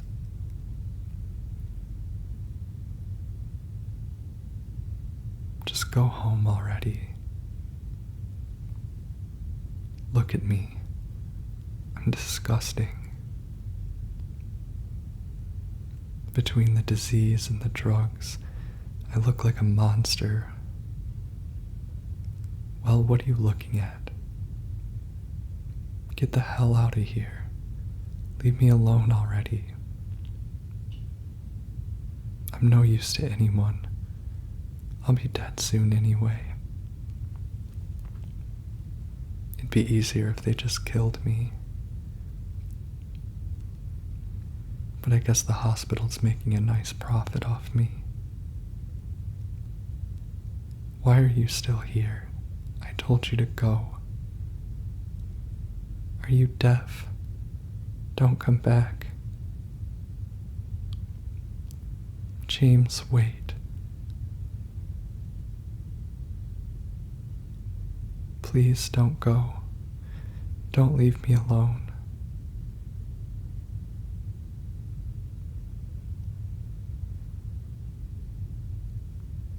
I didn't mean what I said. Please, tell me I'll be okay. Tell me I'm not gonna die. Help me.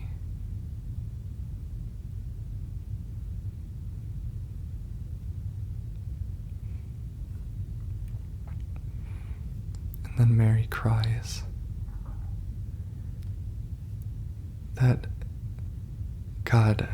That part always makes me about equally as sad as the letter reading and the ending. It's God, and Salma Gunnarsdottir did an amazing job. It's so heartbreaking.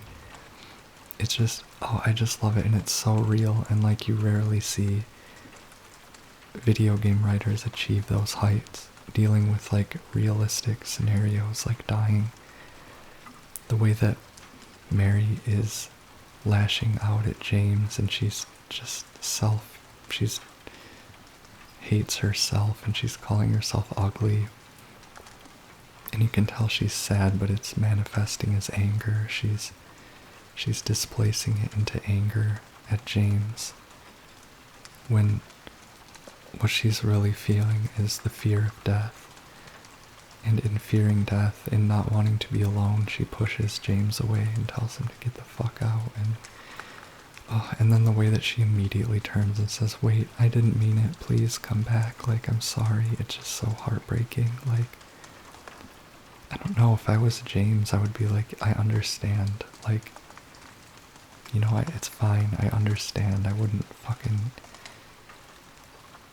that's another thing, is that I think that's an entirely sympathetic scene with Mary. It's like, and I feel like if I really loved Mary, I would forgive her immediately. You know, I don't know. I think that's only one nugget of their relationship while she was sick, but it just gives you this devastating view into what it was like when she was suffering from her sickness. And when she pushes James away like that, I don't think that's any reason for him to abandon her. So we come to the rooftop, and we find Mary staring out a window into the pure, white sky, in light rain, next to a bed. Mary?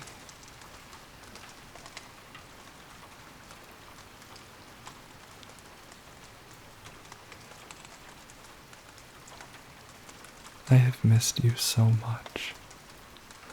I've missed you too. We can finally be together forever.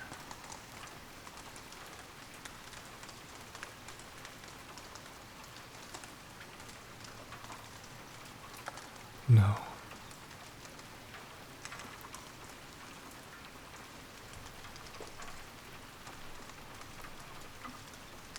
James?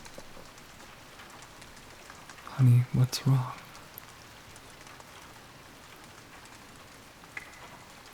I'm sorry. I know you tried. James, please, but she's gone. I know that now. Stop it. And I can't keep pretending. Shut up. What do you want? Do you even know anymore? I'm yours. I'm here for you, so what if I'm not her?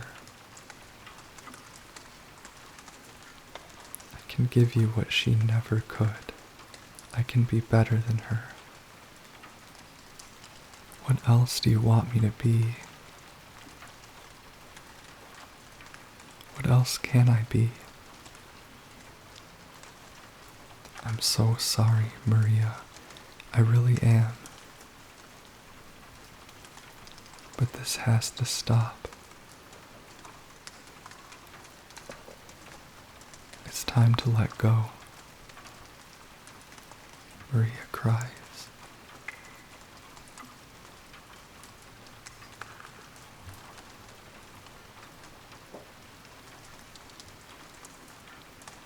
No.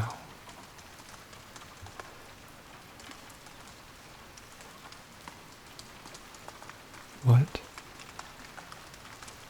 I won't let you do this to me. I won't let you go. I can't. The Maria rapidly transforms into a freakish monster in the cage of the flesh lips, as if she was what was inside the flesh lips. So that scene is, to me, if the way that it's kind of performed and presented is, again, it kind of impressed upon me what's happening here, which is that Maria is still around, and she's becoming increasingly unhinged, basically each time she dies, and the further James gets to the truth, the closer, because she has no purpose without James, and she has this split sense of self. She has this dissociative nature where she, again, it's like what she is to James is in her instinct. It's like part of her, and she's confused by it, but at this point she's accepted that she wants what she wants. This is what she is. And the only choice she has in dealing with her absurd existence is to try to tempt James to try to take Mary's place. And when she's confronted with James saying no, she gets very, very angry because she really has nothing else to live for.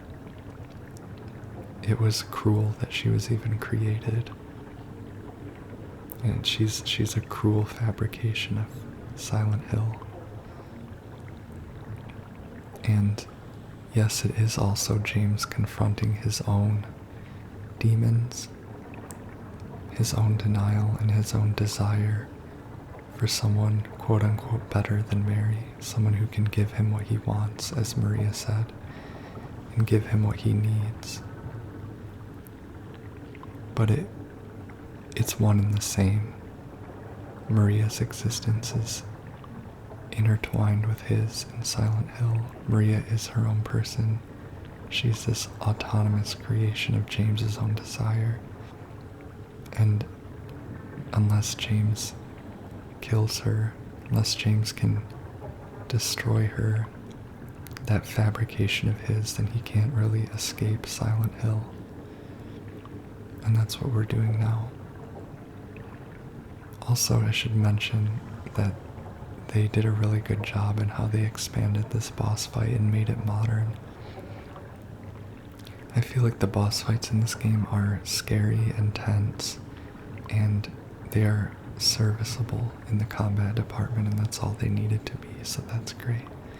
But they found a way to make this boss fight more grand and thrilling than the original without sacrificing the tone or anything like that.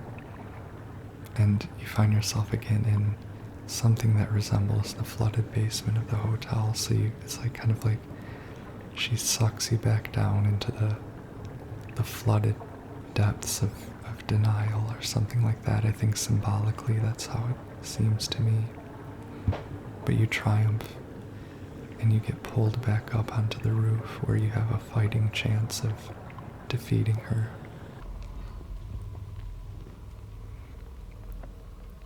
It's really sad. The cutscene before this is really sad when James gets that moment to see Mary again, to believe that Mary is actually here, and then he immediately has to. He's obviously gained the fortitude to accept that that's not the case, and that this is just a cruel trick, and that the town was trying to tell him his own lies, and he's had to dispel those lies, and that's what we're doing now. And it's really sad the way that Maria is acted here, the way Salamaguna's-daughter.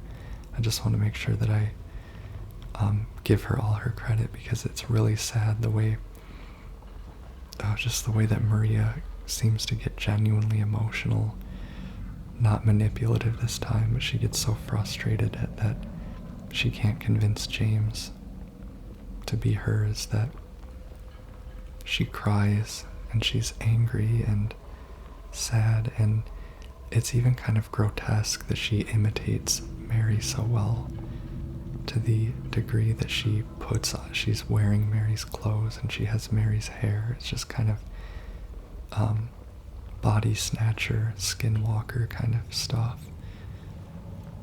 It reminds me of this one scene in the movie Red Rooms, which I mentioned before, but there's a scene in it that is like the most like shocking and like jaw-dropping scene. It has to do with wearing someone else's clothes.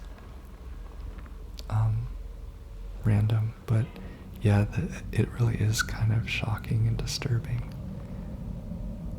And it's pitiful. It's really pitiful that she's wearing Mary's clothes, that she looks just like Mary. It's like she's desperate, like she's trying as hard as she possibly can to win James, and she's like forced into this sort of desperate position to be begging for a man's attention and approval. So there is like just because she's a woman, there's like some gender elements to it in how it kind of comes across, and it's just so many emotions. God, this game is just such a... I try not to get into like just, riding the developers' dicks, but like, damn. We've defeated Maria, and now she's in the most pitiful position. James, she says. She lies there like a sick patient. James. Just repeatedly saying your name. And you put her out of her misery. That final blow is so brutal. It's like sort of like the culmination of the whole combat system, because it feels like committing actual murder with that melee combat. This is the leave ending. Mary? Hey, handsome.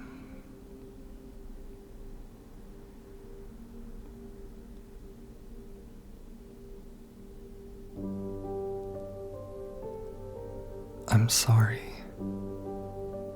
Don't be. I told you. I wanted the pain to end. Yeah, you did.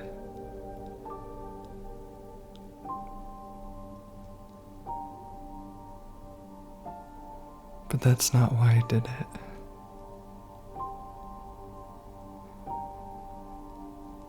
The truth is, I hated you.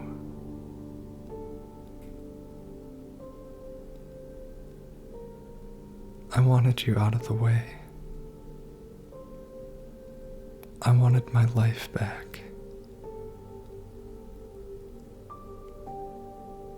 If that's true, then why do you look so sad?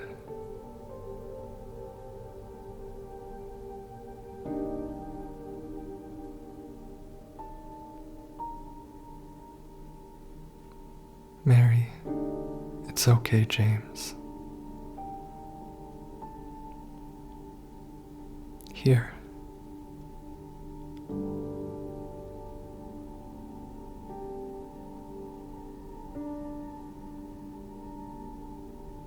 What is this? It's what you've been looking for.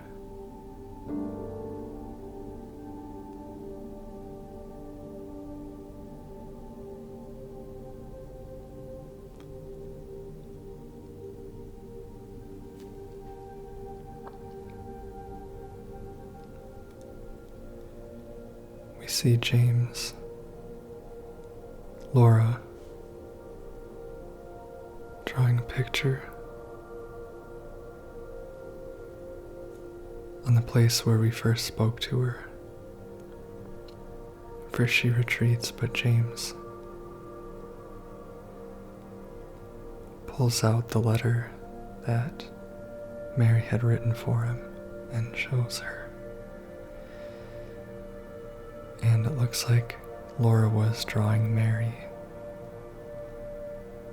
before we arrived. You see Mary, I think, holding some flowers. And now we read Mary's final letter to James.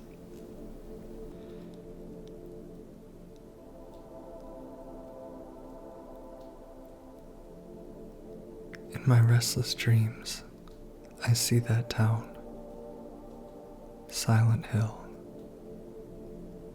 You promised to take me there again someday, but you never did. Well, I'm alone there now, in our special place, waiting for you to come and see me. But you never do. So I wait, wrapped in my cocoon of pain and loneliness.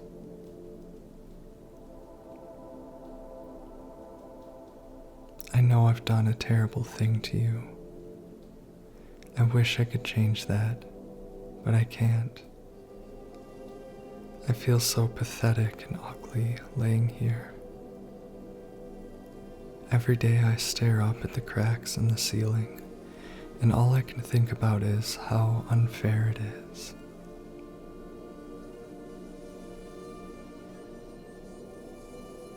The doctor came today, told me I could go home for a short stay.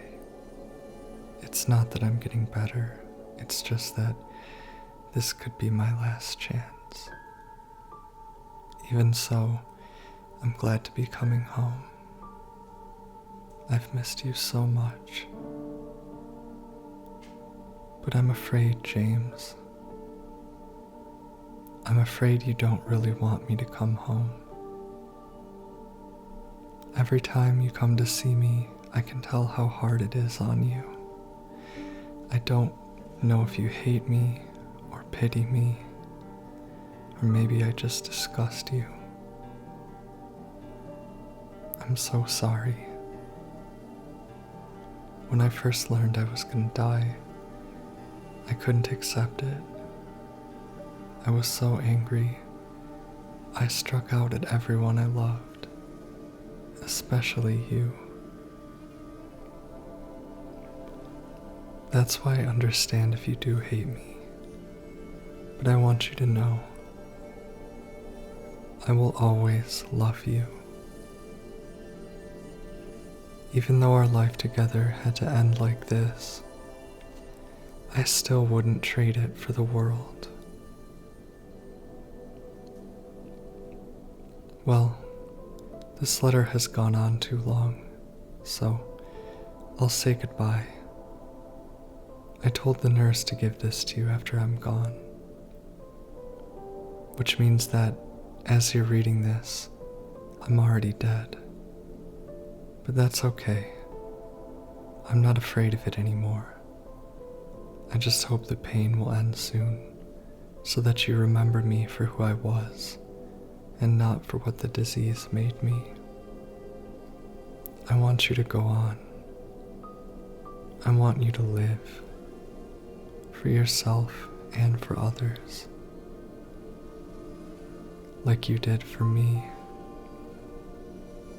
James, you made me happy. And you see James and Laura strolling through the graveyard towards the gate in the fog, leisurely, just kind of taking a nice walk, Laura being playful. Maybe he is going to adopt her, like was Mary's wish. If she hadn't died of sickness, she said she would have adopted Laura, and maybe he's going to raise her in Mary's place to sort of honor Mary's wish.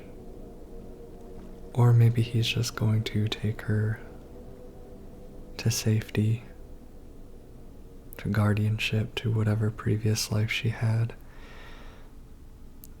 In any case, Laura has to keep a secret for James, which is that he killed Mary.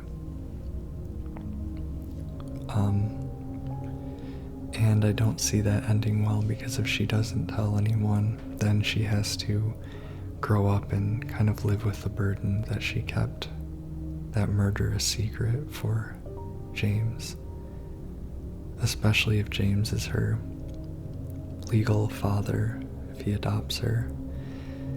In any case, I don't mean to be all sound negative, it's just that this ending is much more complex than I used to think it was. I think it is still my favorite ending, but it's not as simple and happy as I thought it was, because if you think about it, well, I just mentioned everything. Laura has to keep a secret. James still killed his wife, and the reading of the letter actually makes it really sad, because there's that conversation with Mary at the end, and I think that's just James speaking to the Mary in his head, but it also could be James speaking to the spirit of Mary or something like that. In any case, the dialogue sort of brings out that James shares that he wanted her out of the way, that he couldn't stand what her illness did to their relationship, and he couldn't stand staring the loss of her in the face and admitting that the relationship was over. But she said, if that's true, then why do you look so sad? So I think it's an admission that clearly James did love her, and that it was only part of him that quote unquote wanted her out of the way, and that he wanted his life back, because I think that's the guilty part of him. And then Mary is sort of being the kinder part and saying, why do you look so sad? Which means that he was also probably angry and sad at losing Mary, and Mary herself was the reminder of that loss when he was around her. And so it's very complex, and so for that reason I think it's maybe the happier ending, because none of the endings offer that dialogue. I think it used in the original, that cutscene with Mary and James in the room together was also on the in-water ending, but in this game it's only part of the leaf ending.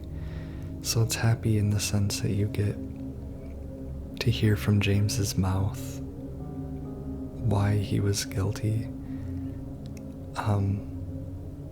He says, none of the other endings, he says, I hated you, I wanted you out of the way. As we'll see ahead in the in-water ending, he says, I miss you so much, but you don't hear him, I don't know. But at the same time, the letter, and the letter mentions she wants the pain to end, and,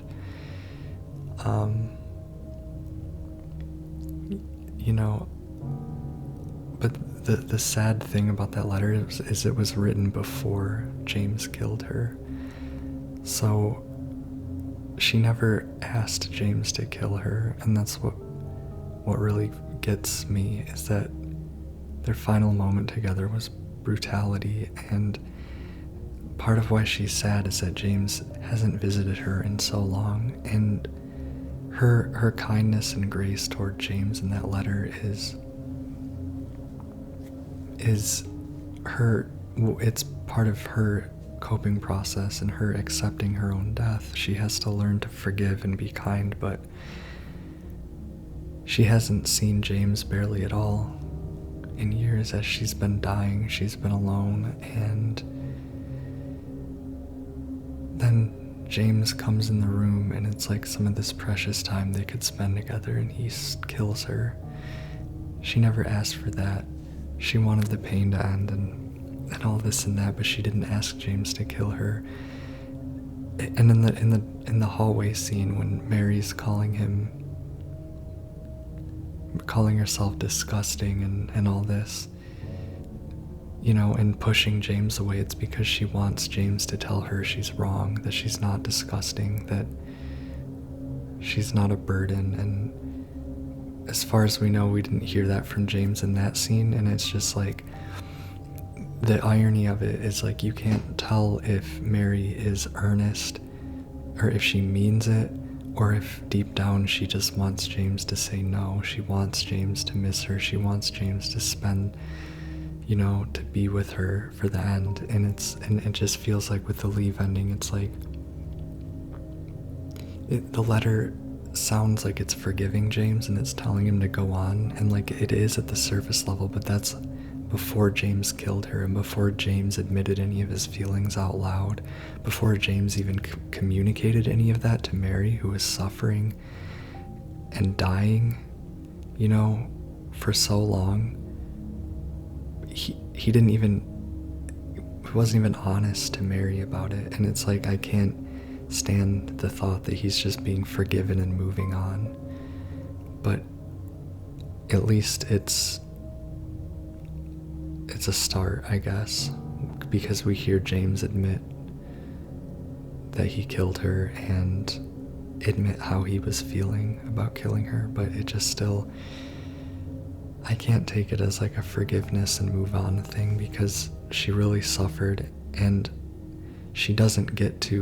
Mary does not have a chance to say whether or not she forgive James, or to even talk to him about the fact that he killed her, because that letter was written before she died, before she was killed. So I don't know, that's some of my feelings on the leave ending. I feel like I used to be kind of naive or something in how I thought about that ending, but that's because I didn't used to think much about the fact that James kind of had abandoned her to the hospital. So next we will watch the in-water ending. After we finish Maria, we see James sitting in his car with rain falling. The fog is gone.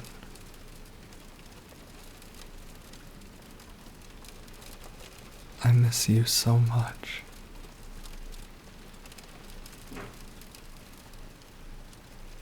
I tried. I really did, but I can't. I just can't go on without you. I can't forgive myself for what I've done.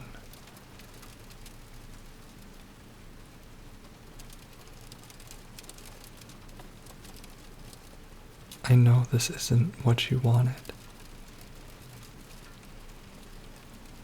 but I guess it doesn't matter anymore.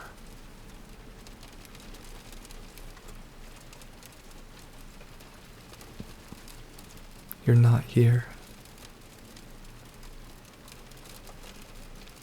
are you?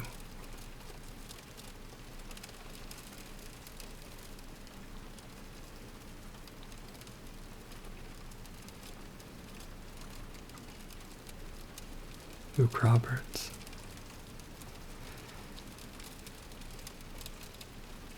Crying is on point. James looks to the back seat. Something seems to stare back. The camera looks up at him as if staring back. And we wonder if something is back there on the seat.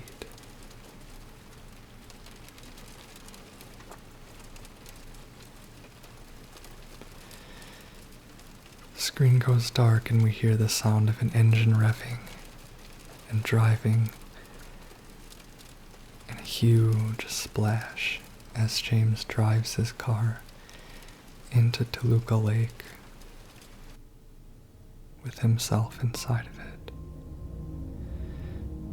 And we see a beam of sunlight piercing the depths of the lake while the car, no, while something sinks into it.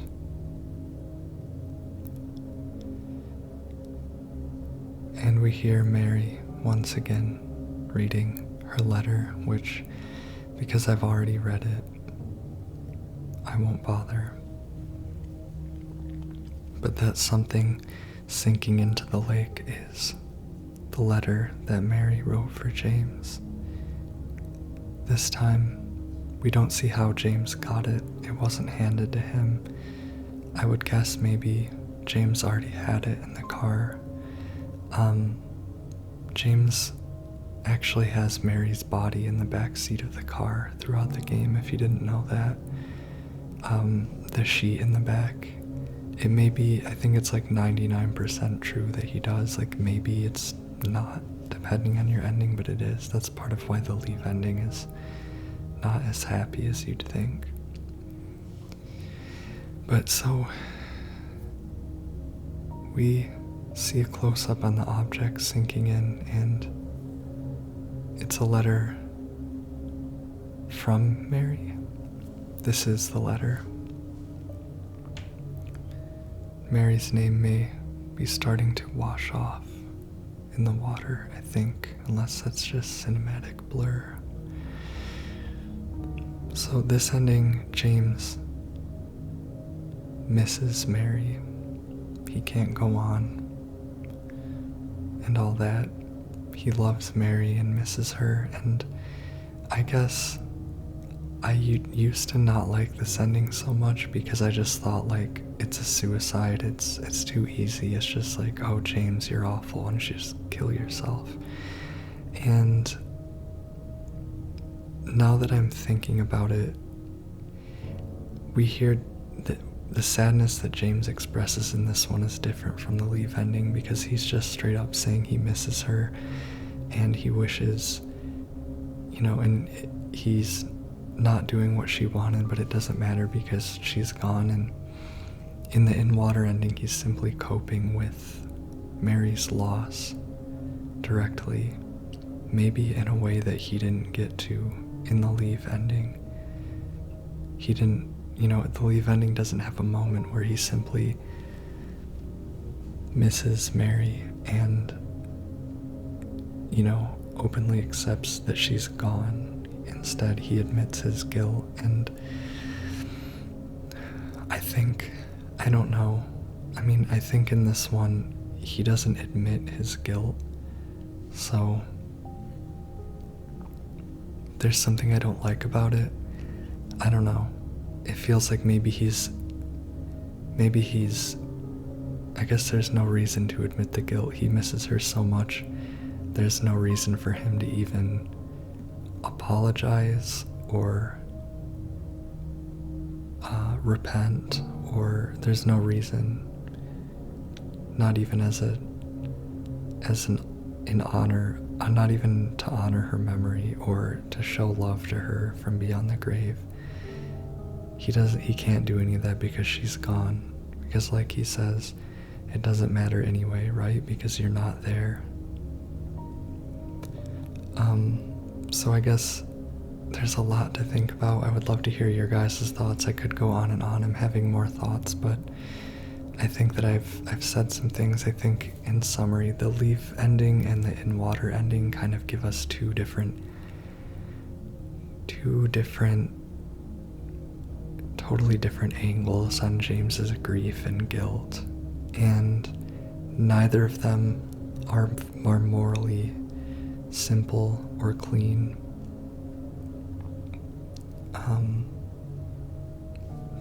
Just like the very subject matter isn't, I suppose.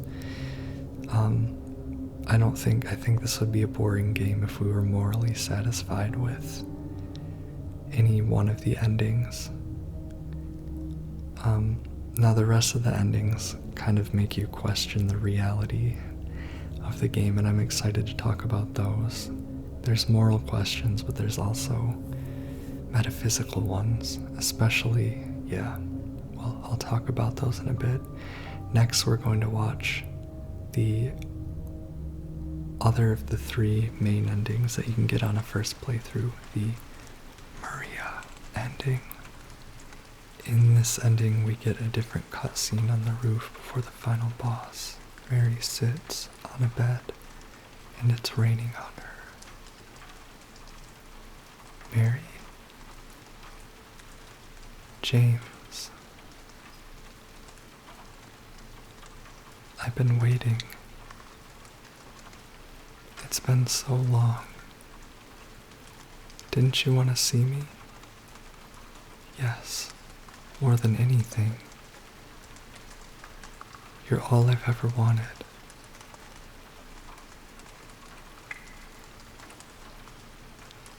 But that's not true, is it? Mary? You killed me, James.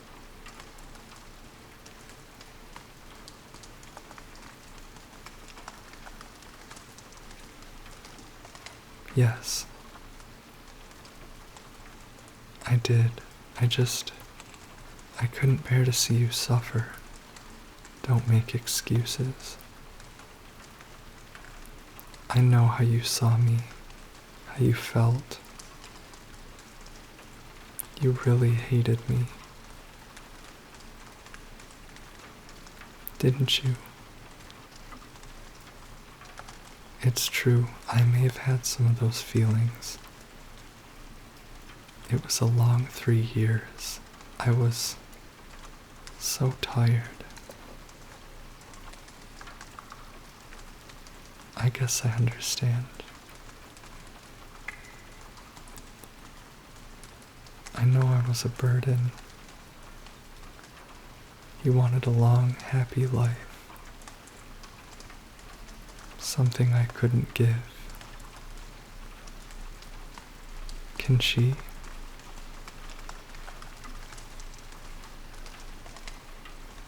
Mary, please, if I could just... No, James.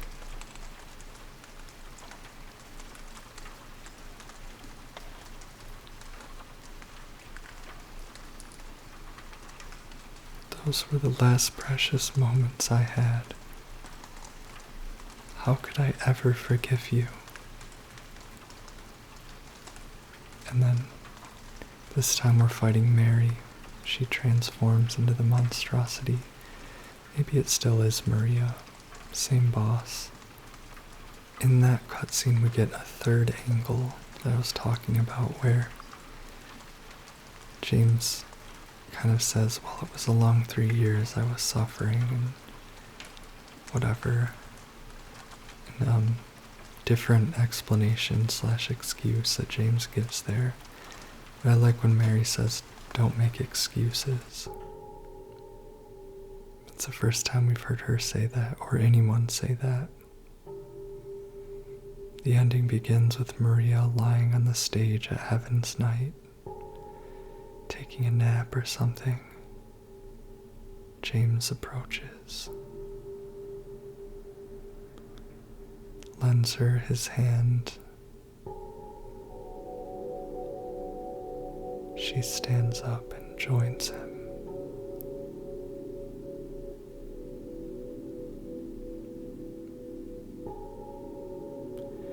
Hands him the letter.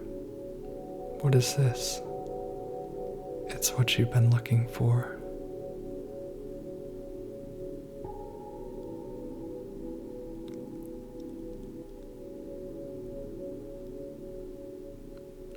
He smiles and slips it in his pocket. Let's go. As if forgetting about it.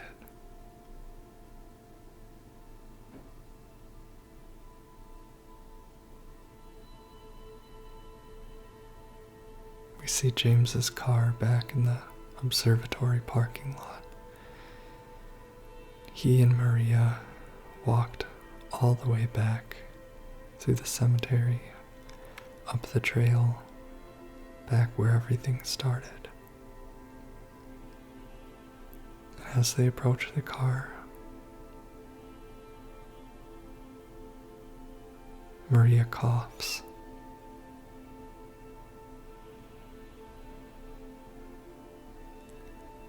"You better do something about that cough," James says in a rather callous tone.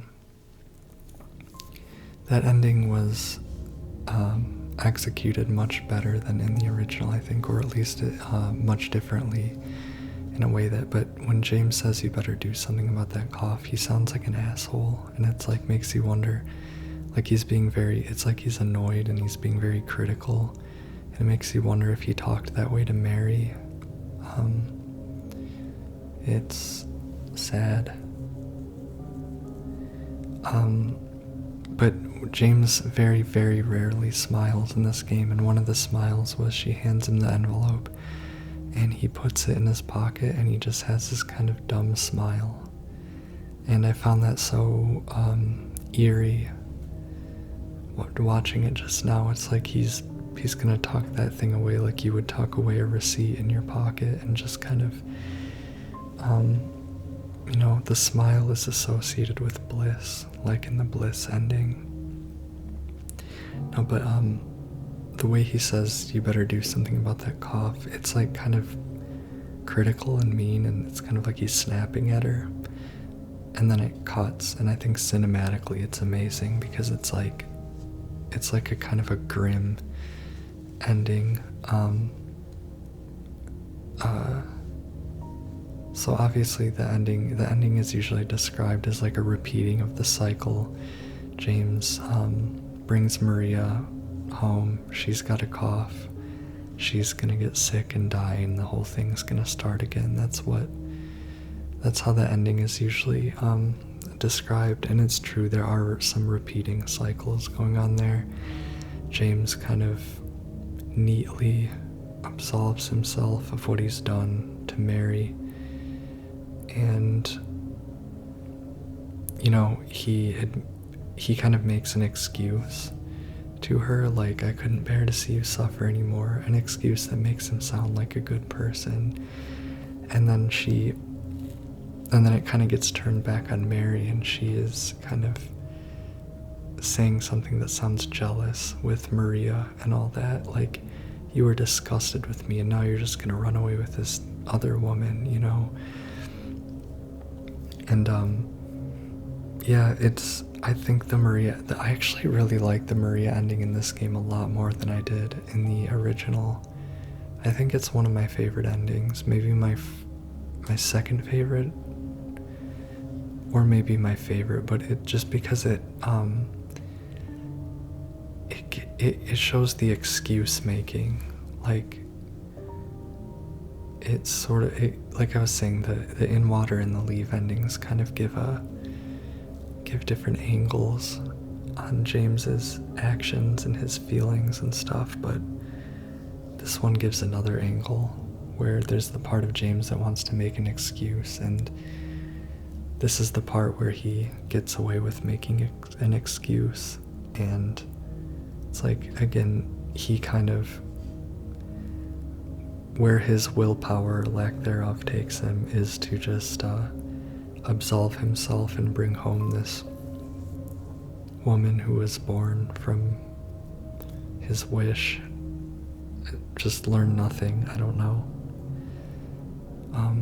But I kind of appreciate it too, because it is sort of like instead of giving James the easy out of in water, or like kind of absolving him, like apparently like in the leave ending, it just kind of is like, just kind of seems to admit that what James did was wrong and he's an asshole. So I appreciate that, I suppose. Again, those couldn't be all of my thoughts, but I want to hear your thoughts, especially of these endings. Next, we're going to look at the ritual ending. So to get the ritual ending, I am loading a save, and I'm grabbing the Book of Lost Memories out of the Lost and Found of the hotel. Now I have the Crimson Ceremony book, the White Chrism, the Obsidian Goblet, and the Book of Lost Memories. These 4 items are ritual items that James can use. So we have the Obsidian Goblet, a milky white anointing oil is the chrism. So I guess with the 2 books and the oil and the goblet, we have the means to resurrect Mary. And now we again get a different pre-final boss cutscene. James. What's wrong? Aren't you happy to see me? I'm sorry. I know what you are. Maria. What does it even matter? I'm here for you. You're not her. She's gone, and she's not coming back. You're wrong. There is a way. I can still bring her back. What? No, that's not true. But before I do, I need to kill the part of me that still clings to you. Who the hell do you think you are? You don't get a say in this, not anymore. Like it or not, I am here now, and I won't let it end like this. And Maria transforms. And we fight and kill Maria, and then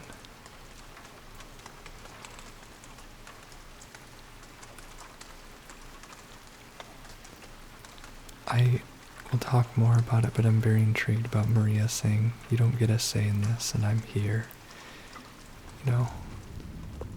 I'll say more about that after the ending sequence. James rows a boat towards an island in Toluca Lake.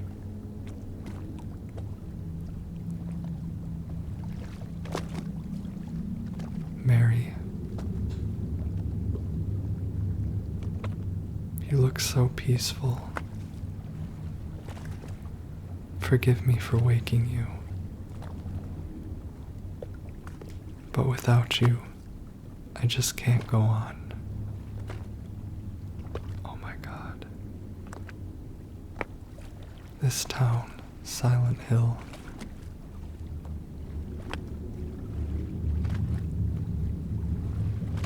The old gods haven't left this place. And they still grant power to those who venerate them.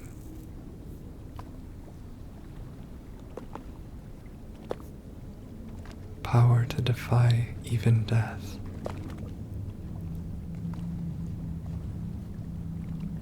Ah, Mary.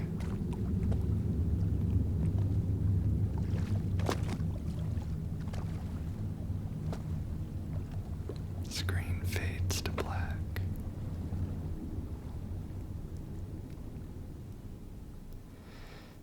That ending is actually, again, this game made me love it more. In the original, I thought it was like whatever, just kind of like a, what the hell kind of ending. But in this one, it's really interesting because James becomes quiet and fanatical, and I feel like in each ending in this game, James is a different person. You see a different part of James come out, and in the scene with Maria, the final, before the boss fight, he's very assured, he's very instantly aware of who she is, And he doesn't have a moment's denial or hesitation. He's basically like, I'm gonna kill you and then I'm gonna bring Mary back.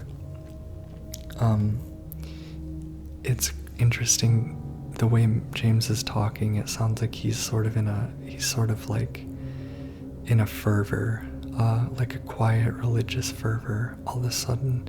And it's like he loves Mary so much that he becomes convinced of these spiritual beliefs, like deeply and immediately. Kind of reminds me about how, like, addicts will turn to faith, and just in my experience, like, people who quit drugs or alcohol will become very religious, something like that, or who experience trauma sometimes.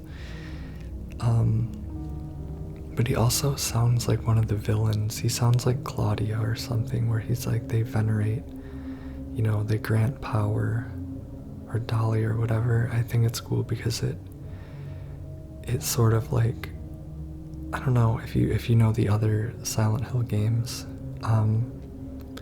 it sort of humanizes them because they all have their desires, except maybe Dahlia, I don't know.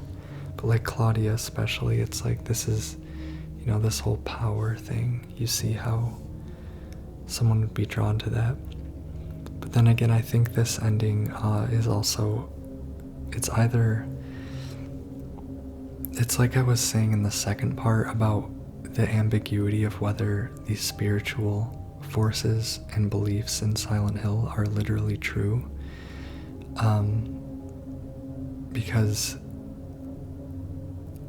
like, it could be literally true, but it could also not. And this, I think that the ritual ending is just James even deeper in denial than in the Maria ending, only this time he's not, like, choosing the cowardly, I don't know. He's not just indulging in his evil. I think he's in denial so deep that,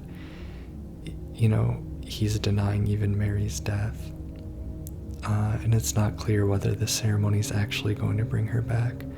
Another very macabre thing I noticed too is that Mary's body is wrapped in a sheet in the boat. Like he dragged Mary's body into the boat, the one that's normally wrapped in a sheet in his back seat.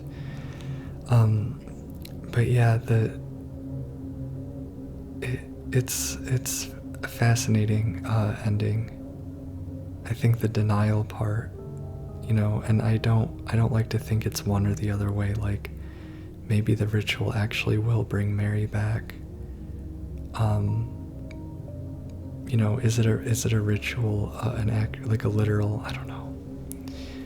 Like, is it a direct power of the gods, or is the same power of Silent Hill that shaped the world around his denial and guilt going to affect this change from the same, by the same logic, from the same matter? Is it going to be exactly the change he wants? Is it going to be a physical, material change bringing Mary back? Is left to be seen. There is a lot of mystery in that one, and I think I like that ending because there's mysteries that pertain to the other Silent Hill games as well. Even though the other Silent Hill games are more, I don't know, literal than this one and more directly supernatural and have fewer ambiguities and mysteries, doesn't mean that they don't. I think that people are overconfident in what they know in those games, and they kind of close down a lot of interesting possibilities and interpretations to themselves when they see the other Silent Hill games so simply. Again, would love to hear any interesting thoughts you have about the ritual ending, because I could keep going, but I'm having trouble, like, expressing thoughts clearly right now, so I'm just gonna leave it at that. And so now we're gonna do the 2 joke endings, and then we're gonna do the new endings that Bloober Team added to this game, which I love, but I wanted to save those for the very last in case you've beat the game but you haven't gotten those yet. So next we are looking at the dog ending. So you may remember a note we found near the beginning of the game at the pet shop, and the pet shop employee seemed to have a bad feeling about this animal that they found that I think had also escaped, that had been kind of troubling to the other animals. And we found 2 parts of a key that we reassembled and found that the key opens this door in the hotel that is labeled control room. And what do we find inside but a Shiba Inu at a control panel? James approaches, gun drawn. Show yourself.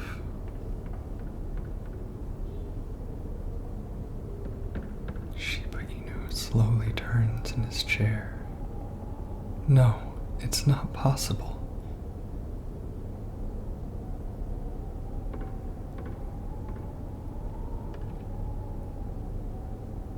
He falls to his knees. The Shiba Inu approaches the dog that's behind it all and gives him some kisses on the face. James can't stomach what he's just learned. The actual darkest revelation of the game, that this dog is in charge, has behind everything. It's a much darker and more grim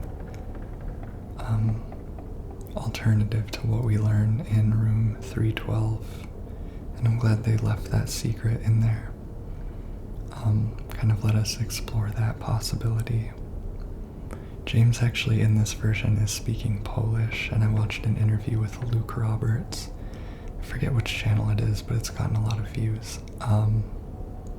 It's not it's Dan Allen Gaming interviewed Luke Roberts, and he said that they spelled out Polish phonetically for him. In the original, he speaks Japanese.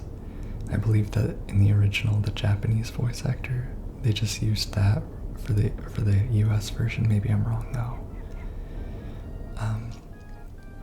But yeah, that's cool. Fun ending. Really silly song in the credits too. I love this. This song got stuck in my head when I first heard it when I was a kid, and it still gets stuck in my head. It's so dumb. While the credits roll here, I wanted to say something I didn't think to say when we showed the leave ending, which is, and it's just a general opinion about this game and maybe future devs to think about, but I actually don't like how they handled the cinematography of the leave ending and the editing. In the original game, it's a still shot of the graveyard while the text of the letter scrolls up, and you have to read it, and you hear Mary's voice, and there's no music in the background, or there's very little. That's a moment with you and Mary, and really all the focus is on the letter. It's not on all these, ooh, look at these beautiful environments we designed, it's not about that, or listen to this beautiful music we composed, or look at this sound design. It is obviously a mark of expertise and a great achievement to do what Bloober Team did with the environment and sound design, but it's the sign of a true artist to strip it all away. And I have this complaint about many movies and such. You don't need music in every scene. I think several scenes in this game are kind of cheapened, are kind of made worse by adding music, Don't need music in every scene. Simplicity works, and you should, I think especially in Silent Hill, you should see how much you can do with the least. That said, I still have all the same thoughts about the leave ending. I just wanted to put that in while these credits are going. The next ending we will be watching is the UFO ending. So, having found the channeling stone in East Southvale and used a note in the diner as a clue as to where to examine it, to call the aliens, we pull it out one last time in room 312 and step out onto the balcony, holding it aloft, listening to the strange sound it makes.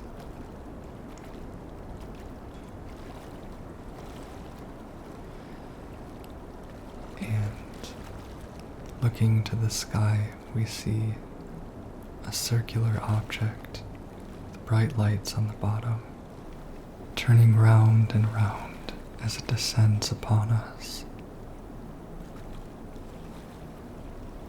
until it shines a bright beam of light onto James and abducts him into the ship.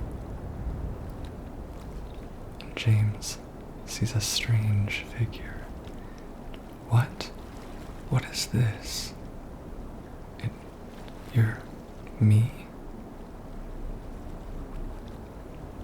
I'm the real you, says Space James. No, it can't be. It's true, you've been a clone this whole time, but now it's time to come home. James falls to his knees, screaming.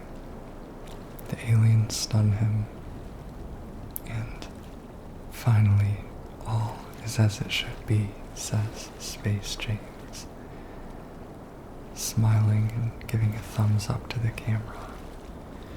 A man who looks strangely like the type of character model that would be rendered on the PlayStation 2. Mary, says Space James. Or the Xbox. Space James looks forward to the hotel. Looks like Space James is about to finish the game for us. Funny ending, cute. I like how they changed it from the original UFO ending to reference the fact that this is a remake. It's not just a recreation of the original UFO ending, so that's cute. I like that they did the face app smile, James, the original James, and they repurposed James's falling down animation from when the two pyramid heads stab Maria, and instead it's that, but he's getting stunned by the aliens. I think that's really clever and funny.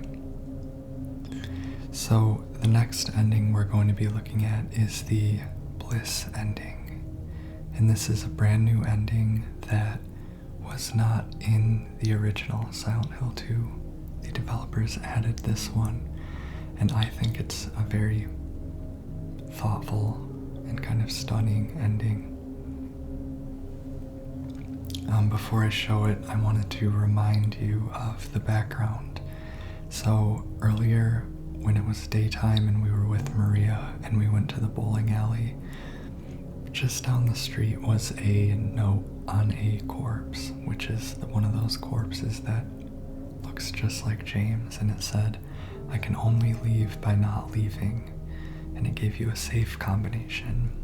And then in the safe in the bowling alley is a note telling you that it's not clear what it is, but it is hidden in a place of healing, and that this is a commitment, the note emphasizes. So we are looking for some item that will help us leave Silent Hill, quote unquote, by not leaving, and the person guiding it to us is kind of warning us that we are making a commitment by using this item. And the item that we find in the hospital courtyard is called White Claudia. And if you're not familiar with the other Silent Hill games, in the first game, White Claudia is a flower from which is derived a drug called PTV, which has addictive and hallucinogenic effects. And it is used by the cult to control one nurse with addiction, and they traffic it to get their money. It's interesting to this game because this is a white flower, and flowers of various colors are important in this game. And this is, like I was saying, red and white. This is a white one, and it is a solution to James's predicament. So as we approach room 312, we drink from this bottle of White Claudia. I'm gonna guess it's an extract, and we've just taken in the drug, and we put the videotape in the VCR. Seemingly just like before, James takes a seat at the TV and stares into his own reflection.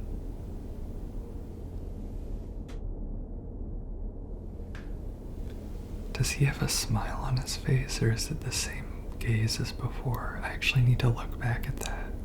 After the ending, I'll comment. The videotape begins. Are you taping again?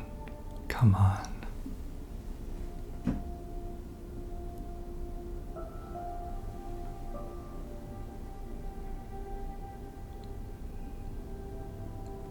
I don't know why, but I just love it here. It's so peaceful. You know what I heard? This whole area used to be a sacred place. I think I can see why.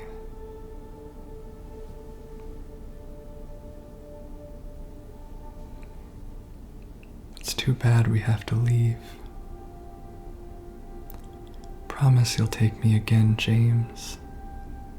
And suddenly, James steps into frame.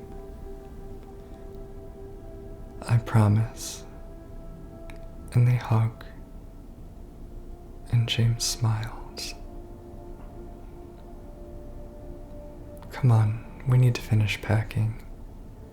James smiles in a way we haven't seen. Eerie, but then he looks confused. James, honey, did something happen? No, it's fine. Everything is fine. He smiles with teeth, and then the camera pans out and the chair is empty. Room 312 is empty. James is not there. In Silent Hill, it's as if he's been taken back to the moment in time where the video was made, and everything was fine, and everything is fine, and nothing ever happened. I like this ending, both for its open-endedness and for its new angle on James's denial. I think like the Maria ending and the ritual ending, it concludes with James not facing the reality of what he's done and escaping or denying or bargaining with the truth in some way. I also find it metaphysically interesting because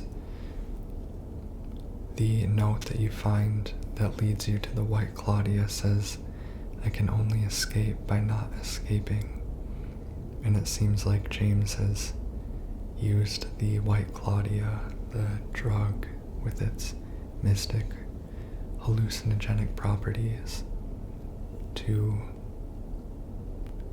build a burrow, a psychological burrow inside of Silent Hill and kind of find comfort in it. He's no longer in the horror. He's in total denial, erased, altered memory. That's how I understand it, but it is open-ended. But I think it's open-ended in a way that's thoughtful and not cheap, because it kind of enhances the feelings and ideas of the rest of the game, and it explores them more. So our next ending we're going to be looking at is the Stillness ending, which you can only get after getting the in-water ending. And when you get the in-water ending in New Game Plus, 3 notes appear in the world that weren't there before. The first note is at the reception desk of the Woodside Apartments building, and it reads, "Why has 201 not been rented out for so long? There have been so many years since anyone lived there. I know they've never really checked out, but I think it's time to move on now. They're gone." And on the page is a left 3. Almost looks like a heart that you could type. And it's the first part of a combination code. Room 201, of course, is where you first enter the other world, and where Mary's sick room mysteriously appears in the apartment building. The second note appears in the director's office in the other world, Brookhaven Hospital, and it reads, "The cardiectomy procedure has proven successful. The results are all around sufficient. The patient is faring as intended. Time will tell if this is enough." And at the bottom of the text is a 1 and a right. So far we have 3, left 3, right 1. We have one more number to add to this combination. Cardiectomy, I believe, is you take the heart out. That's what it sounds like. Yes, it's the removal of the heart. Who knows why that would be necessary. And the final note is found beside the reception desk in the Lakeview Hotel, and it is a chart.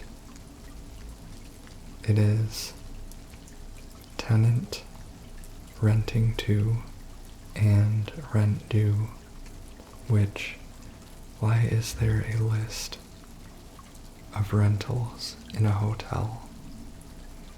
We have a whole list of initials. Curiously, halfway down is the initials JS, who is renting indefinitely. The only one renting indefinitely, and the rent due is paid in full, which is confusing. How can it be paid in full if it's indefinite? Nonetheless, JS is not leaving. Now, at the beginning of the game, we found a key in a random car that we had to break a window with a chainsaw before we meet the first monster, so it can only be obtained in New Game Plus, and that is the Key of Sorrow.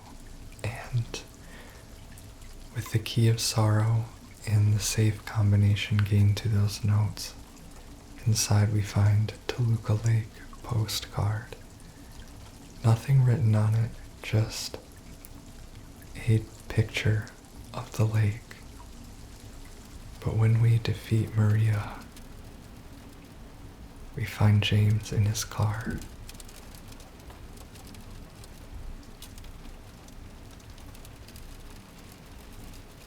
I tried.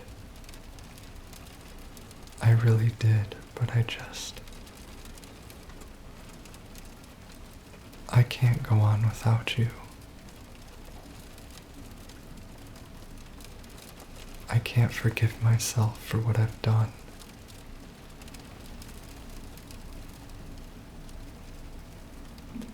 I know, says some voice.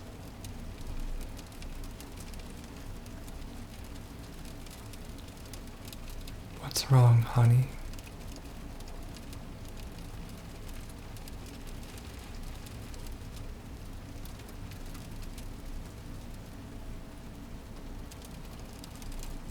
I miss you so much.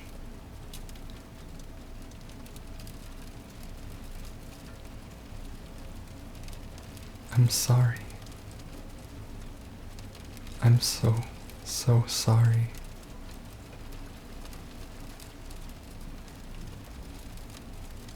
Shh. It's okay.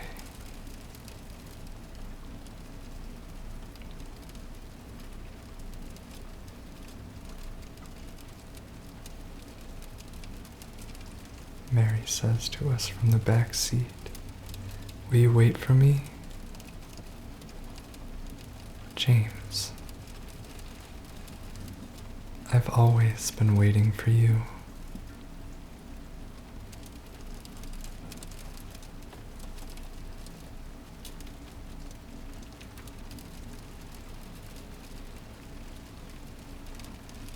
James grimaces, tearful still, looks down and considers something in the passenger seat. A letter.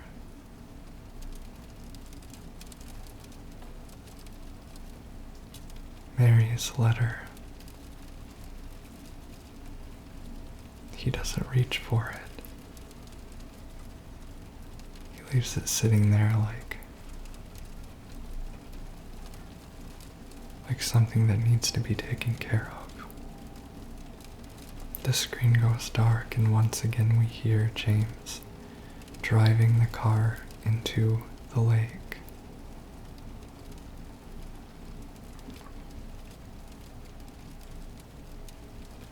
As for what this ending means, I am most confused by this ending. Of all of them, I personally have trouble being certain about how it differs from the in-water ending, except that Luke Roberts' performance is unbelievable. I've never seen someone cry like that in a video game. So again, give him the Game Award for that. But one, I thought it was creepy how Mary wakes up. It reminds me of the ending of the movie May. I think May came out in 2002 or 3, and it stars Angela Bettis, but it's an amazing movie. And the ending is bone-chilling, and it reminded me a lot the way Mary wakes up there. It's really creepy, the Stillness ending. It's both creepy and sad and mysterious. I've seen people say that it's somehow like a breaking of the cycle, that James has been going through Silent Hill in a loop or whatever. I literally, if you can explain the Stillness ending, please do in the comments. I think the postcard kind of reminds him of Silent Hill as a special place. It's sort of like the letter he got. And maybe Toluca Lake reminds him of a way out. The fact that he lives permanently in the apartment, and, the notes suggest he lives permanently in the apartment. I think the apartment being his apartment because he's permanently in Silent Hill or something like that. That is another mystery to me.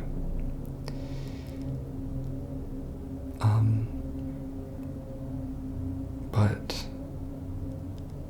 I've also seen people theorize that he doesn't drown himself when he drives into the lake. He basically, because he has Mary's body in the back, he buries her in the lake and gives her the burial in the special place, the sacred place, where she would want to be laid to rest. Well, this video has gone on long enough, so I'll say goodbye.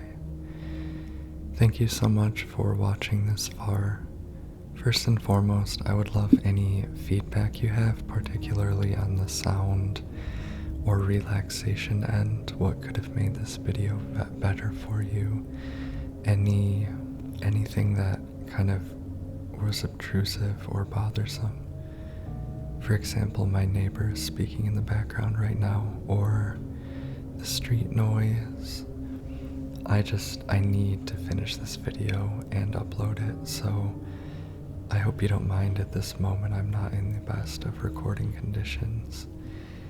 If this game has a DLC, then the fourth part of this video will be in the playlist in the description. This is a multi-part series. So this may or may not be the end, but if you want more Silent Hill content, you can check out my page. I have a playlist specifically of Silent Hill. I've done 1 through 3, I've done a roleplay and some rambles. And if you like ASMR or relaxation generally, check out my other content. I like horror and spooky stuff generally. I hope that this video has helped you relax or fall asleep, or given you ASMR tingles. I like to make these really, really long videos because you can just put them on and lay down and not think about it. I also hope that maybe it has helped you appreciate Silent Hill and maybe take an interest in playing the original games, specifically the original Silent Hill 2 if you have not yet. There are ways to play it on the computer.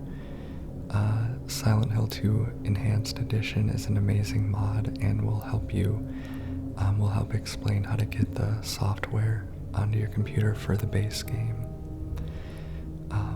All that said, I think that's everything I wanted to cover, so thank you again so much for sticking around and for being a fan.